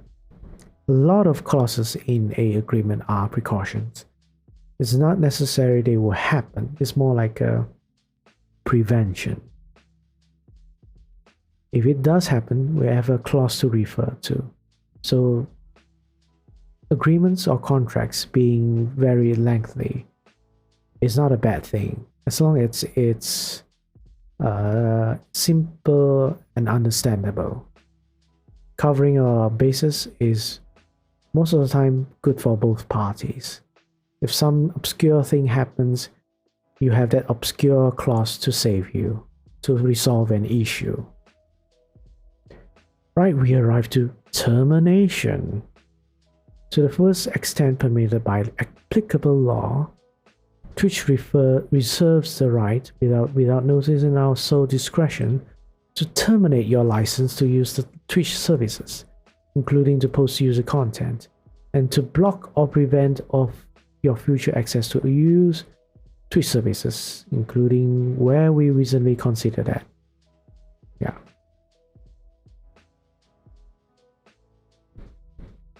Understandable. This is like they are talking about bans, suspensions, removals, deletions, and all that stuff.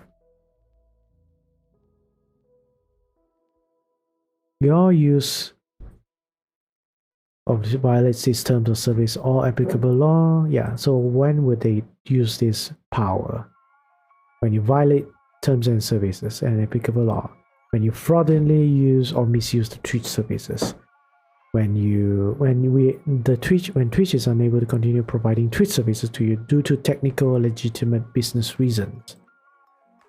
Okay, kind of vague in terms of saying about legitimate business reasons.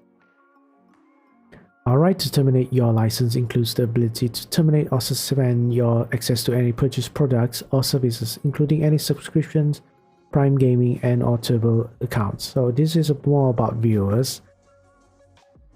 More about viewers. To the fullest extent permitted by applicable law, your only remedy with respect to any dissatisfaction with Twitch services, any terms of these terms of service, any policy or practice of Twitch in operating the Twitch services, or any content or information transmitted through the Twitch services. This to terminate your account and to discontinue use of any and all parts of these Twitch services. Alright, this is... I don't think... Wait.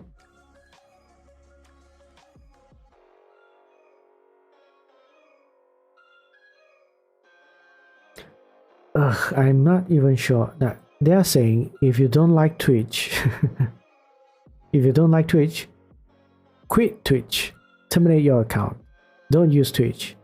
I'm not even sure if it is really enforceable. You can't just tell people you can only do this if Twitch breaches some sort of terms and conditions on their part. Always when you think look at this sort of a it's not my problem. I'm not responsible. Any sort of this sort of clause is not favorable to you. Always assume they do not fully waive liability on the other party. But having them is bad for you, really, for any agreement contracts. Right, again with the Republic of Korea. Yep, always again they are saying Twitch will notify you the reason for taking any actions against you. Then we have disputes. I think I've talked about this in the affiliate agreement, but let's see. Indemnification. Yep.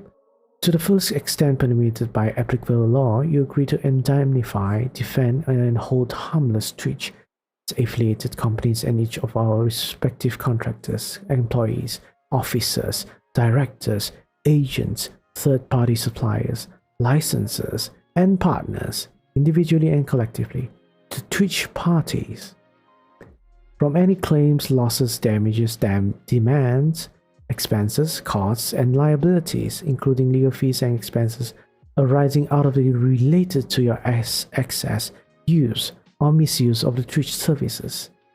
Any user content you post, store, or otherwise transmit in or through the Twitch service, your violation of rights of any third party, any violation by you of these terms of service, or any breach of representations, warranties, and covenants made by you herein.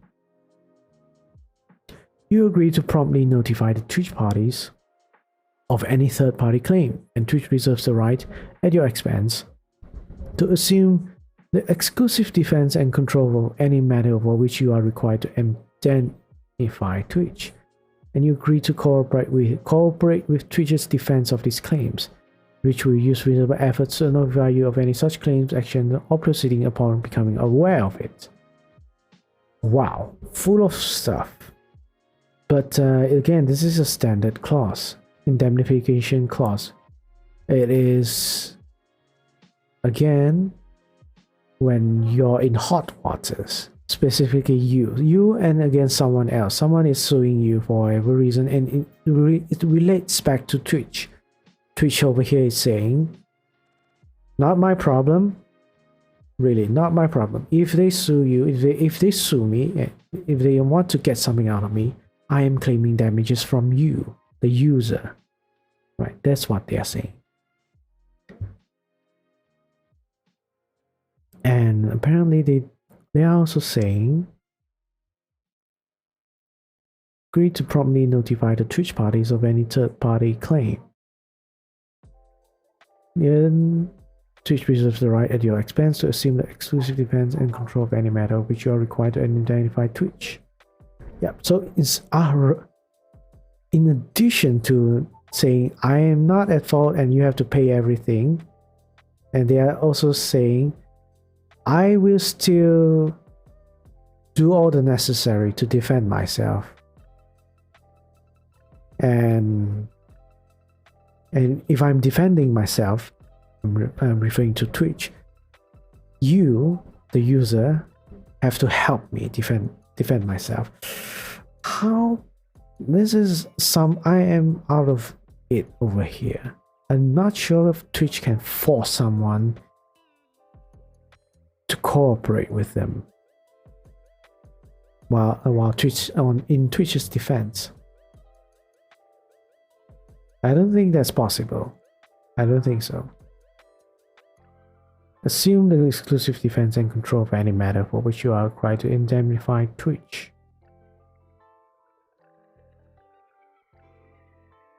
Yeah.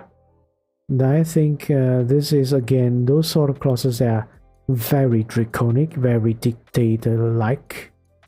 Say that I am not responsible, I make all the decisions, you pay everything. Doesn't work like that. It's one of those standard clauses to scare people and trying to cover everything, cover every aspect of liability. And again, as per my last stream on legal investigations, I've said this: do not agree to these terms, whether they are enforceable or not. These are very, very biased terms, especially if you're buying a car, buying a house, anything that is requires huge sum of money. Don't agree to these sort of terms, or at least be aware of it. And if shit happens, you remember, yeah, I agreed to this, so I can't really say much. Disclaimers and more disclaimers, and here comes all the capitalized letters. And yeah, this is all the same thing. That's why I explained in affiliate agreements, but I guess we'll try to summarize this, right? Don't have to repeat myself again and again. I'll summarize this by just looking at the entire speed reading through it. Limitation of liability, right? So with this word itself, again, they are trying to limit their liability. For this one, it's more like Twitch themselves doing something wrong. So they are saying, if we are doing anything wrong, anything at all, and there's a am I able to find it? It's something like even if they know something is bad,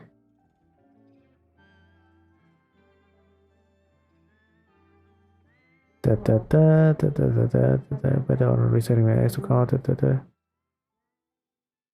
contract or including were effective. Oh, so many words. Product liability, strict liability, or theory arising out of relating to the use of ability to use to use the 16 during 12 months immediately preceding the date of the claim or 100. Wait, huh? To the extent that applicable law prohibits the state shall limit its liability to the full extent allowed by applicable law. Alright, this is slightly different. Let me read this slowly then. Slightly different. But we have to be careful. To the fullest extent permitted by applicable law, no event shall Twitch or the Twitch parties be liable. Ooh. Hey Nixman! First live seminar I attend. Oh, you're at the ends of our seminar, but I will summarize everything again, as always. So don't worry. And if you do have any questions, feel free to ask me. If you just finish your classes and then you're attending this seminar. Yeah.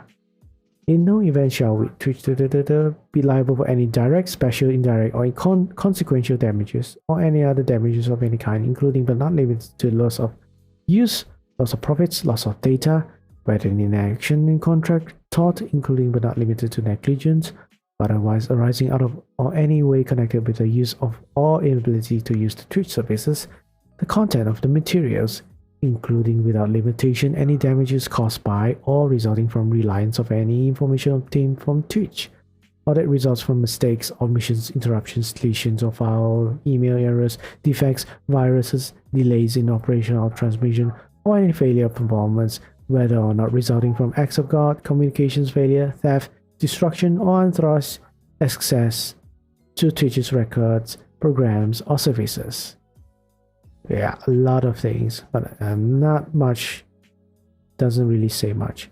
In no event shall the aggregate liability of Twitch, whether in contract, warranty, tort, negligence, whether active, passive, or imputed, product liability, strict liability, or other theory arising out of the relating to the use of the inability to use the Twitch services exceed the amount paid by you, if any, for accessing Twitch services during the 12 months immediately preceding the date of the claim, or $100, whichever is greater. To the extent that applicable law prohibits limitation of such liability, Twitch shall limit its liability to the full extent allowed by law. Alright, I read all that. Basically, it just says, I am not responsible, I will not pay anything, whether it is my responsible or not, whether I made a mistake, whether I did something wrong or not. This is not good. This sort of thanks for the hydrate.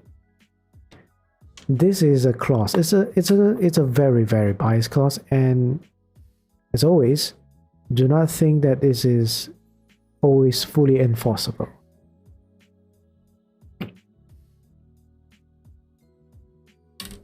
Clauses that avoid liability doesn't want to tells you that they won't pay anything. Most of the time, it doesn't work. That anyone cannot fully avoid liability just by saying they can avoid liability. Hey, it's Pooh. Thank you for the semester. Please rest your voice after this. No problem, no problem. I'm still doing alright, apparently. I'm not yet reached a painful stage yet. Not yet. Let's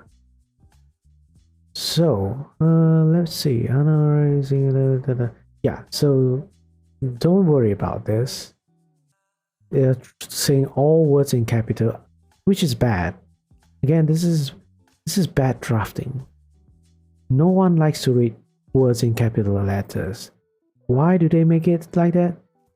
Does it make it more serious, or people will pay more attention to this? No. Any of you looking at this is gonna be like, why? I'm not gonna read this. They have read words, I'm guessing. They are screaming. I always wonder why it's in all capital letters. It's hard to read. Yeah, it's not a normal thing to do. There's no reason to it. There's no legal reason to it. It's just to show I am shouting. It's like it feels like I'm shouting. I'm telling you, I'm not responsible. I won't pay you. It just makes him sound so irresponsible and without any maturity. Boomer screaming. But US-based companies tend to draft their limitation of liability like this. Yes. I don't know. Is there a technical? I can only think of there's some sort of technical reasons for it.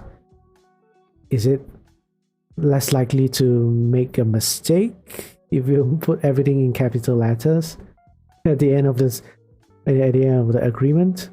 Or is it because at the end of agreement people are starting to go to sleep and you want to wake them up, so you put everything in capital letters?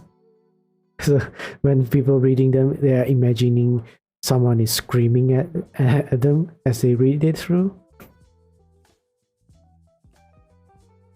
Alright, reference sites. These limitations of liability also apply with respect to damages incurred by you by reason of any products or services sold or provided on any reference sites or otherwise by third parties other than Twitch and received through or advertised on the Twitch services or received through any reference sites. That's one sentence. By my God, that's one sentence. Let me try to explain this. Limitations of liability. So they are referring to this one as well, which is saying they are not liable to damages, and this extends to damages incurred through reference sites. Reference sites here means stream elements or stream labs or whatever websites that are integrated with Twitch's services. They're saying if anything has caused damages, is again not their responsibility. But again, all of this liability stuff, at the end of the day, if a company, most likely a company will try to take actions, or someone very very big, they're gonna fight on facts. These liabilities are a battle of facts, a debate on what is true, what has been done to mitigate damages? What has not been done to mitigate damages? How is Twitch connected to that loss of profit, loss of something, loss of views, whatever? How is it connected? How are they negligible? What were their intentions? Were they fraudulent? Were they doing something illegal? Did they not do something that they are supposed to do blatantly? If it was blatantly obvious, you can't use this clause to avoid liability. Basis of the bargain. Okay, I've never heard of this before. Basis for the bargain. You acknowledge and agree that Twitch has offered to Twitch services, user content materials, and other content information, set its prices, and enter into these terms of service in reliance upon the warranty disclaimers and limitations of liability set forth herein. That the warranty disclaimers and limitations of liability set forth herein reflect a reasonable and fair allocation of risk between you and Twitch, and that the warranty disclaimers and limitations of liability set forth herein form an essential basis of the bargain between you and Twitch. Twitch will not be able to provide the Twitch services to you on an economically reasonable basis without these limitations.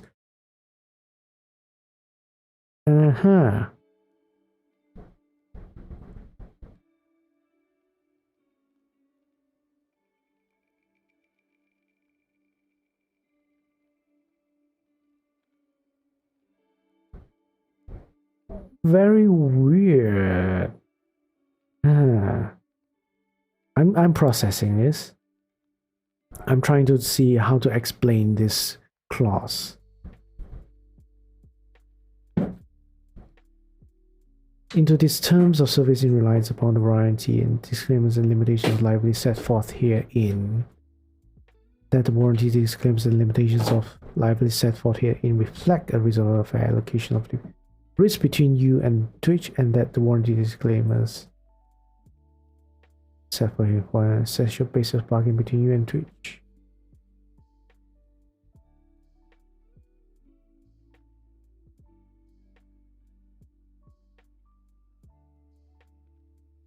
Twitch would not be able to provide the Twitch services to you on an economically reasonable basis without these limitations.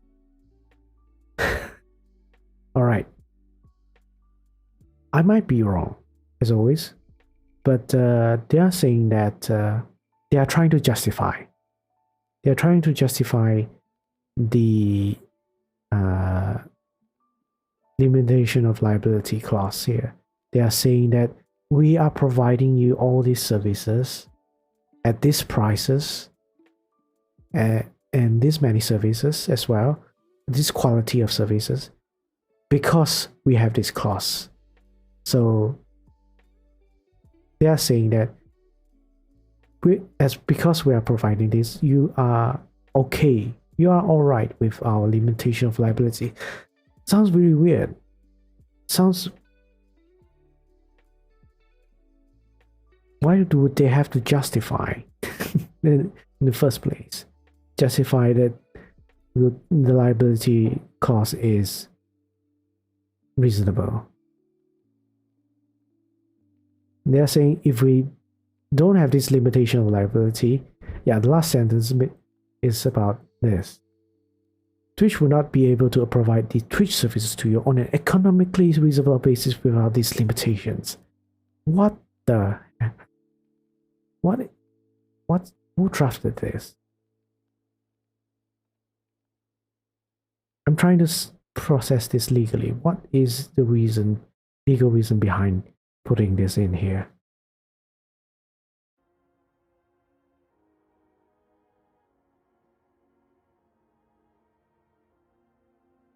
No idea. If they don't put it, they can't use this liability cost? I don't think so. I don't think that's how negligence lawsuits work. Yeah, this is. I'm gonna look this up.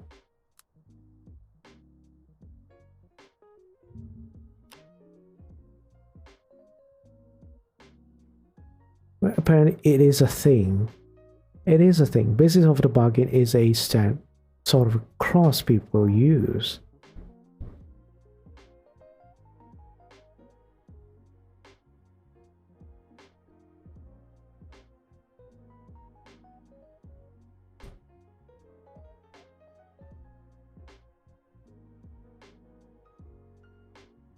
Yep. It is a somewhat common clause, apparently. What I'm wondering is this really enforceable? It's what I'm wondering. Maybe different countries have different issues with this, but yeah, they are essentially saying that this limitation of liability clause works, is enforceable because without this clause, Twitch cannot provide you the services that they are providing you at a price or without a price or anything. I will have to look into this, whether this is enforceable or not. I don't think so, even though it's put in here, right? Okay, well, moving on, in any case, see applicable law and venue. To the fullest extent permitted by applicable law, you and Twitch agree that if you are a subscribing organization or a consumer resident of a jurisdiction other than those in below the following governing law, an arbitration provision applies. Oh yeah, this one. I will just summarize this. Because this is found in affiliate agreement as well. This is like if you do want to take legal actions, this is where you have to go. This is what the applicable law should be. So simply put, they are saying the applicable law should be United States and in California, one of the U.S. states, California. And first and foremost, you have to choose arbitration to do your civil actions, to go on about with your civil actions. Arbitration, in short, is a legal process to deal with disputes without involving courts. So it'd be someone, a middle person, an arbitrator, as they name themselves, would be listening on the case, would be listening on the dispute, and would be deciding what to do at the end. But of course, there is like exceptions to this. I mean, it does say that you can go to a court trial. You can go to court instead to take your act, to do your legal actions, conduct your legal actions, commence the legal actions, and all that stuff. But yeah, this is very technical stuff. I don't think it's necessary for you to understand. But just so you know, if you do happen to be in a legal dispute with Twitch, right, we have to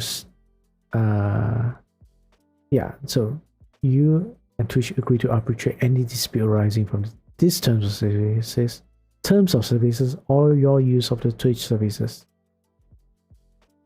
Yeah, so it's not you with anyone else, it's you, the streamer or the user, and Twitch.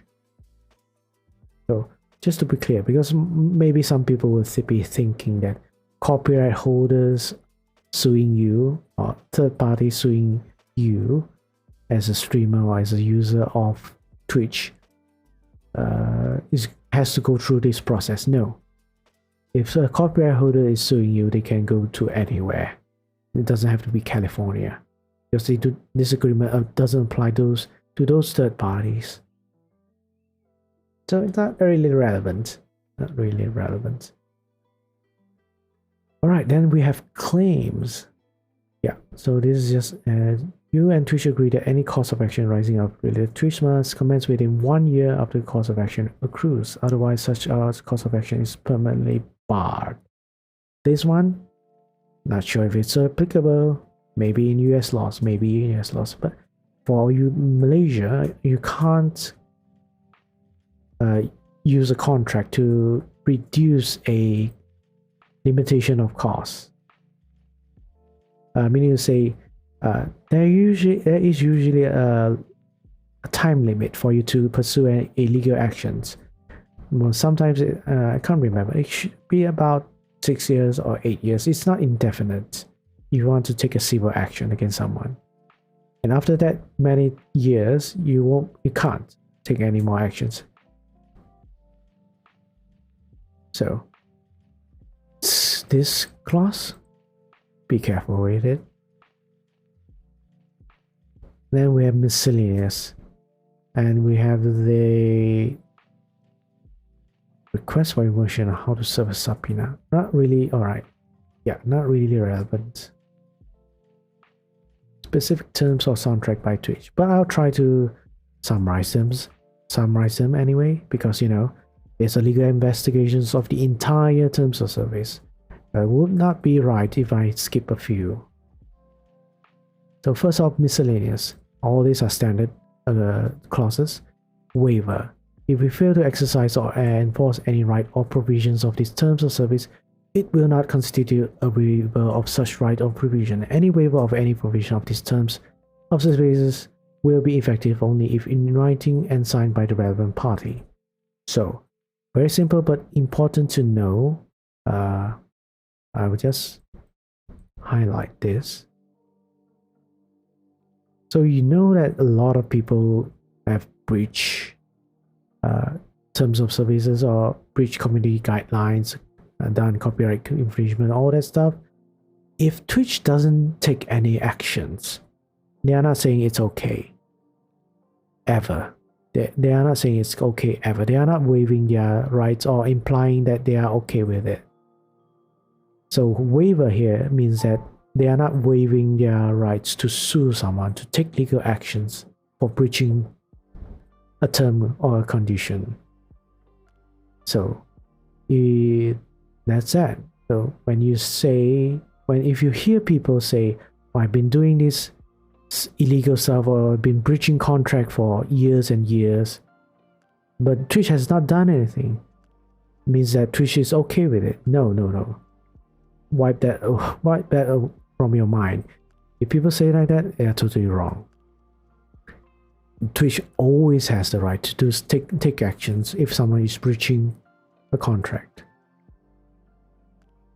Right? There might be a limitation of action, limitation of am I saying that correct? Limitation, cost or limitation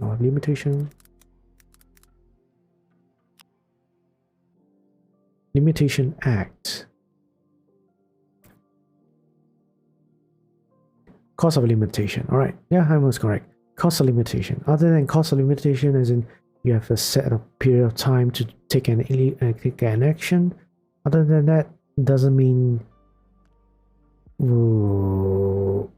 Twitch is okay with whatever someone is committing a breach, right?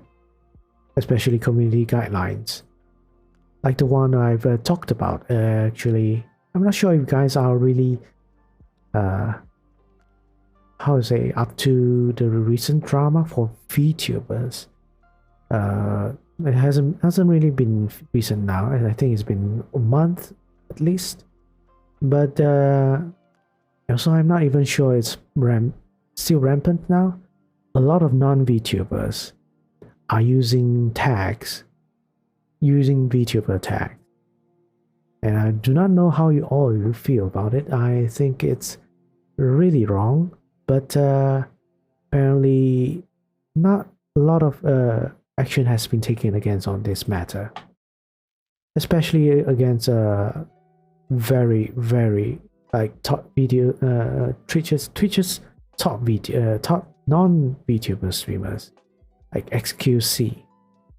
which I've used him as an example in my video. Twitch has not done anything, as far as I know.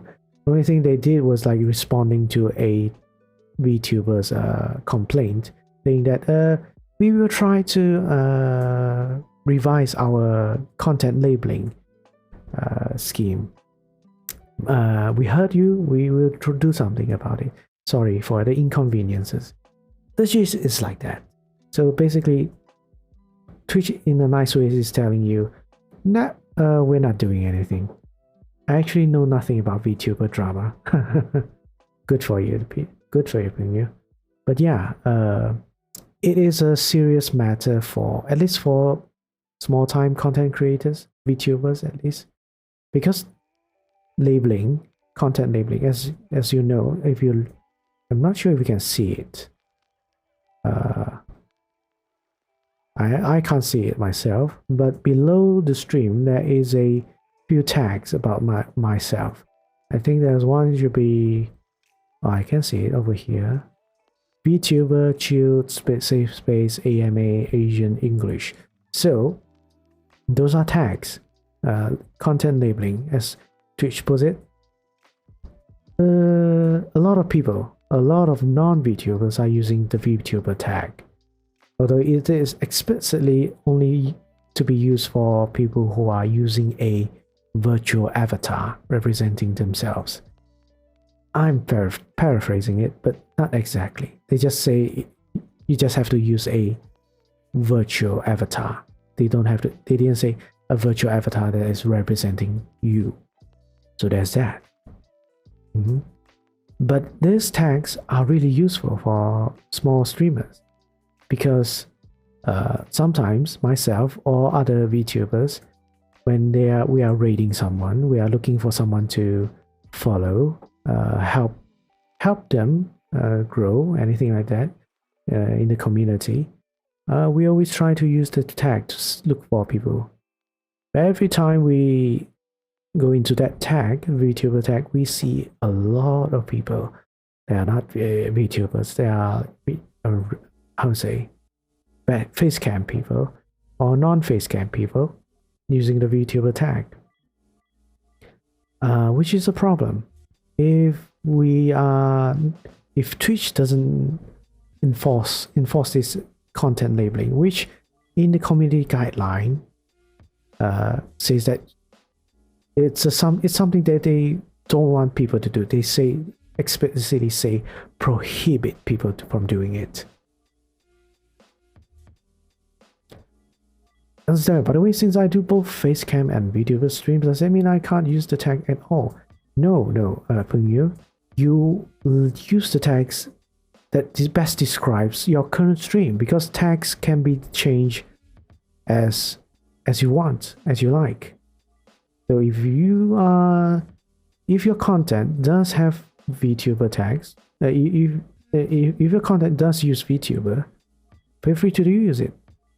Oh, rifle gun. Hello there, Jake. Hope you have a good stream. I'm having a good stream. Apparently. I've been speaking for 6 hours. I think less than that, but we're good. Tags are important in a way for discoverability and to know what your stream is all about. That's what I can say. This is a bit tangent, but I can show you the community guideline, right? As we are at the end of it already. Oh yeah, I already opened it. So, content labeling. Did I skip it? Content labeling. Alright, so here it says, you are expected to accurately label your content to the best of your ability. When choosing a category or tag, please choose whichever best describes your content. Deliberate or extensive misuse of titles, tags, games or categories or other metadata are prohibited. So it's clear cut. when you cannot do this, when you are deliberately or extensively misusing the titles, tags, games categories, all that stuff. So if your intention, if you know what you're doing is wrong, and you've been doing it multiple times, where even though you are aware of it or being made aware of it, it is not right. It is not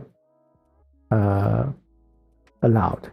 And as we can see from the first few sentences about community guidelines, they talk about say something like Twitch reserves the right to suspend any account at any time for any conduct that we determine to be inappropriate or harmful. Such actions may include removal of content, a strike on an account, or suspension of accounts.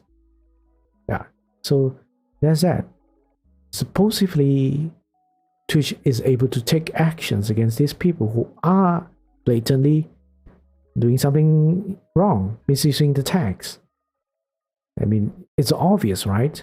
Very obvious. When you are not using a VTuber and you're not a VTuber, it's not something you could misclick, and right. And also, there is a definition, a list of definitions for content tags. Where can I find it? Let me find it. Let me see.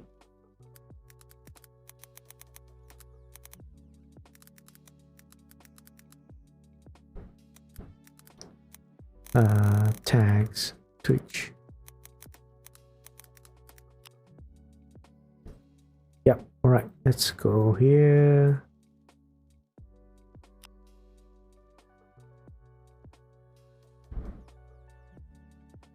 Oops. Cannot see it. Why? Guide to tag.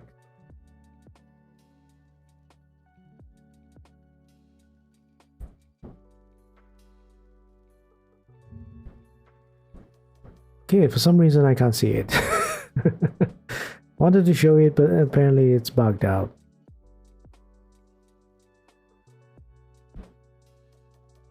But yeah, there is a list. Okay, let's go back. So there is a list of defining or what tags are meant for. So you can't really say I would. Ooh. Hey Rika, ooh, you subscribed for another month. Thank you. Hey, my best boy, the support is real. Lots of love and hugs to my favorite actual lawyer. Yes, I'm an actual lawyer. Thank you for the sub, Rika. Thank you for your continued support and all those emotes. That's a lot of his emotes. Yeah, I'm at the end of my stream right now, except for a lot of going on a lot of different tangents explaining the terms of service of Twitch. Oh, there's a lot. There's a lot of.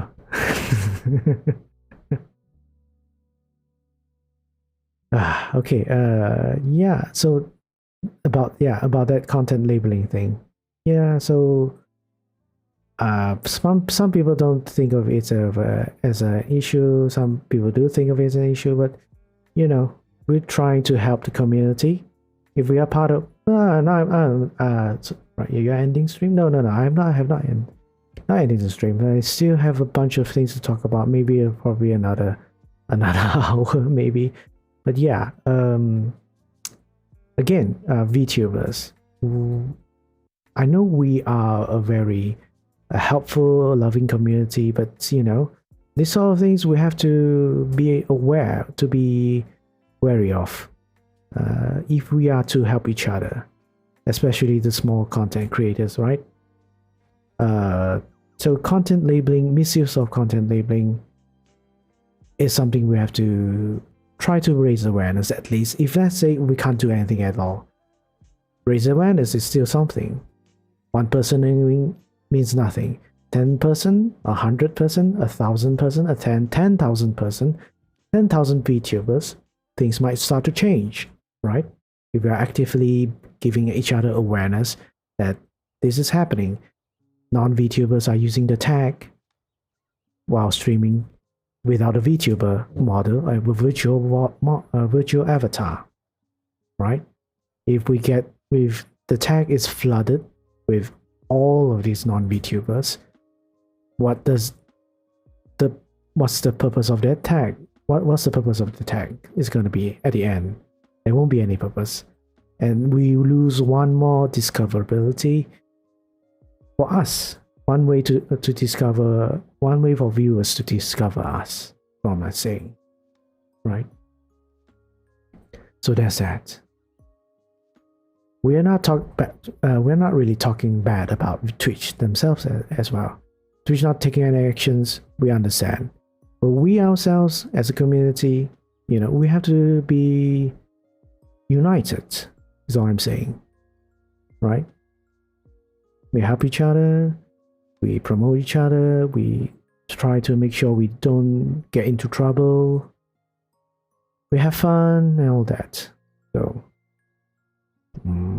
that's why I didn't make a video on it, but that's the gist of my view on that issue. But yeah, all right, we have few clauses left, and then we'll recap the entire thing again. Like I guess, I don't know, I'm not sure if anyone is when did anyone start watching this, so I'll do a recap another time for the final time later. So we'll see. My point is, alright. My point was I was talking about waiver. So even though Twitch is not doing anything about the misuse of content labeling, they can still do something about it. They have not openly state that they are okay with it, and they did not openly say that they are not doing anything against it. But the chance of them doing something is still open, is still there. So let's hope, I guess. Let's hope. But hope is one thing, making sure our voices are heard is another thing. And we have to be loud, certain things. Okay, in any case, let's move on to severability, another standard clause. If any provision of this term of service held to be unlawful, void, or for any reason unenforceable, that provision will be limited or eliminated from these terms of service to the minimum extent necessary and will not affect the validity and enforceability of any remaining provisions. Right. So the simple clause just means if, let's say, anything, all of this stuff, all these terms and conditions, there's something that is illegal, cannot be enforced for reasons, for local laws or US laws or whatever laws. Severability means that clause, that term, that bad clause, that clause cannot be enforced, can be severed. That's why we call it severability. Severing that clause and still maintaining the validity, the enforceability of the entire agreement. Simple. All right, so we move on to the next one, assignment. These terms of service and any rights and licenses granted hereunder may not be transferred or assigned by you, but may be assigned by Twitch without restriction. Any assignment attempted to be made in violation of these terms of service shall be void. So sometimes an agreement like this one confers some rights to you while you're using the Twitch services. Although the rights are limited, they are still rights, and they are telling you you cannot transfer these rights to anyone other than you while you're using the term Twitch services. Standard clause doesn't really make sense, make practical sense here, but I have to put it. I always see this thing. See this clause everywhere. Right, let's move on. Upon termination of these terms of service, any provision which by its nature or express terms should survive will survive such termination or expiration, including but not limited to 7, 8, 11, 12, 15, 17. Most likely the licenses 7 is license. Yeah. License, user content, and those liability clauses. They are basically they are saying, yeah, even if let's say you do not want to use Twitch services, you do not want to watch people on. Alright, see you later, Jake. Alright, thank you all coming by you. Thank you for coming by, asking questions. Alright, so yeah. Simple class, just telling you some certain things are still requires you to make sure you follow. Make sure you do not breach, even if you're not using Twitch services anymore. Whether this is enforceable, another question, something to be debatable. Again, since you know, termination of an agreement literally means agreement has both parties has no obligations to each other anymore. So why would the clause survive even after it has been terminated?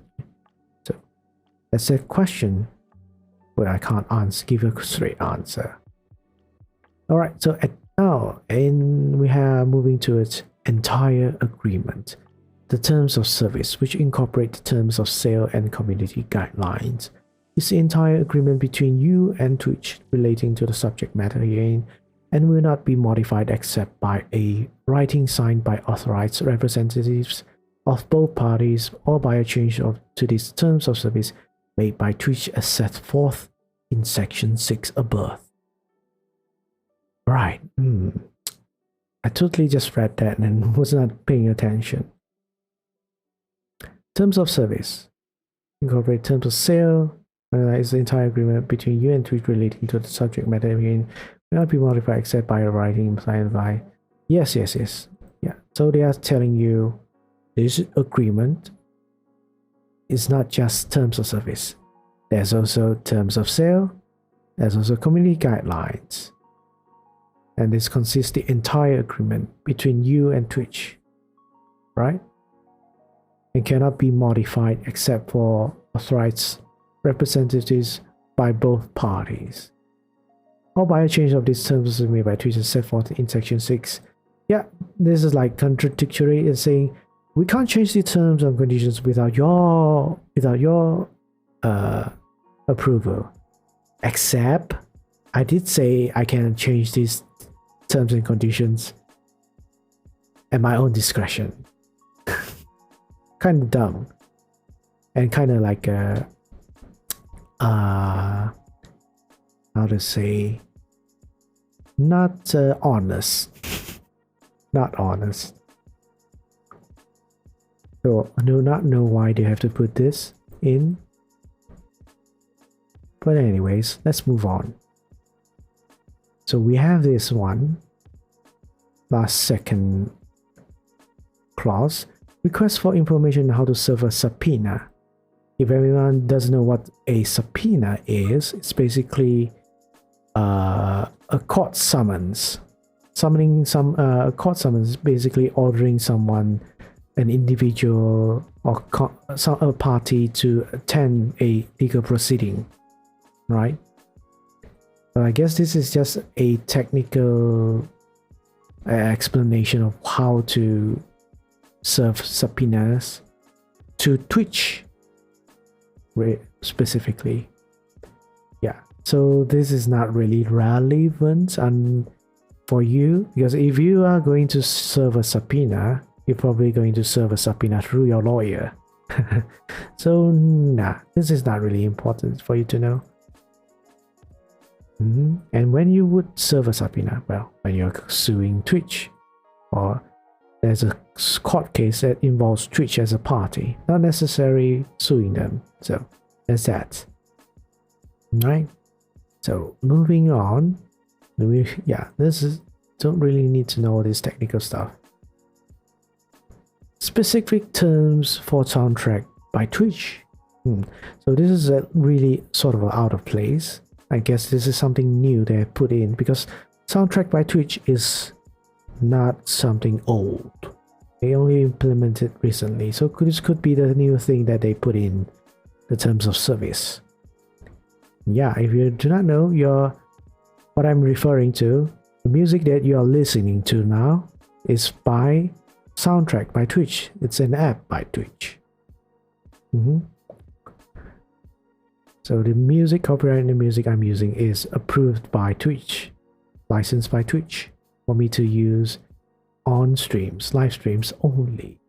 If it happens to be in VODs, it will be still considered not allowed, and the content ID will usually kick in to mute it. Anyways, let's read this thing. What is it about? Soundtrack by Twitch, which is part of the Twitch services, is a streamer tool designed to give creators the ability to play the licensed music in the background of their live streams and upload on-demand videos of those live streams that do not include such music. By downloading, installing, or otherwise using Soundtrack, you agree that your download, installation, or use of Soundtrack will be governed by these terms of service. Twitch's community guidelines and music guidelines apply as well, and we recommend that you review both resources prior to using Soundtrack. Also, anyone watching this right now, I recall looking at something very important, which is they have not updated for some reason. Is it over here? I'm not sure.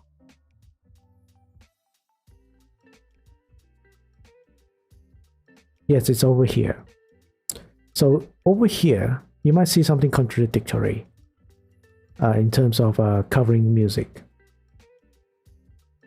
Alright, so here they are saying, here are some example types of music content you may not use in Twitch streams or on-demand content. Alright, so they list out a few things here. Radio style music listening show. Right, this is talking about a stream that is focusing on playing music that is not owned by you and is not licensed for you to share on Twitch. Simple. DJ set, playing or mixing pre-recorded music tracks which incorporate music other than music which is owned by you or music which is licensed for you to share on Twitch. Right, simple. You can't remix, you can't be a DJ on Twitch remixing songs that you are not owned by you. Then we have karaoke performance, singing or performing to a karaoke recording other than an in-game karaoke performance that is licensed for you to share on Twitch. Note that this is an old music guideline, right?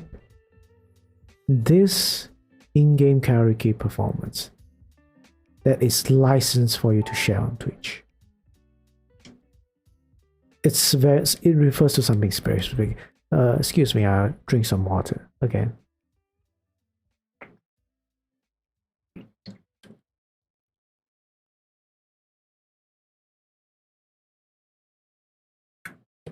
If anyone recalled, there was a game by Twitch that they allowed streamers to use that game to sing karaoke, and not just any songs, copyrighted very popular songs like Adele songs. It lasted, I think, not more than a year, that game, because of licensing problems. I think it is too expensive for them to do that. That's why they canceled that game. I'm not sure what it's called again, but yeah, I am pretty sure this in-game karaoke performance that is licensed for is referring to that one, because Twitch sings. Yes, right. You're right, Fukun. Twitch sings. It's no more. There's no more. If anyone knows, it's no more. No more such a game anymore. God. So So what I'm saying is, if there are games with karaoke in it, don't think this is a way to say that yes, you are allowed to do karaoke performance over there. And I know I randomly browsed through Steam. There's a game, there's a VR game that lets you sing karaoke, and it is a very janky game. And I think they're doing something different, but they are doing something very illegal. I think. I'm not sure how it got through Steam, but yeah. Don't think that it is allowed. But anyways, this is another thing I want to point out. Let's move on. Lip sync performance, pantomiming, singing, or pretending to sing to music that is not owned by you or is not licensed for you to share on Twitch. So worse than karaoke, you're not actually singing. You're just matching your mouth movements to a music, to a song. So obviously it is not allowed. Visual music depiction, lyrics, music notation, tablature, or any other visual representation of copyright music other than music owned by you, music which is licensed for you to share on Twitch. So yeah, interesting enough, you can't share lyrics and you can't share musical notes, tablatures, or any visual representation. So let's say there's those music sheets you can't show as well. There's composition music sheets. Am I correct to say that? Yeah. So now the thing I want to show you all is about cover song performance. Here it says performance of a song owned by someone else with the exception of a live performance in your Twitch stream. If you do perform a cover song in a live Twitch stream, please make a good faith effort to perform the song as written by the songwriter and create all audio elements yourself without incorporating instrumental tracks, music recordings, or any other recorded elements owned by others. Okay, so there is a very obvious conflict, right? From what I've said previously. Here, Twitch itself, a Twitch web page is saying you can cover music live. And even they didn't even mention you can put it in your VODs, right? Literally, you can cover songs as long as you are performing as per the original song and using all audio elements yourself. As in, all instruments are played by you only, and everything else included. What I want to say is this is an old music guideline. It's an outdated music guideline. It doesn't say when was this made, but I've searched through articles. I did not mention this in my video about copyright music because I do not want to misinform or mislead people thinking that Twitch is actually encouraging people to actually saying that you are allowed to make cover music, perform cover songs.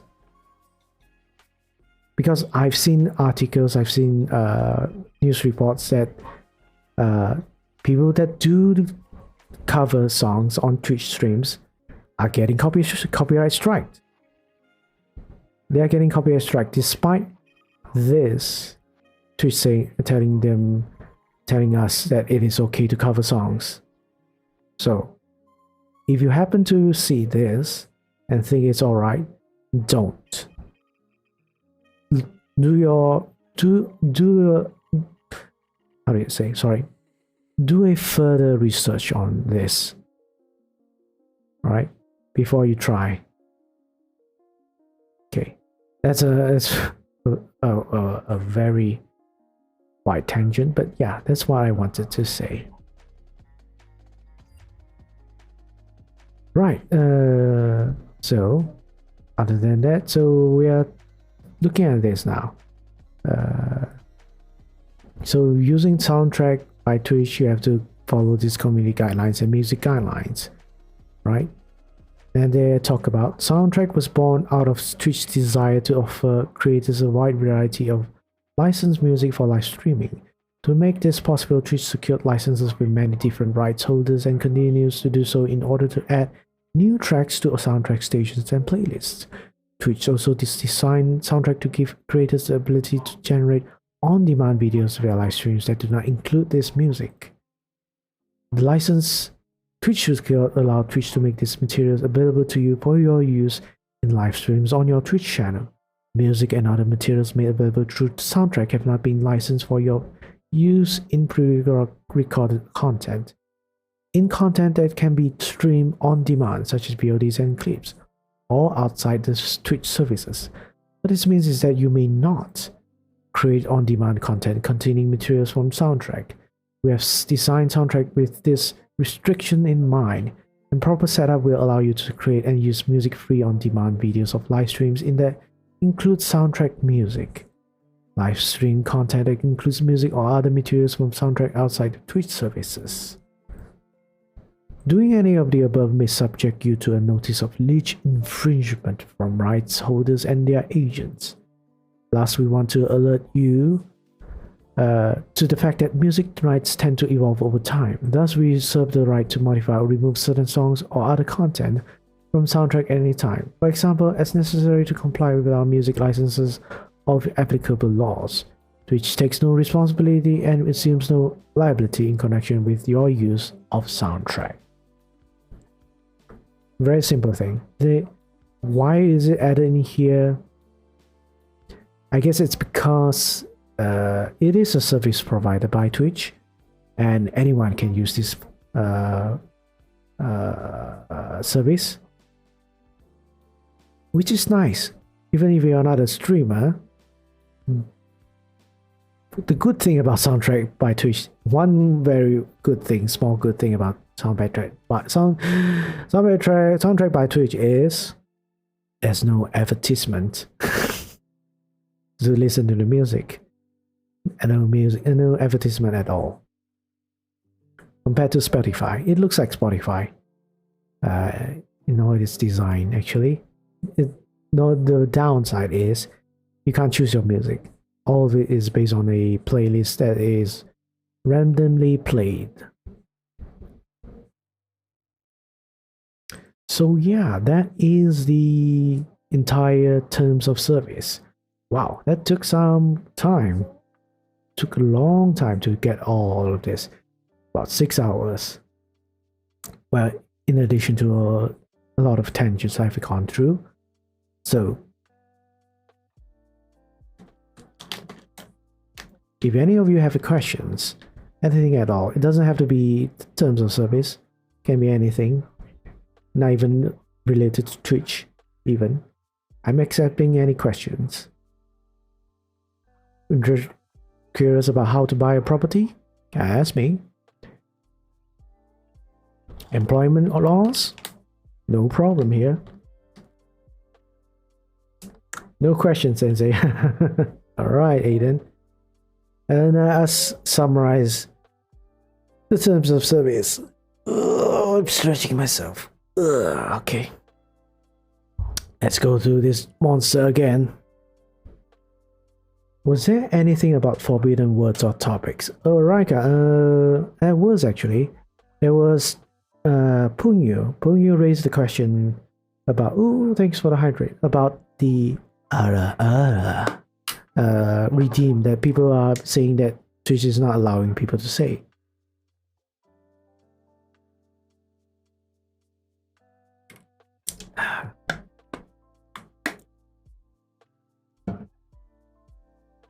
Oh my god, don't get me started. Did I hear Yes, you hear Apparently you can't say it in that way.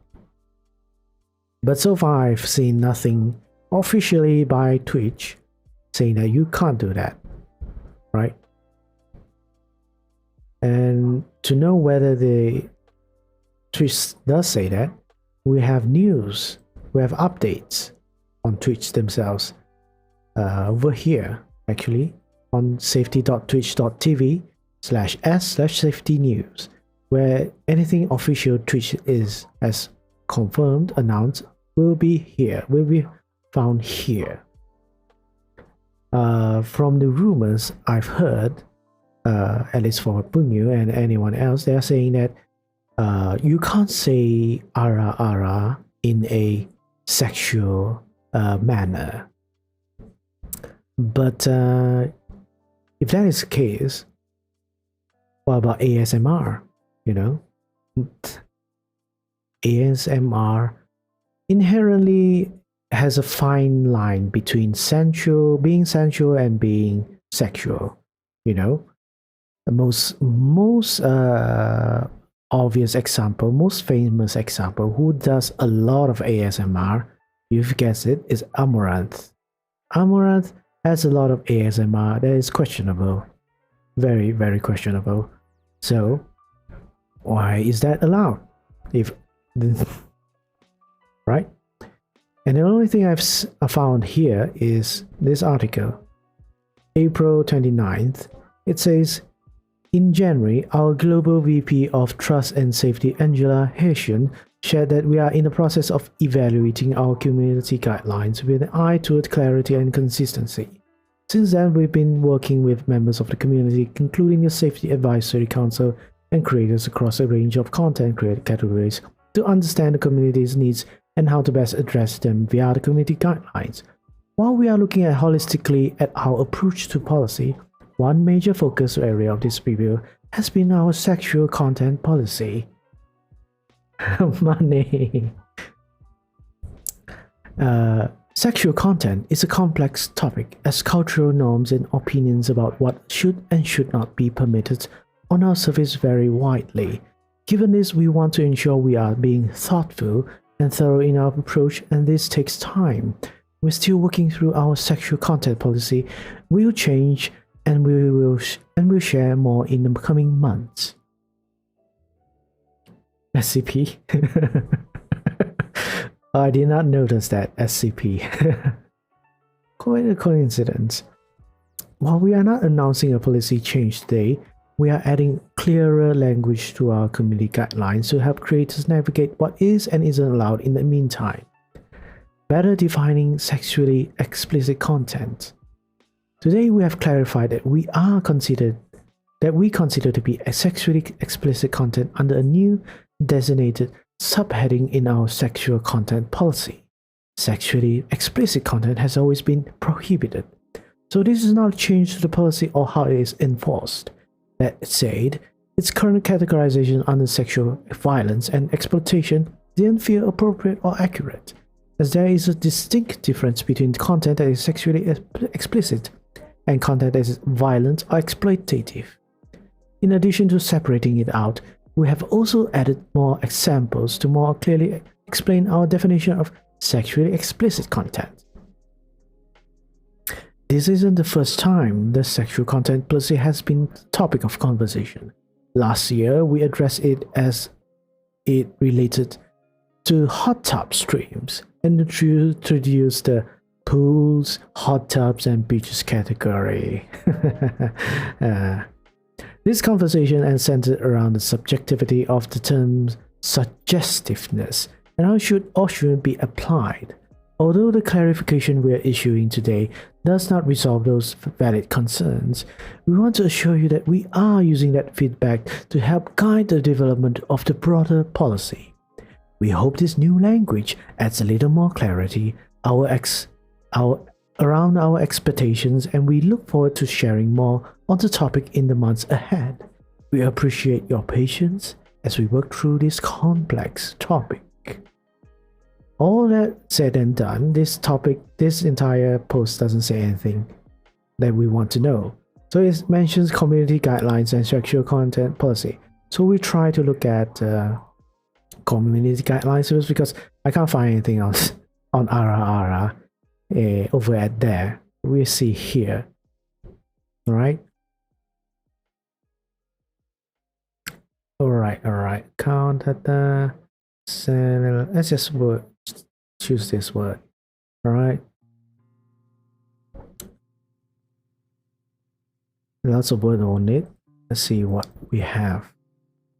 Sexual harassment, sexual acts, sexual fluids. Alright. Sexual content. Alright. Nudity and sexually explicit content or activities such as pornography, sexual acts or intercourse, and sexual services are prohibited. Content or activities that threaten or promote sexual violence or exploitation are strictly prohibited and may be reported to law enforcement. Child exploitation will be reported to authorities via the National Center for Missing and Exploited Children.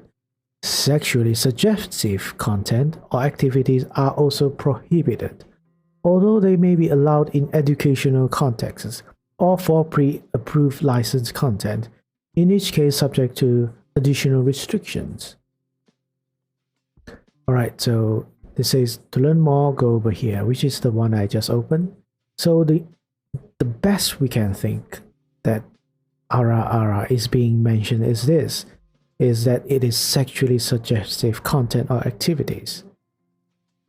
And what is sexually suggestive content activities? Then we look at here, right?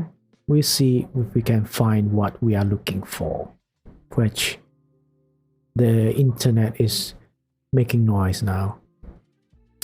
We restrict content that involves nudity or in sexual nature and are committed to ensuring that Twitch is not used for sexual exploitation or violence.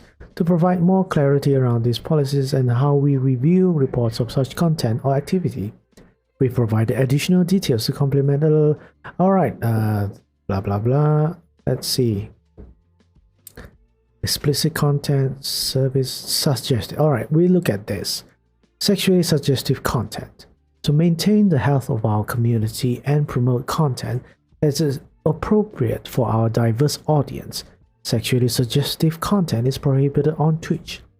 Evaluations on the sexual suggestiveness of a behavior or activity are independent of user attire and are instead based on the overall surrounding framing and context.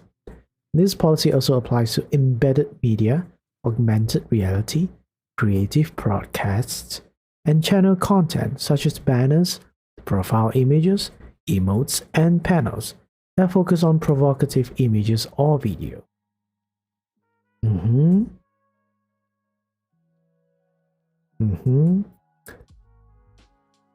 Content that is considered to be sexually suggestive includes, but not limited to, content or camera focus on breasts, buttocks, or pelvic region, including poses that deliberately highlight these elements, okay?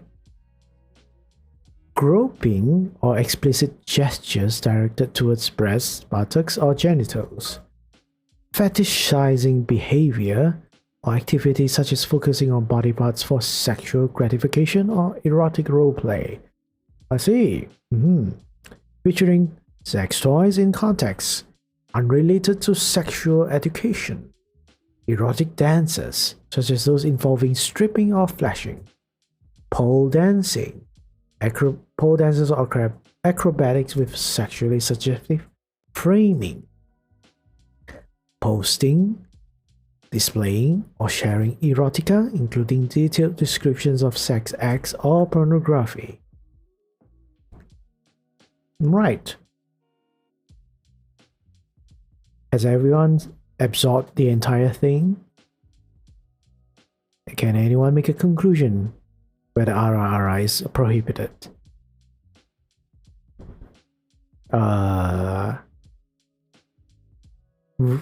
For me, they have given examples. None of the examples has been how do you say? Close, not even close. I mean, that's why we have the only fan that we can use when everyone is feeling hot. If you know what I'm saying, alright, I understand what you're saying. But yeah, if we are talking about that, as in saying RRR in a sexually suggestive way, there's nothing's even saying about what do you say? Audio. There's nothing about audio. least. And all of this requires context. Context. Framing, overall surrounding framing, and context. But it's not limited to. Yeah, they do have to put it there. Anytime you see a legal document, if they give examples, and they say not limited to this, but there is still a limit. Sorry if it's ironic to say that, but you can't say you give in any legal documents, and if you're arguing interpretation, you can't say you're giving examples and then you say not limited. And not limited would not mean everything. Right. The examples are like trying to give you an idea what is allowed and not allowed. So it could be things that they're not mentioned, but still can be considered part of being sexually suggestive. That's the thing. If audio base is heavily moderated, ASMR artists are sweating bullets right now. Yes. If we are talking about that, ASMR. Have any of you watched any ASMR on Twitch? Can you give examples without flagging yourselves? I guess you can't really, because most of them involve some sort of sexual suggestive nature in it, whether or not we want to admit to it. So that's why, even if you put it as not limited to, from here we can see that most of these examples focus on visual experience, right? This is visual experience, this is visual experience, visual experience, visual experience, visual experience, visual experience, visual experience. All of this involves you looking at something, and then it could suggest some sort of suggest this. All of these examples are visual. None of it is solely audio.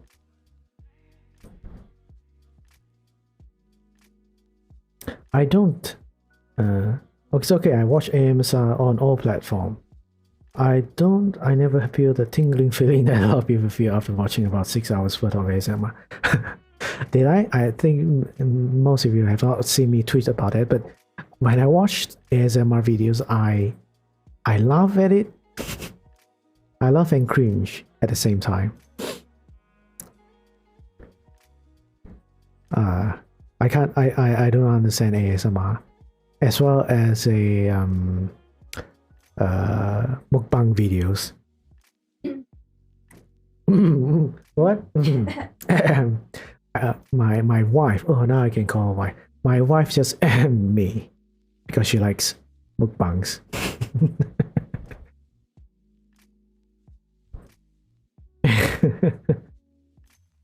Maybe Twitch think the alphabets and makeup are usually visually suggestive. Yeah. Let's see if there's a word for audio. Sharing or threatening to share sexually suggestive or explicit content, audio version of the person depicted, including revenge porn. Okay. Explicit, simulated, or implied. Right. This is one. Including prolonged audio that implies such as clear moaning and grunting. Right, so there's this, right? This is sexually explicit content.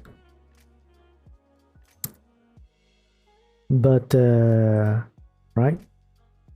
You broadcasting albums offering and linking to a paragraph of sexually explicit content from offering or selling any sexual content. Item value is limited to. So apparently this is the only thing, the closest thing, I guess, prolonged audio. So prolong audio, what does prolong mean? I mean, ASMR is disgusting. Why are you having? Irene has such a lovely voice. What? You can hear her voices from that? Can't call her fiance son now. Yes, I have to call her wife son.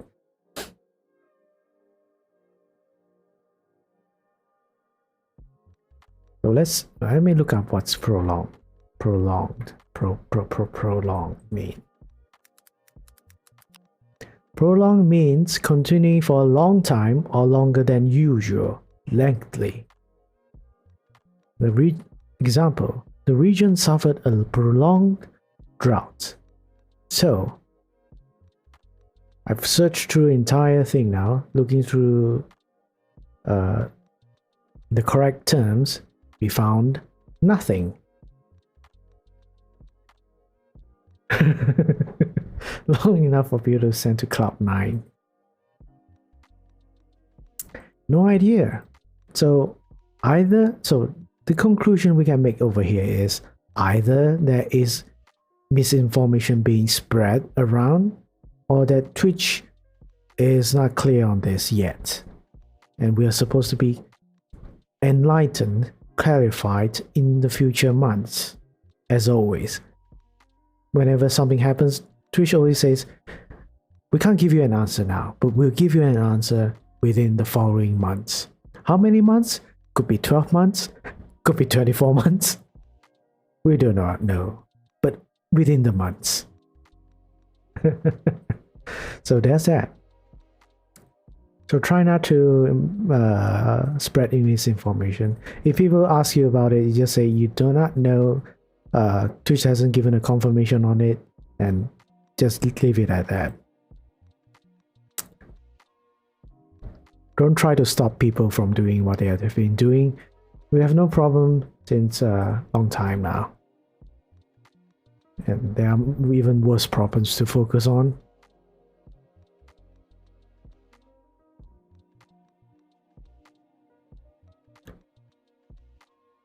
Ahem tasted like rose syrup. Wow. Irene, your voice sounded like tasted like rose syrup to Raika. Isn't that nice? Mine sounds rose syrup.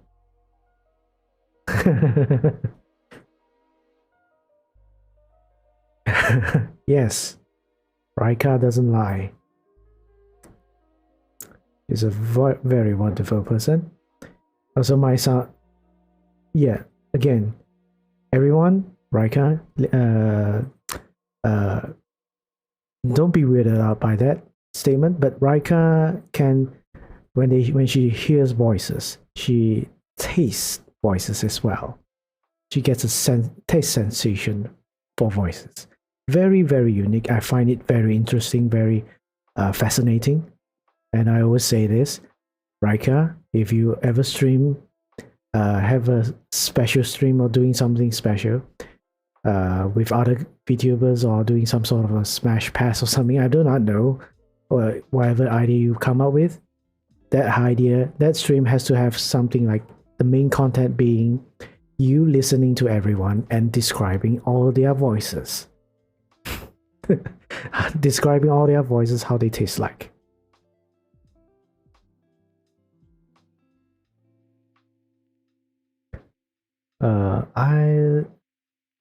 Either that or people started fear mongering.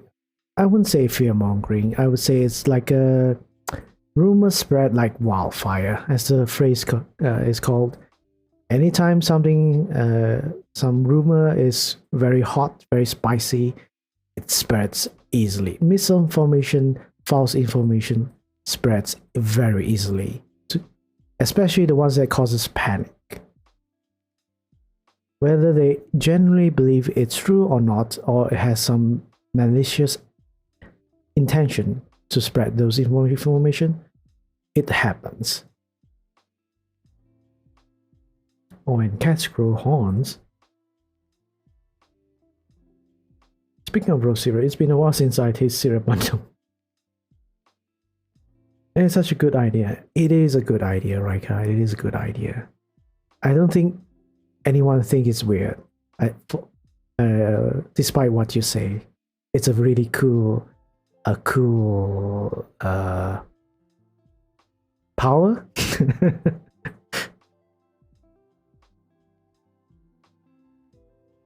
It's like what was that artist again? Billie Eilish, where she can hear music, where she can see music in a visual experience, yeah.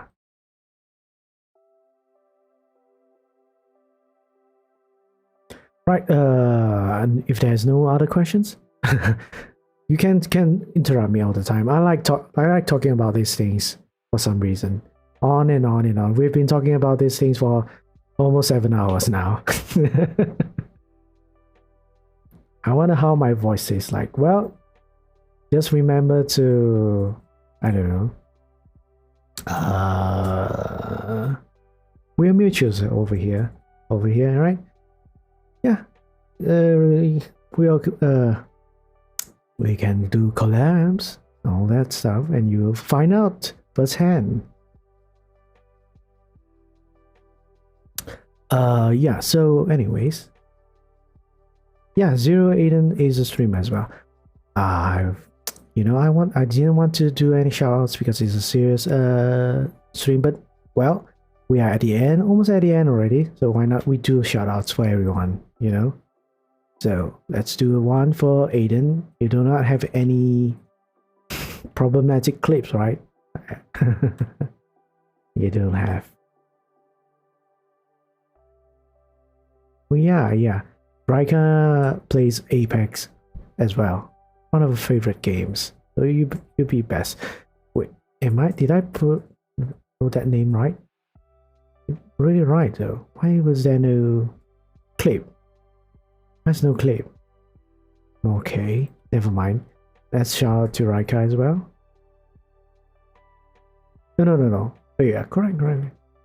What am I doing? Right. Apparently there's no clip unless my clip is not working at now.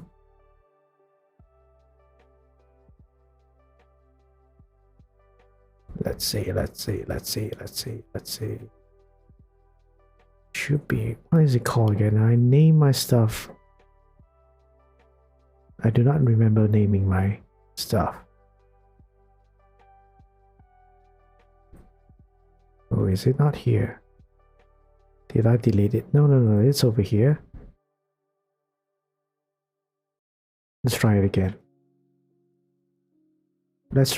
So that Rika can listen to your voice.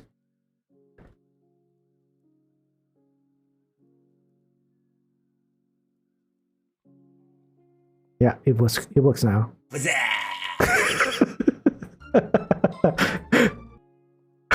What the hell is that clip? All right. Yeah, that's Aiden.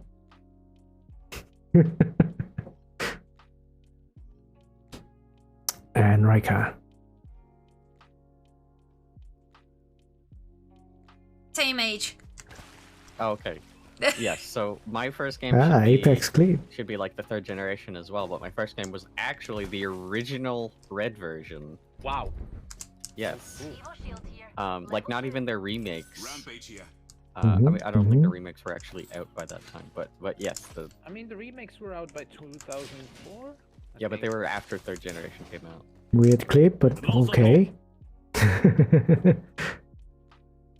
There's a. Oh no. Oh no. Oh no, Aiden.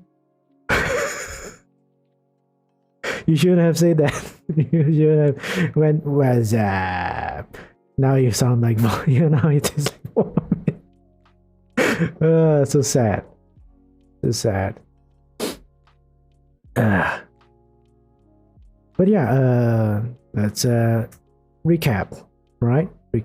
Finally recap the entire thing.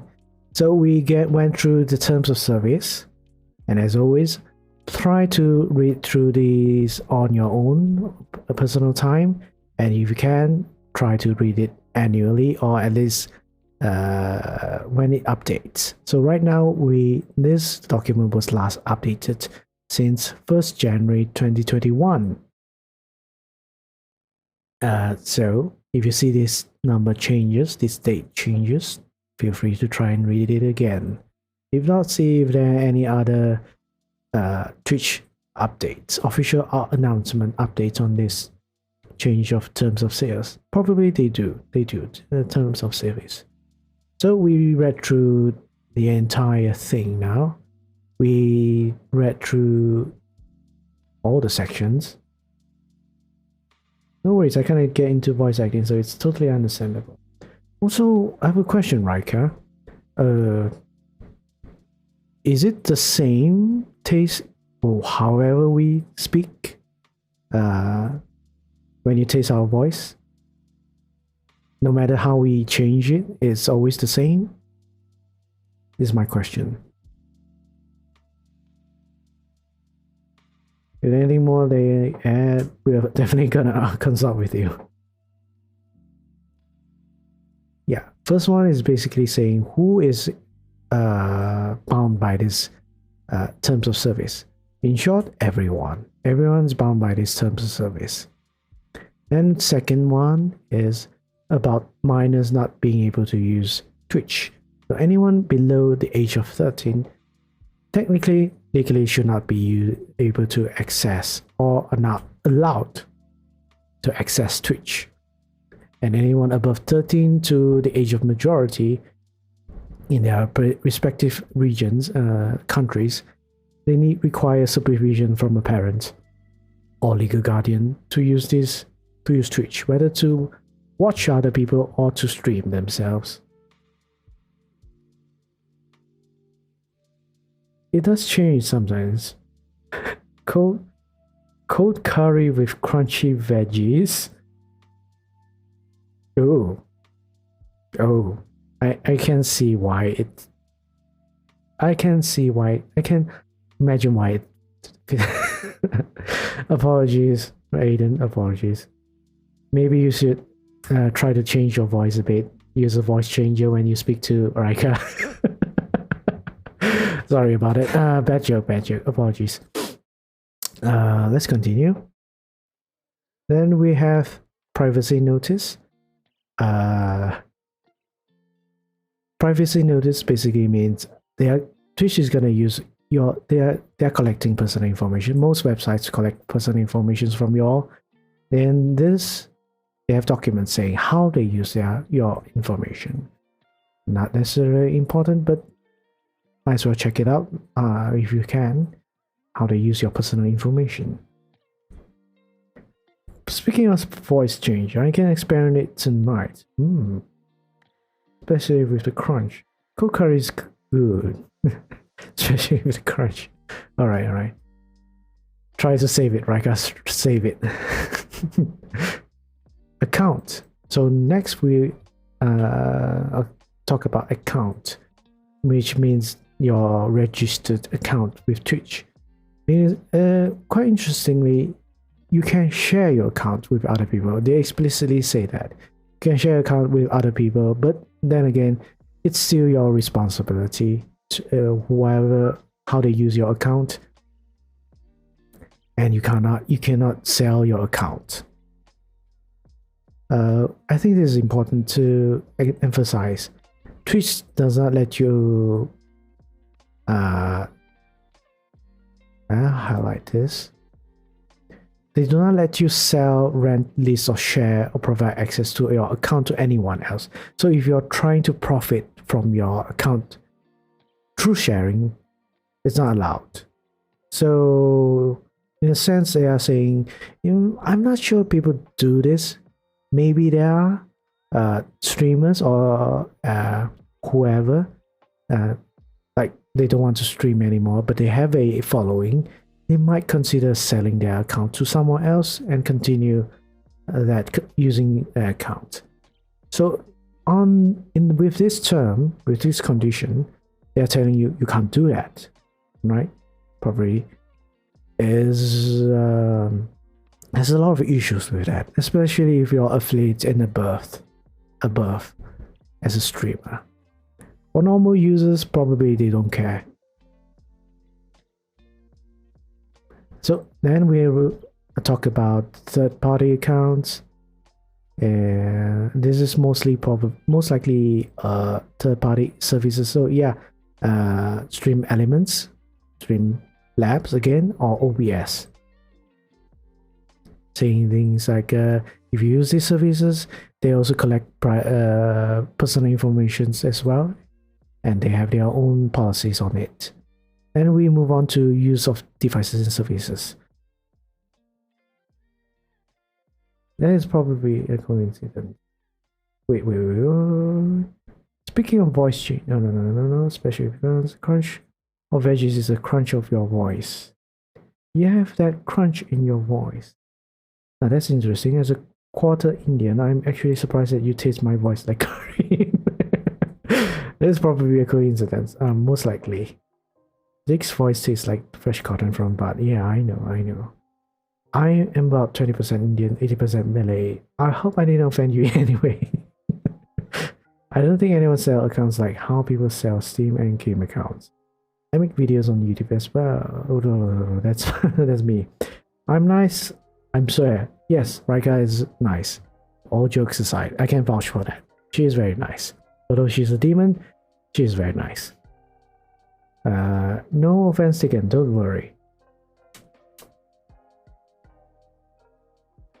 She is a nice demon. Nixman popping out of nowhere. Yeah, so there's also this stupid clause, use of devices and services. They're saying, yeah, we understand you're using this, you're watching Twitch using either a laptop, a PC, or a phone.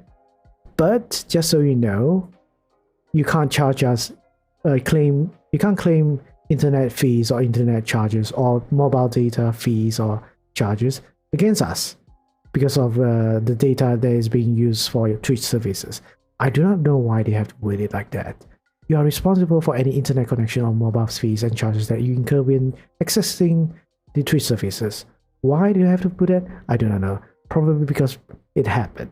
Someone sued some other company, doesn't have to be Twitch, for internet connection or mobile fees for using their websites or something. There's a lot of people. I'm just a dog. What's nice? Always been here. Hey, couldn't be me. Oh yeah, Jake. Oh yeah, hello, welcome Darkwing. You're here. Have you been looking around? Serious question, an offer you cannot refuse. Do you want a handheld emoji? I definitely would not be able to refuse that, Rika. Are you gonna make one, or you want me to make one? Because if I make one, it's probably gonna be different. Because of my different art style. Yeah. They think we're gonna charge them DNB bills. What's going on, Jake? I will make it. Alright, Rika. If you would like to, very much appreciate it. What's going on, Jake? Oh, Darkwing.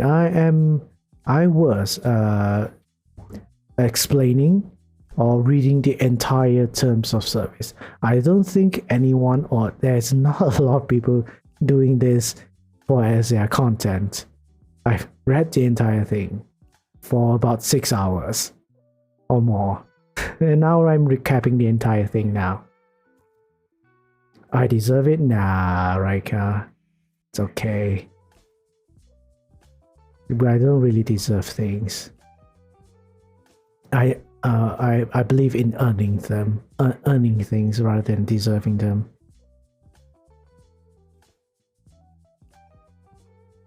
I'm just hanging around before I go back into work and wanted to stop by and say hi. It's been a minute. Yay! It's been a minute now.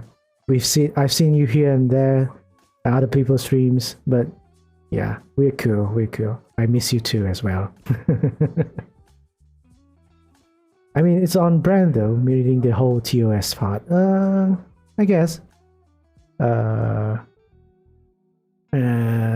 Whether it's entertaining is a different issue then, though.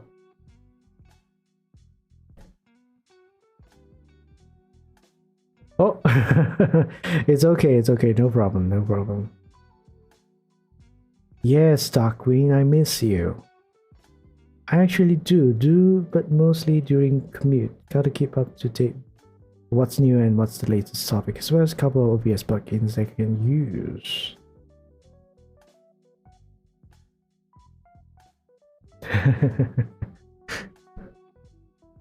Rika suddenly wanted all of you to subscribe in order to chat, but you know, just joking. Right, what was the last thing I mentioned? Yeah, all that. And moving on to 6. So 6, I've said this. Again, a lot of agreements say this. They will modify the terms and conditions in any agreement at any time they like, especially Twitch or YouTube or Facebook. All of these platforms, they all have all these terms of service and always have this clause to say that they will change it, and they will say for reasons, but they don't have to tell you the reason exactly. But yeah, they will change it, and it's your responsibility to look through the changes.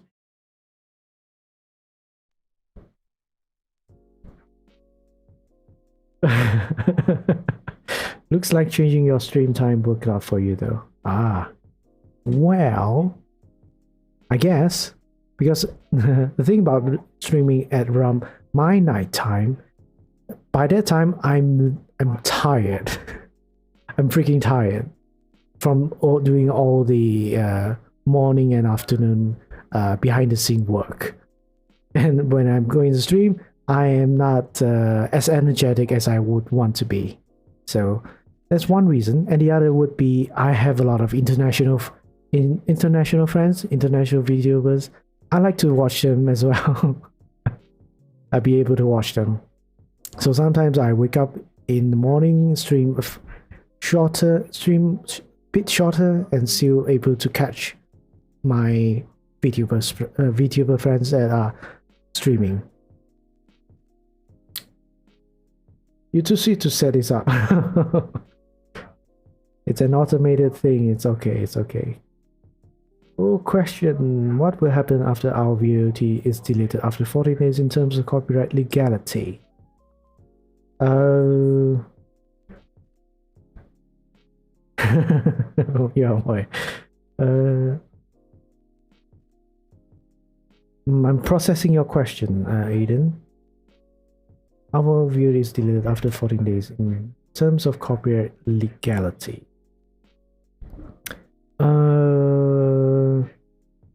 Are you saying if, let's say, your VOD it has been copyright claimed or something like that, and it gets deleted because of the expiration date, would you still get copyright claimed?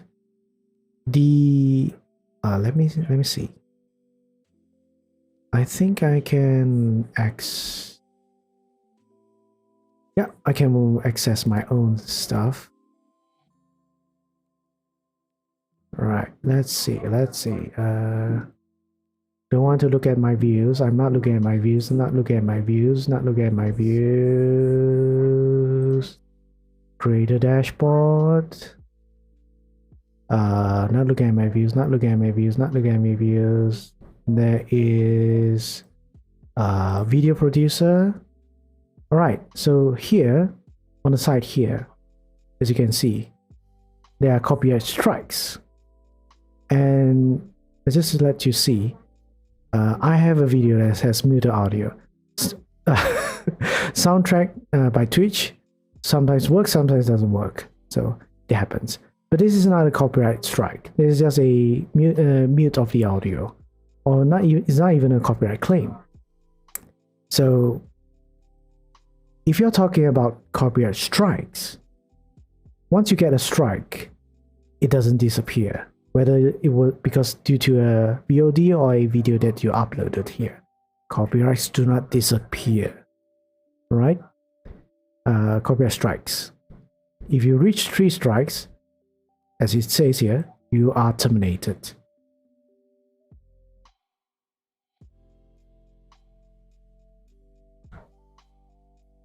It's so far about my wife. Check out my wife. Mr. Fuyo, Mr. Worldwide. Not look at your views, they false never. Let's say my VOD is up, then someone wanna use that VOD as part of the clip. If I didn't give consent to anyone for anyone to use my VOD, for example, anyone can use my clip, by the way. Can copyright claim to that person who used my VOD? You can. Nothing in, as we have gone through the entire terms of service and the affiliate agreement at least, nothing has said that allowed other streamers to use someone else's content other than Twitch. Twitch can use any content you have made in Twitch, uploaded in Twitch or streaming Twitch, but it doesn't say anything about users between users. How do you say it? I'm gonna just say this: VTubers using other VTubers. How about a magic trick? Ooh. What's happening? What? Okay, that scared the hell out of me. Oh my god. Okay. Thanks for the blurb. I did not know I had that on. Okay.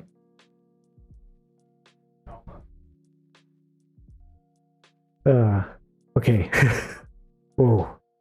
I thought I was hacked or something, or someone really raided me.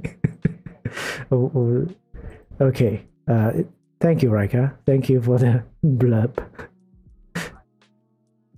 But yeah, you definitely can take actions against the person who use your content without your permission, especially between VTubers or between streamers.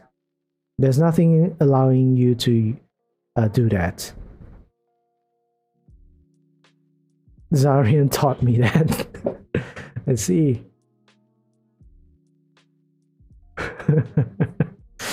Yeah. This Ray abandons Aiden because the VOD is deleted after 14 days.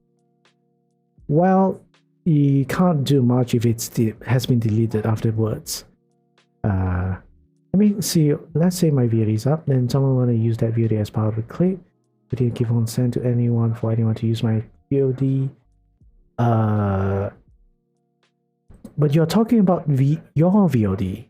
Whether your VOD expires or not, the other person that used your clip remains in their channel, right? Because as far as I know, clips or highlights are permanent. You can still report it. I mean, I assume it would be obvious that whatever they use is clearly your content. Because as far as I know, well, I'm not a tech expert actually. Maybe this is up to your alley. I know that certain servers, certain companies, even though if you delete videos on their platform, they still remain in their server. The archive, at least, or something like that, remains in their server. So maybe Twitch would be able to comb through their archives to find out if they are stealing your content. If your concern is about proving that person is stealing your content, that's the only thing I can think of. Clips are permanent. That's the thing. I'm wrapping my head around that topic because I remember someone asked me that. Right. So Then next one, we're gonna do this for another hour. For another hour, it seems, if we ran off tangents. So we done modification and license. Very important clause in the terms of service. So it says both things in here. One is about unless otherwise green to this. So one is saying that by using Twitch, you are given a license you are given a license to do anything with it, do something with it, to do something with Twitch, use Twitch services, right? All this means is like watching other streams, being able to stream, using the services provided, the buttons, the features, the subscriptions, all that, they are a license of sorts. They are given to you. They are limited, very limited. They are not sub-licensable license, and it is only for your personal use and internal business use only. That's why they word it that way. Personal use for those viewers, internal business for streamers, affiliate and above. Have to include that, I guess. But yeah, this you can actually interpret this clause in a better way by thinking replacing Twitch and putting record labels or song albums, music albums. And if you put those over there, then you'll probably understand more clearly what this license is about. It's basically you are given a product. You're given a CD or DVD or CD. I'm so old by saying that. CD, DVD, Blu-ray, whatever that medium is that you bought the music from. Normally, they will also have a terms of service. In that terms of service, they will tell you that this music is for your own personal use only. You can only use this to listen to and for your enjoyment, personal enjoyment. So try to view this clause as like that. They are telling you you can only use it for that, and anything else, anything that Twitch owns or any other record or the record label owns in design or anything, which they say is over here. Right, yeah. Designs, visuals, compilation, information, software, every stuff that Twitch owns is owned by Twitch. They are not giving you any license to use them in any way possible, which is this other sentence over here. Right? I remember CD era. Used to rip it using Napster and play it on my Walkman. So yeah, this is what they are saying, and they are saying no matter how Twitch has said otherwise, they are not conferring any other extra license to you.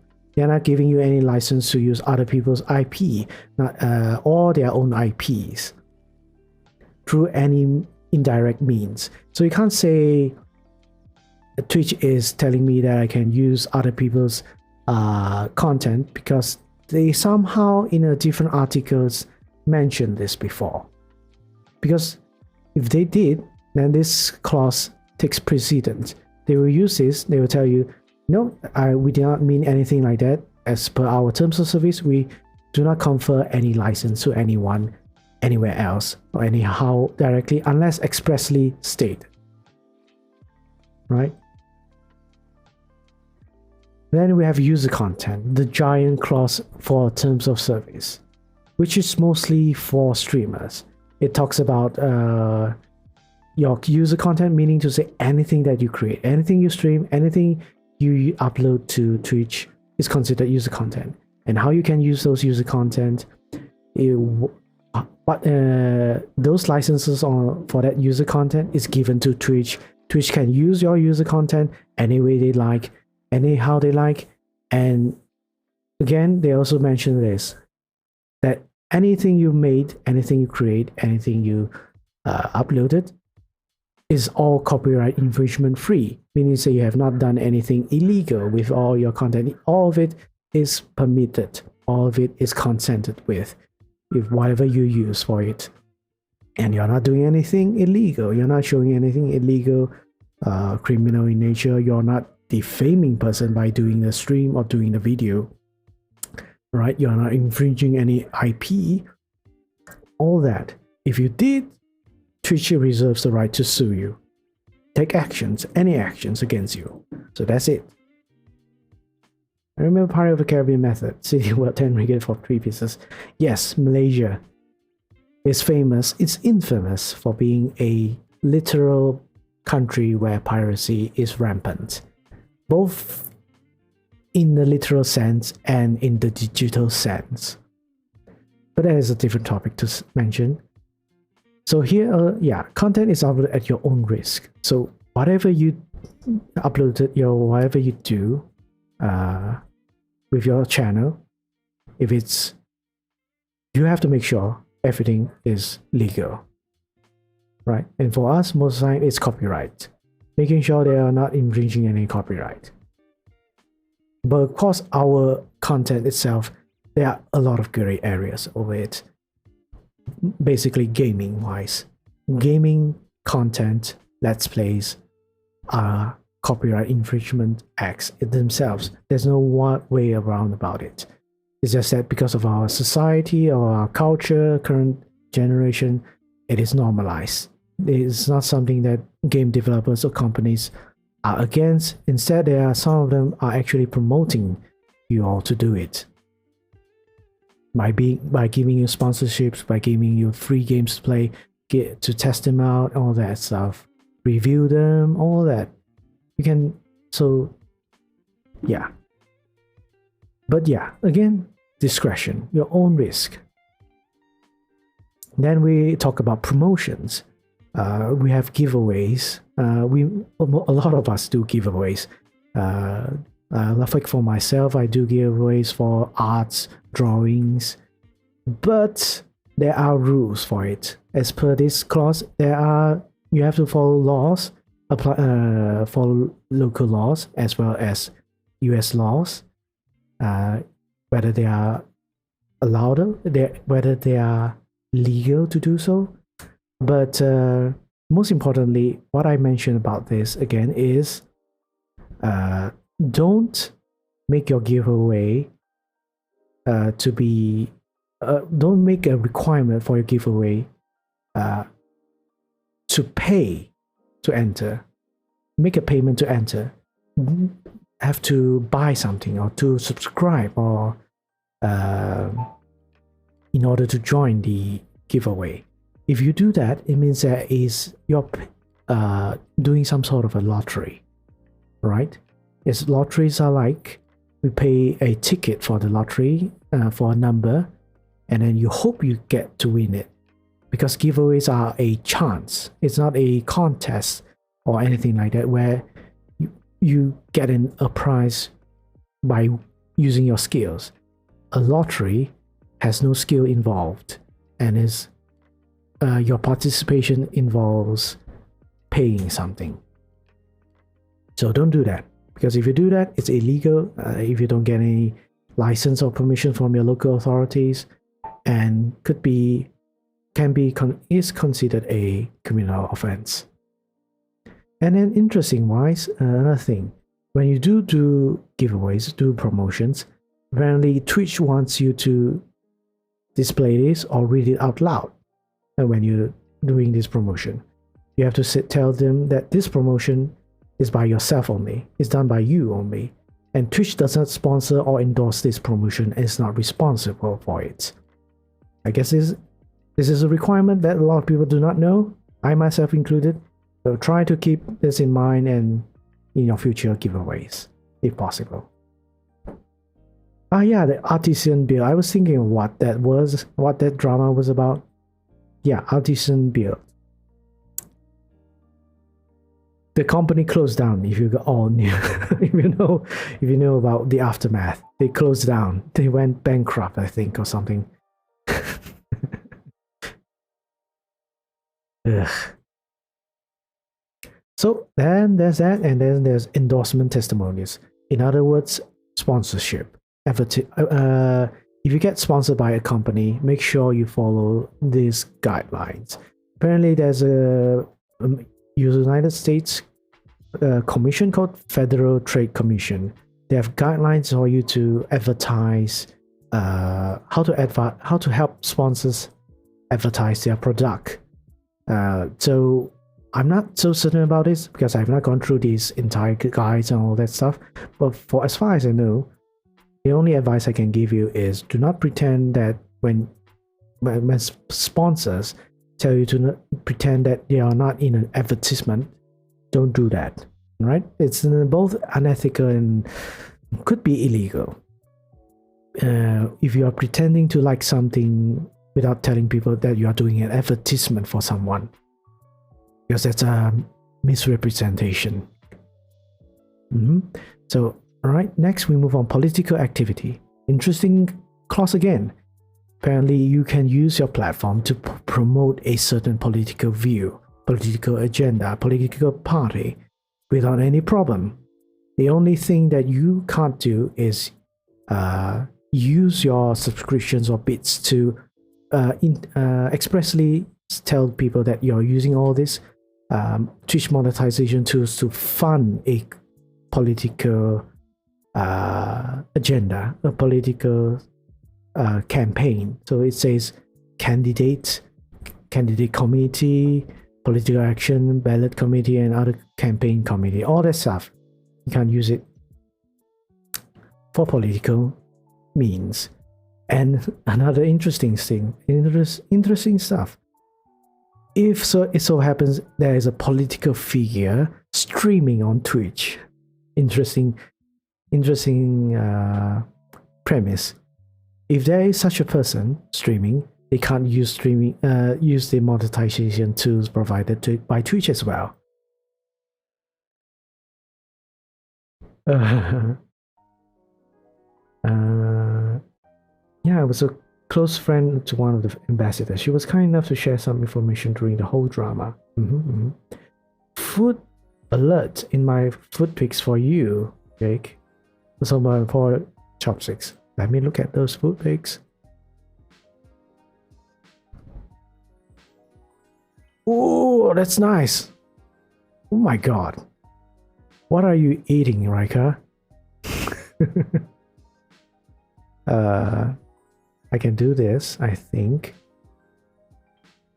I can show the picture, right? Like here. Ka-chink. Everyone can see it? Yep, everyone can see it.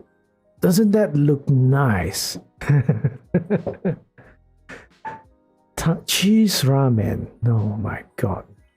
I think I've never tried a cheese ramen. Have I?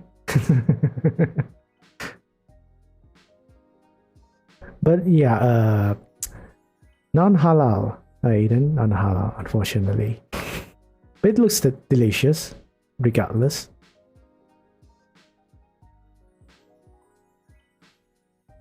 Very good, very good. All right, we always get sidetracked. Prohibited conduct. So yeah, this clause is a long-winded one. It just basically lists out all the things you can't do. But apparently, Twitch has to tell people not to hack their system for some reason. They tell people that hacking their systems is a prohibited conduct. As I can see, almost the entire thing revolves some sort of technical things, technical restrictions or forbidden acts. Reverse engineering, delete, remove, circumvent, disable, damage, or otherwise interfere security-related features of the Twitch services. If hackers wanted to hack Twitch, I don't think they care about the terms of service. As an API to pen test the infrastructure. Yeah. Yeah, they're gonna ignore this. Why would anyone follow this, really? Yeah, almost half of it involves not doing hacking one way or another.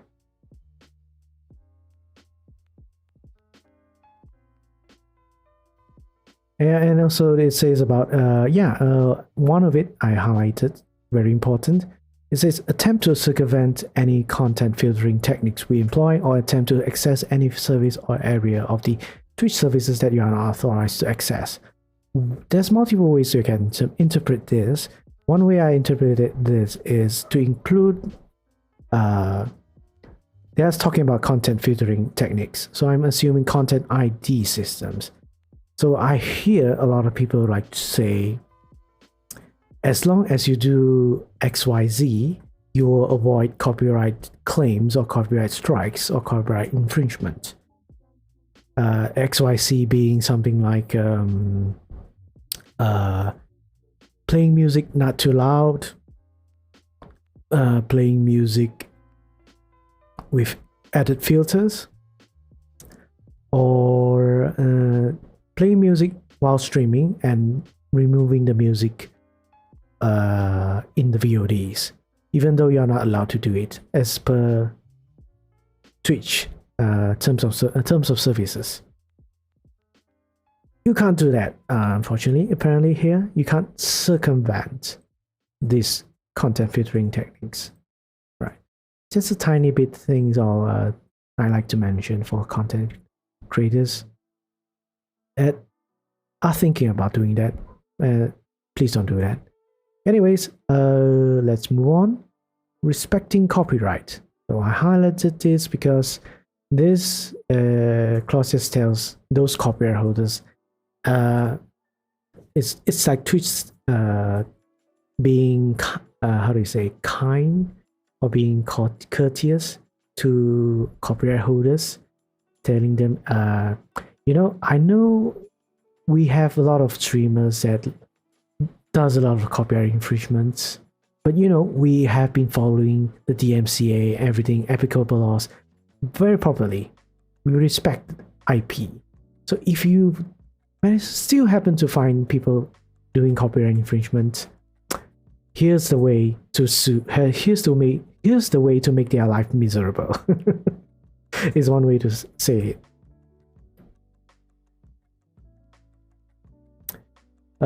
Honestly, their old API is mad. New API is much secure, man. But then again, ain't no hacker gonna read legal system when they read legal. Yep. There is a freak ton of people watching YouTube videos on stream. Is that allowed?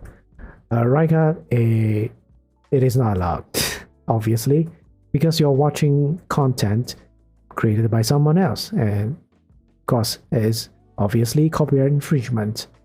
But it is what it is. So what has Twitch done? Has Twitch do my English? Twitch has not done anything about this sort of reaction videos, so to speak.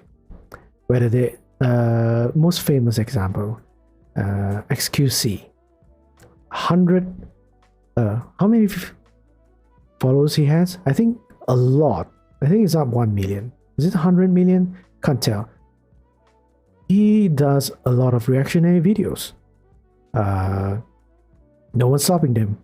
No one's doing anything against him. Twitch is not doing anything against him, right? And all these people who does reaction videos, they justify this by saying, I am giving these people exposure, free marketing. If I didn't do these videos, they probably would still remain obscure, is what they say, right? Which is true, but still very, very unethical to do, Nope, unless it was consent by original copyright holder. No. These reaction videos never get consent from them. Literally, they just browse through YouTube looking for videos to watch. They do not do their research, contact these relevant content creators first before doing these reactionary videos. They only start streaming. They are not going to be that kind. That how do you say, thoughtful. But apparently a lot of people are okay with it, since the top Twitch streamers are okay, have not been done anything, nothing has been done against them. So there's this subculture. I know that reactionary videos is a subculture now. It's becoming something like it's becoming what we have now for gaming, streaming games and uploading let's plays. It's becoming that, but it's not right. It's not right, and it's actually, in practical terms, bad for some people, for some content creators, because yes, you have famous top streamers or top YouTubers watching other people's videos on YouTube or whatever. That would probably help them with their exposure, discoverability, but by leading by people, these are people are leading by example.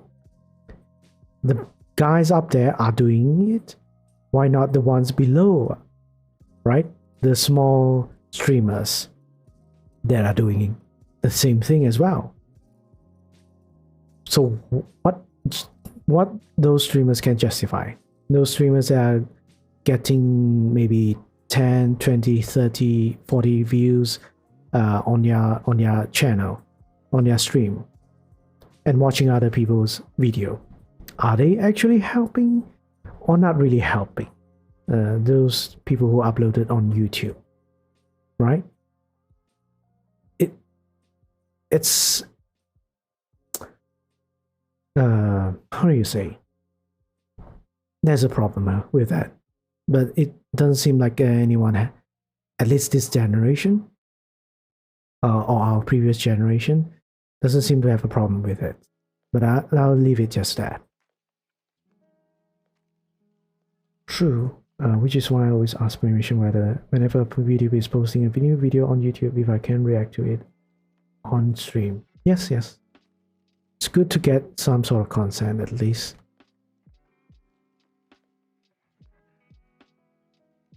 It's something I personally don't like people doing, but it's so common now. You might find 100 people saying it's all right, right? 100 people saying all right, and nobody's gonna take action unless because think about the reactionary videos. They are reacting to YouTubers. They are reacting to content creators that do not have the capability to go against these people. They do not have the funds, the finance to take legal actions. So they are free food for them, in a sense. Imagine 100,000 subscribers. A YouTube channel has 100,000 subscribers. They are not going to do anything, or even if they have a million subscribers, they do not have the money or time to do copyright, to take legal actions against these people who are reacting to them, to their videos. So yeah, there's that. All right, so we quickly just skim through everything right now. Trademarks. Twitch has trademarks. They are telling you all their logo, their designs, their graphics, scripts, or whatever they have is their property, their trademark, type of IP, different copyright. If these trademarks represents them as a company, but apparently they are telling you, interestingly enough, you can use their trademarks. They have a trademark guideline. How you can use them, I do not know. You have to look them in yourself with this trademark guidelines, right? Tell you how you can use them. But I wouldn't recommend it because this is just a guideline, not an actual agreement.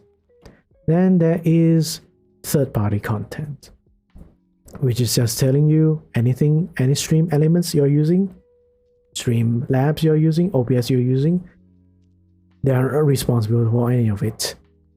If there is a problem with them, right? Pretty much that. Then there are idea submissions. So interesting over here.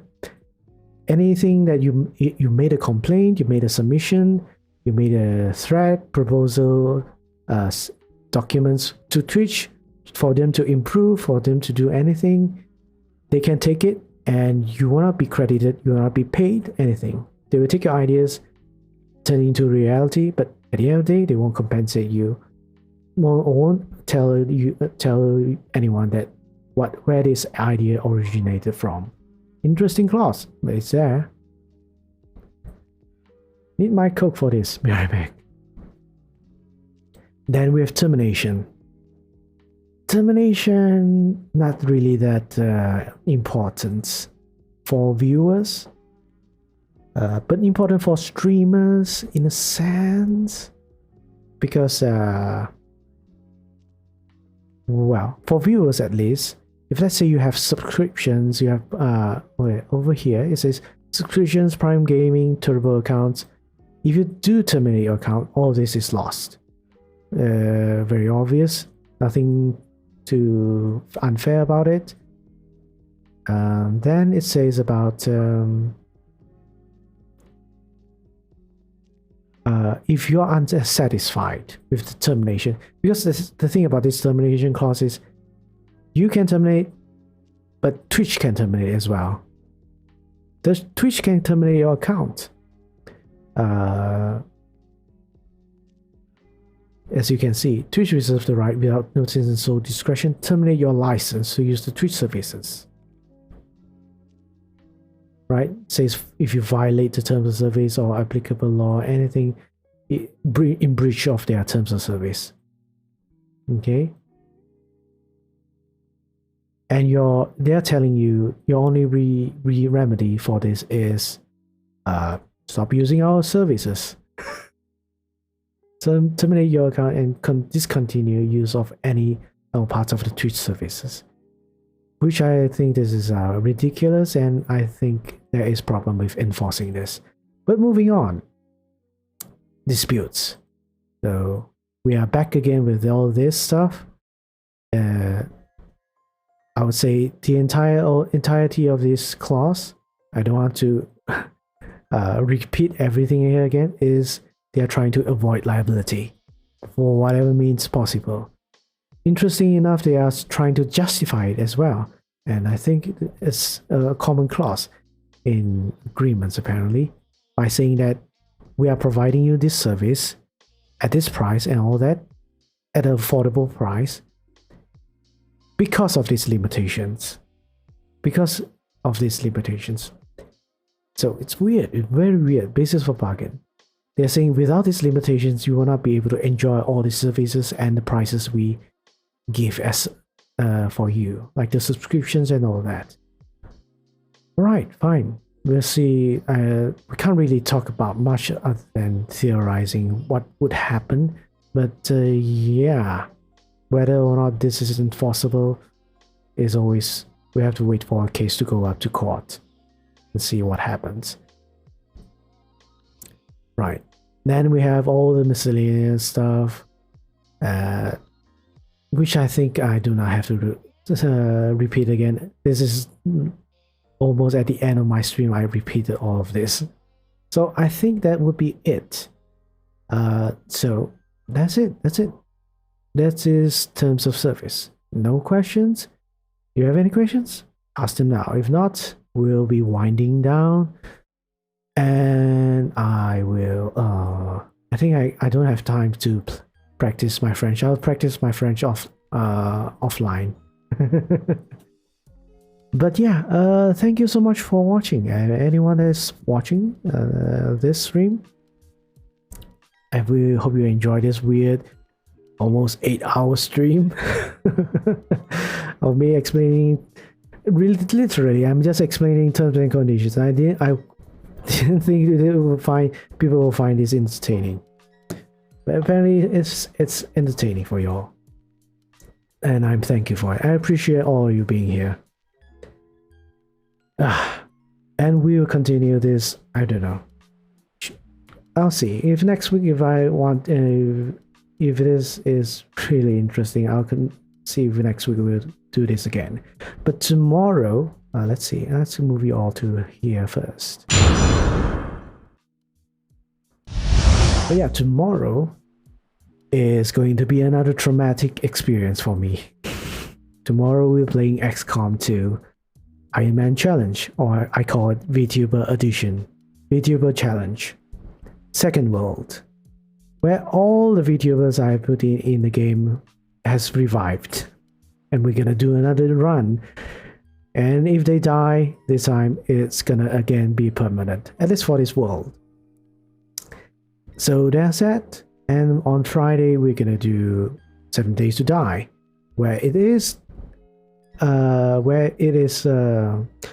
the chat's time to take revenge against me for any reason whatsoever. Yes, 7 Days to Die has a Twitch integration where you can kill me, Swan stuff, kill me, or help me with surviving a zombie apocalypse.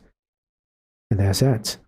So other than that, I think all is in due. And if you'd like to check me out on my videos, legal education and stuff, I do make videos on YouTube. Mostly Let's Plays on my Great Ace Attorney, where I do lots of funny voices, which I'm getting used to, really. By doing all these streams, actually, and Let's Plays, I'm getting very, very comfortable with my voice. Even though at the back of my mind, I don't like it. I still kind of don't like my voice, but I'm getting used to it. It's like it's becoming part of me now, listening back to myself and all that. But yeah, without further ado, let's see who we can raid. All right, I already have a VTuber in mind. I'm not sure if she is streaming right now. Let's see.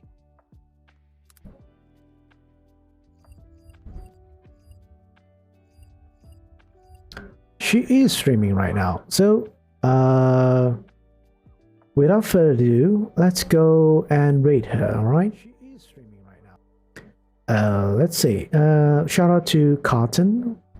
She is a French VTuber. She is apparently a cardboard box given life. And is streaming now.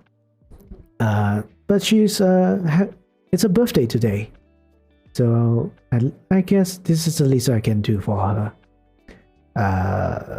And it's gonna be fun. She's going to be doing a really long stream for her birthday, and there's a bunch of stuff that's going on for her. So let's shout out first. Cotton.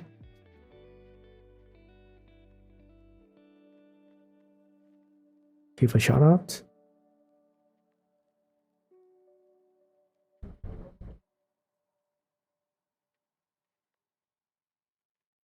No. Okay, no clips. So, real raid. Real raid now. Again, thank you so much for watching, everyone. I am Jake Light, and we will be going there now.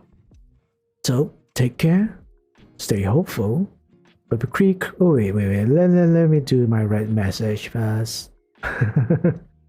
Red message. So take care, stay hopeful, but be critical, right? Goodbye. Bye. Bye.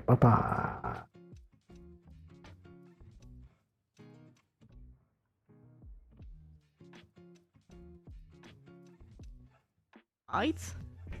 And why some people other people don't? Jake! Ah! Thank you, Jake! It's time for the raid! And you... Hello! It's raid time! Take the raid! Take that! Thank you! Little lightly! Thank you, Jake! How was your stream? I saw you were speaking about the time of service too. Thank you! Wait, I have to... And what are we looking at? Jerry.